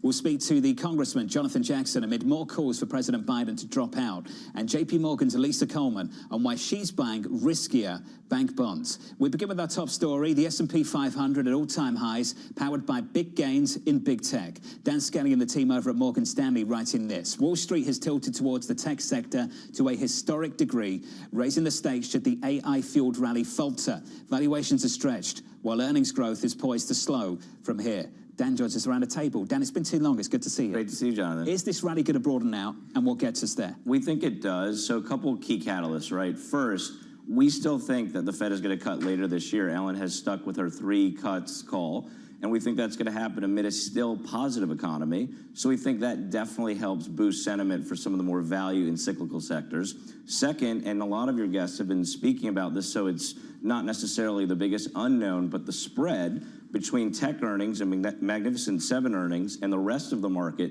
starts to compress as the year goes on. So you're going to see that earnings revision story start to improve for the everything else part of the market. Within the everything else, are there parts of the everything else that you're more constructive on specifically? Is it the financials, the banks? What is it? Financials are starting to act a lot better. You heard some positive regulatory rumors recently. We still think there's a capital market cycle coming as the Fed does cut. We've been in a 2-year down cycle in M&A, so there's some pent-up demand there. So financials are definitely part of our preferred list. Industrials, right? We're still seeing massive spending going on from the fiscal initiatives. And this is an area, frankly, that intersects a lot of technology and a lot of structural trends towards powering AI and technology. So that's another preferred sector. So you could make a bullish argument for what you just said, and you could make a bearish argument for what you just said. If big tech isn't going to power the gains, well, the gains kind of wouldn't have happened, right? Your shop was talking about how NVIDIA has accounted for about 30% of the gain year to date on S&P. So are you looking for index level S&P to actually fall as people shift away from big tech, even as you do see all of these opportunities and a broadening out under the hood? It's such a great point, Lisa, and it's an important idea to think about from a broader portfolio perspective. In our view, we see more broadening out. It's hard in our view to get a huge correction if the earnings are still positive for technology. So we're talking about relative revision strength changing on the margin. We're not talking about a collapse in earnings for technology. We still don't know what the effect of AI is. The market has been in this phase of suspending disbelief for some time in terms of ROI and adoption, productivity gains. That story is not going to play out, Lisa, for like another year or 2 years. And so we see more intrasector, more intramarket rotation than a bigger sell-off from tech. This is what I find fascinating. And Bill Gross was talking about Tesla acting like a meme stock. And I know that Tesla is its own ball of wax. But there's this question of how much you could actually see some of the negative feelings or the fear that people have around some of the tech valuations translate into any kind of pullback. I mean, hasn't that been the big challenge, given the fact that valuations have been concerning for a while, especially given the questions about AI, but it hasn't materialized into losses? No doubt. And let's also face reality, which is that you've seen this optionality in AI, this massive fervor around what does it do for the economy and for all these different structural productivity trends. But at the same time, let's not forget that while that's been the sword, the offense, big tech has also had the shield of strong balance sheets. And so in a world where narratives around interest rates have shifted dramatically this year, first very scared about inflation, now a little bit more tepid, the idea of having net cash balance sheets has been a strong defensive haven for this group as well. When it comes to these changes you see in consumer trends that you want to get ahead of, what exactly are they? What are these names that you think can outperform towards the end of the year? So, Emery, you've seen a massive divergence in the consumer in recent months, and this played out in first quarter earnings. The restaurants, the airlines have all shown this divergence between high income and low income. And you're seeing more normalization post-COVID as those stimulus checks have really been exhausted. So to your point, what we're trying to think of is there's been this kind of extreme crowding in the high end. We're thinking as rates do come down later this year, you're going to see some relief for those consumers who are more debt-laden. And so we think possibly getting a little bit more aggressive on lower-end consumers is an idea to play later this year. So is the biggest risk, though, the potential that there is potentially a recession? So in our opinion, it's hard to imagine a recession today. Ellen Zettner, as background, has been in the soft landing camp for 2 years. I have to give hats off to Ellen. And what I would argue here is you're seeing this two-track economy. A lot of folks are trying to put today's inputs and today's data into a very clean and smooth historical model. And they're trying to bucket it as either the hard landing or the soft landing. And what I've argued for some time is there's no known flight path for the situation you're dealing with today. Post-COVID, there's so much nuance. There's so many one-offs going on that we frankly have never seen before that it's resulting in this two-track economy. So they have so much concentrated wealth effect and frankly more power than they've ever had in 20 years, that their strength is still offsetting some of the degradation in the other track of the economy that is seeing real pain from high interest rates. So on net, we think the outcome is it's hard for the slowdown in the second track mathematically to hurt the average, to cause a recession, when 70% of overall spending is coming from the first track. Do you think that spread can close, though? Because that's a very different conclusion. So we think it certainly can, but rates are a big part of it. Rates have become the dividing line in terms of behavior and consumption. And look, the other thing to think about is the labor market, right? Like a lot of people are starting to get concerned about the cooling in labor. Powell talked about this a lot in his testimony yesterday. He's starting to reintroduce two-way risk. Inflation is certainly still a goal, but he's starting to reintroduce the idea of the other part of the mandate in terms of employment.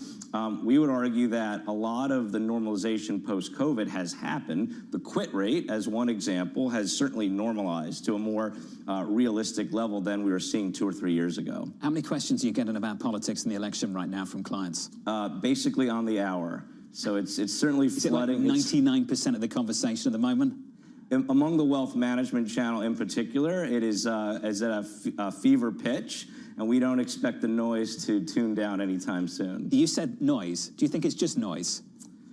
So it's not noise in the sense that you have to have a view, and you have to have some type of baseline of expectation. So look, I'll just say this. I think this is one of those very rare instances in American history, and as a history geek, 150 years to be exact, where you're seeing the incumbent face off against the candidate he actually defeated in the last election. So Grover Cleveland, 1892, is the last time this happened. The nuance here is that you've seen both of these gentlemen in office before, and frankly, love them or hate them, and there's a wide spectrum of reactions on either side, the markets and the economy behaved fairly well under Trump and have done the same under Biden. So I think there's this massive kind of pre-election and candidacy, uncertainty, and all these different noise that you're seeing at the moment. But the reality is, I don't think that it's going to really offset or take off track a lot of the positives out there either. And I think the biggest surprise is that the election just ends up being a big nothing burger for the market. Dan Skelly at Morgan Stanley with quite a headline there. Dan, thank you.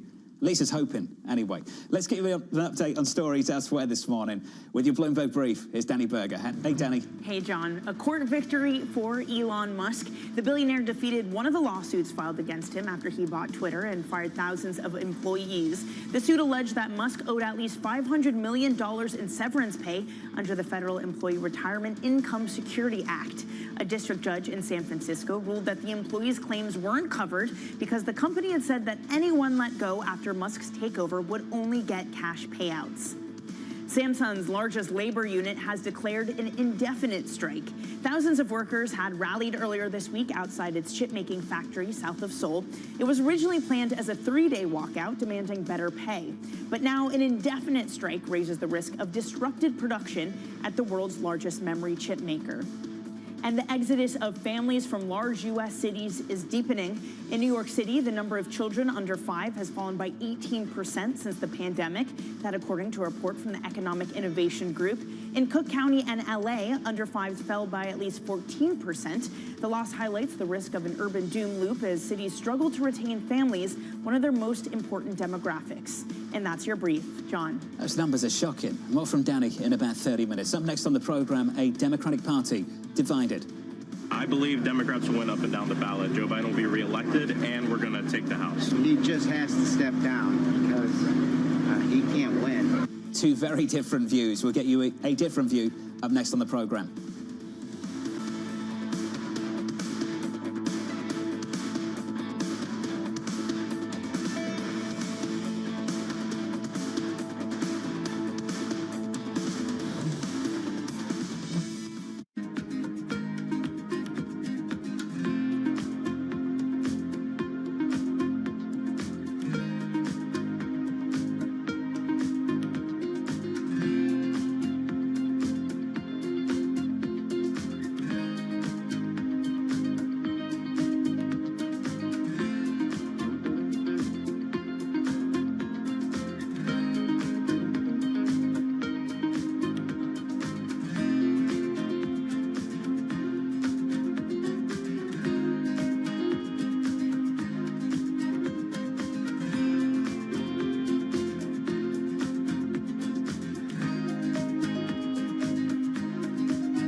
Bloomberg has enhanced search on the terminal to deliver what you need when you need it. Now, you can simply type phrases in everyday English in the command line. Compare financials. Find people. Analyze markets. You can enter phrases or ask questions. What do you want to know today? Ask a question or visit SearchGo to find answers now.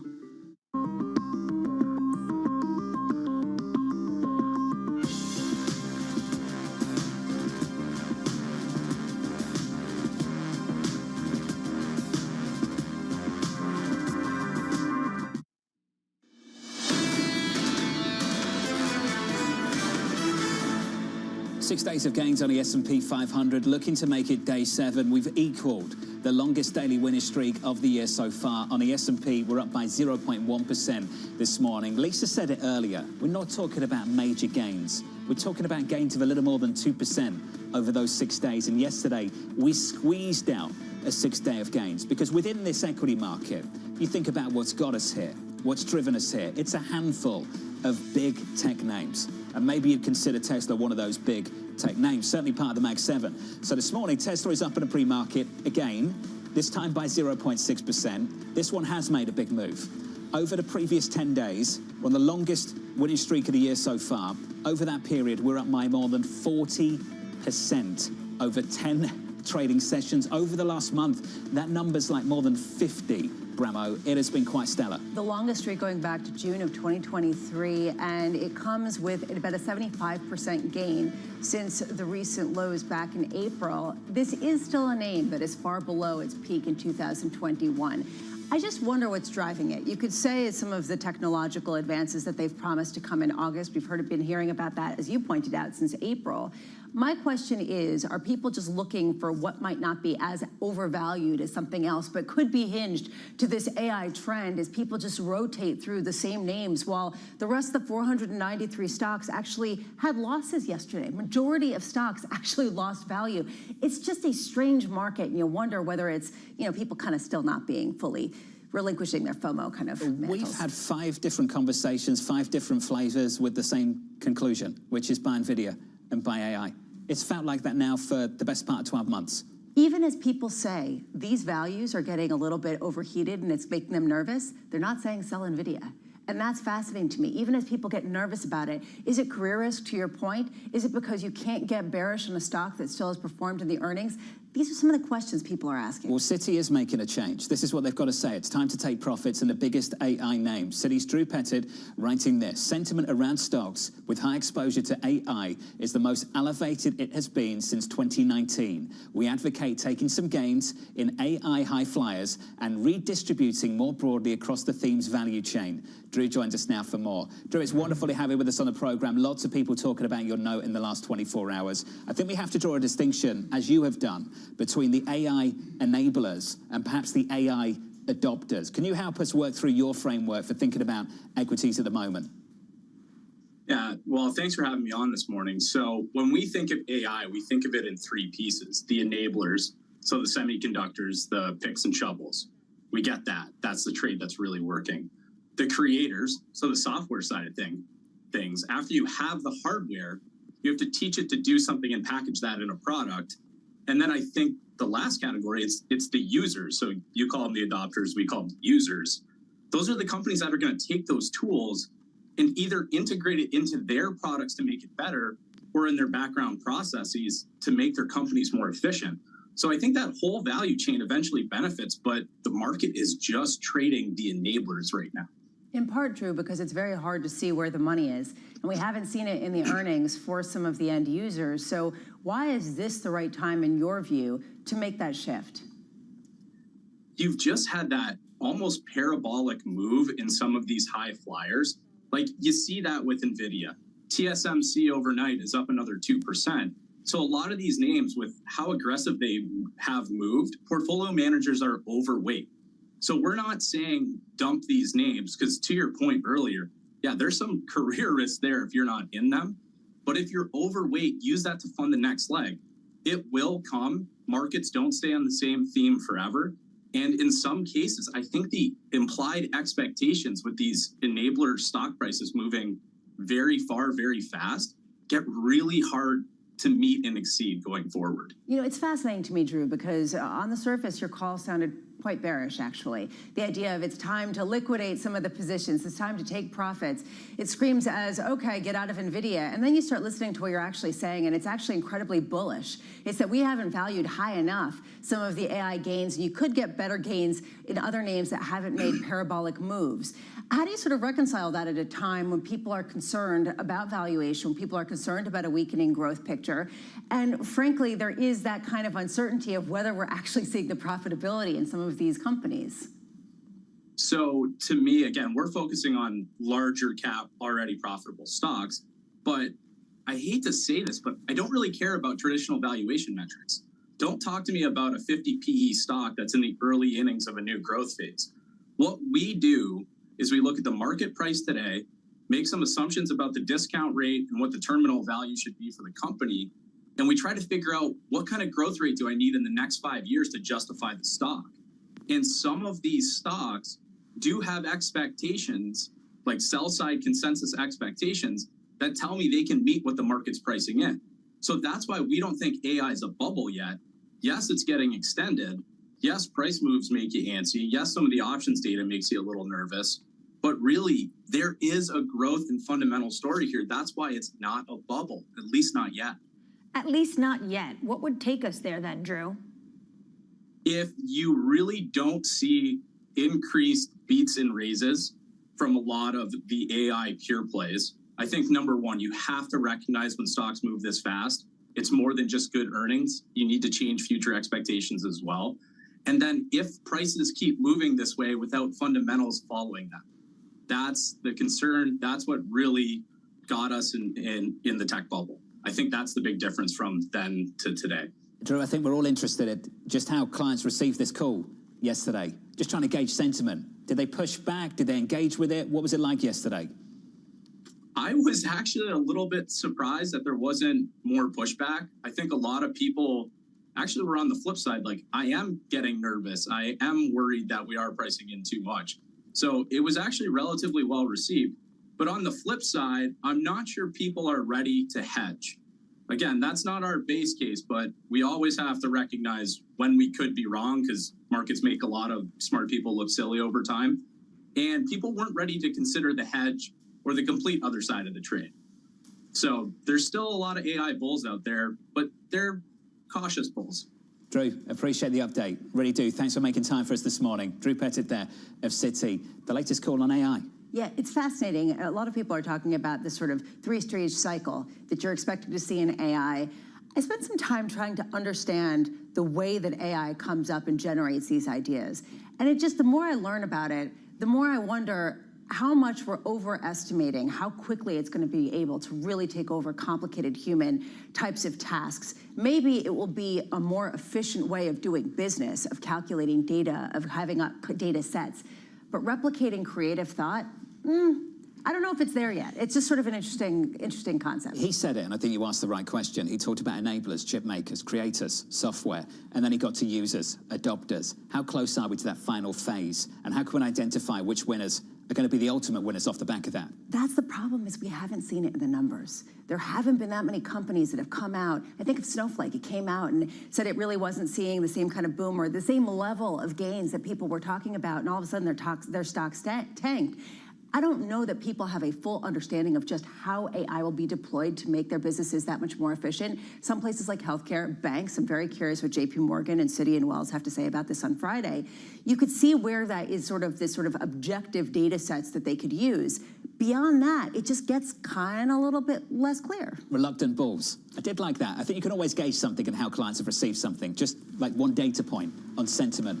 The absence of euphoria, I think, and heads in the sand based on what he had to say. It's felt like that for a while, which is the reason why a lot of people say you can't bet against it. Because until there's that euphoria, there isn't the bubble yet. Equity futures right now positive on the NASDAQ by 0.25%. Next on this program, we'll catch up with Lisa Coleman of JP Morgan Asset Management from New York.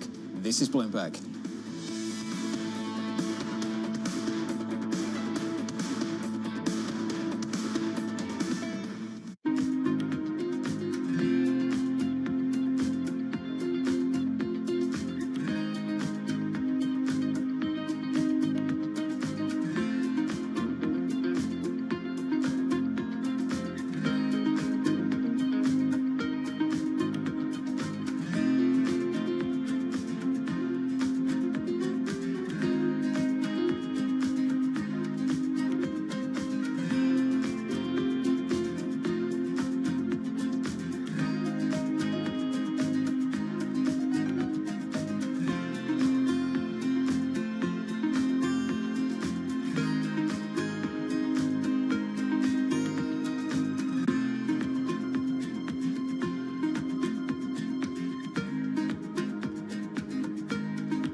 of politics to the world of business.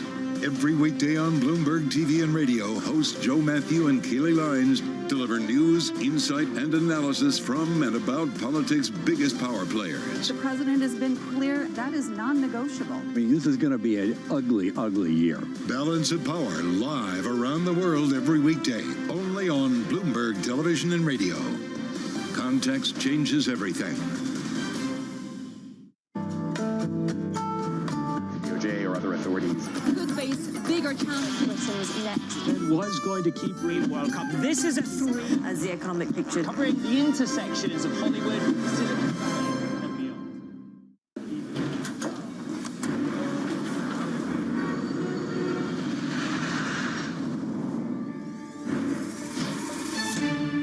Welcome to the world of decentralized finance. With a surge in Bitcoin, you have crypto stocks also surging. Bloomberg's covering all things crypto, the people, This is a political attack, and we must hold our elected officials accountable. the transactions, Really a record-breaking moment. Bitcoin is the exit strategy. and the technology. Awareness is going to grow, and these things grow the overall industry. Crypto as an asset class is here to stay. Bloomberg Crypto, only on Bloomberg.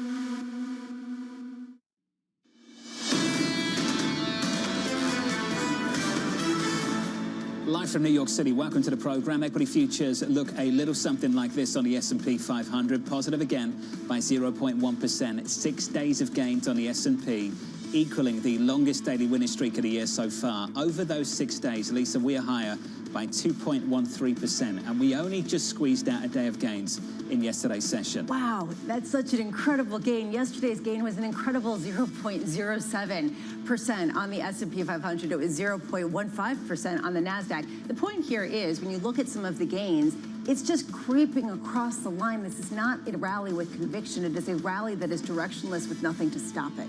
And that, I think, is the key point, with most of the names actually underperforming and losing value over the past couple of trading sessions. Over the same period, small caps down, and down hard. The outperformance, of course, on the NASDAQ 100. That's the equity board. Switch up the board and get to the bond market. We can talk about some of that issuance, the debt supply coming a little bit later. 427.24. Yields are lower on a 10-year by 2 basis points. Two things to watch.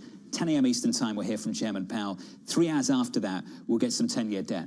This, to me, actually could be really interesting. And tomorrow we get 30-year notes. Today we get $39 billion of 10-year treasuries being sold. How much do people start to highlight their reluctance to really get into duration as a result of the deficit? Look, a lot of people say nobody cares about the deficit. It's been there for a long time. On the margin, some people say if you look at the valuation and the term premium, it is higher than it otherwise would be. There is less conviction about going into longer-term bonds because of where the deficit is versus growth, and where that sets us up potentially for a response function and into recession. I don't know if you saw this story yesterday, but just sort of a side note on maybe not the Treasury market, but other bond markets. Did you see the reporting on the Saudis warning the G7 about confiscating Russian assets? Did you read that yesterday? Yeah, they were concerned about what this would mean, or basically, I think they were saying we have some leverage because we own a lot of European debt. And then on the record denied it, but ultimately insinuated that if the G7 went ahead with this, they would start selling some of that debt they were holding. That's been sort of one of the fears, right? That if people basically weaponize the assets that they hold, that could become a problem. We heard that with China moving away from treasuries and moving more toward gold and other types of currencies. We haven't seen that, though, and the dollar's been incredibly strong. So it becomes difficult to sort of square that with the market moves and some of the ownership that we've seen. Some of the geopolitics around the debt market for you. Let's finish on Europe and talk about what's been happening over there. French debts have not been sold. It's been bought. Yields are lower by 6 basis points. We're down to about 3.18 on a French 10-year. The rally continues over in France on the equity side, a bounce back there by another 0.5%. And the euro okay at about 108.23. I think the fate of the euro on the dollar side is what we get on CPI next Thursday, this coming Thursday, on Thursday morning. I actually think that it's going to be a really important print, not for the actual number, but for the market reaction, because any kind of upside surprise, massive reaction, downside surprise, also massive reaction. Think about how people are kind of looking at this CPI print as highlighting whether the Fed's going to cut in September or not. And that's sort of how it's been set up among many guests who've come on the show. And maybe even sooner. I think a lot of people sort of like scrubbed out July, but, you know, Why not? Under surveillance this morning, Donald Trump teasing Florida Senator Marco Rubio as his running mate, but stopping short of making an official announcement. This comes ahead of the Republican National Convention next week. We still don't know. It's sort of classic Donald Trump, wants to make this sort of the VP sweepstakes, and we'll find out what we get, I guess, next week, early next week. It's got to be, right? Because it's the convention. You're going to have Trump XXX ticket. Who's it going to be? He's saying he's under some pressure from his campaign that he needs to come out and make this announcement. Yesterday, he really toyed with Marco Rubio. He started talking at one point about this idea he has no tax on tips. He said, maybe we can get that through Congress. Rubio, will you be there to vote for it, or will you not? Anyway, you'll be part of it. So he really toyed with Senator Rubio right there in his home turf of Florida. But this is Donald Trump's show, and he is going to make an absolute show of the VP stage. What's funny about that, of course it is Donald Trump's show, but at the moment it's someone else's show too.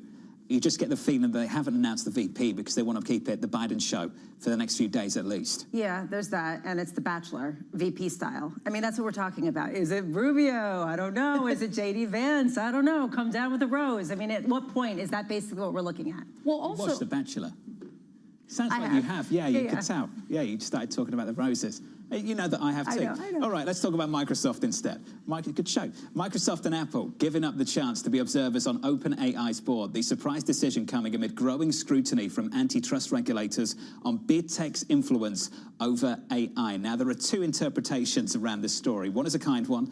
They don't need the oversight anymore. They don't need to be there. Another one is sort of like Lisa's stance on it, mine too, slightly more skeptical. They don't want to take any kind of view on what's happening within the company because they don't want to be seen to be too close to the company because they don't want the antitrust scrutiny that comes with it. They want to use the products and have a connection with them, and they don't want regulators to sort of hammer them for it, considering the fact that potentially, if OpenAI is coming up with the programming that actually will take off, they could have a huge amount of control over how data is used and what types of ways it's funneled into end results. So they want to step away from that, but I doubt that it is because they just have so much confidence that everything is just hunky-dory and swimmingly. We've all got so much faith in the board and the future of these chatbots and OpenAI, no?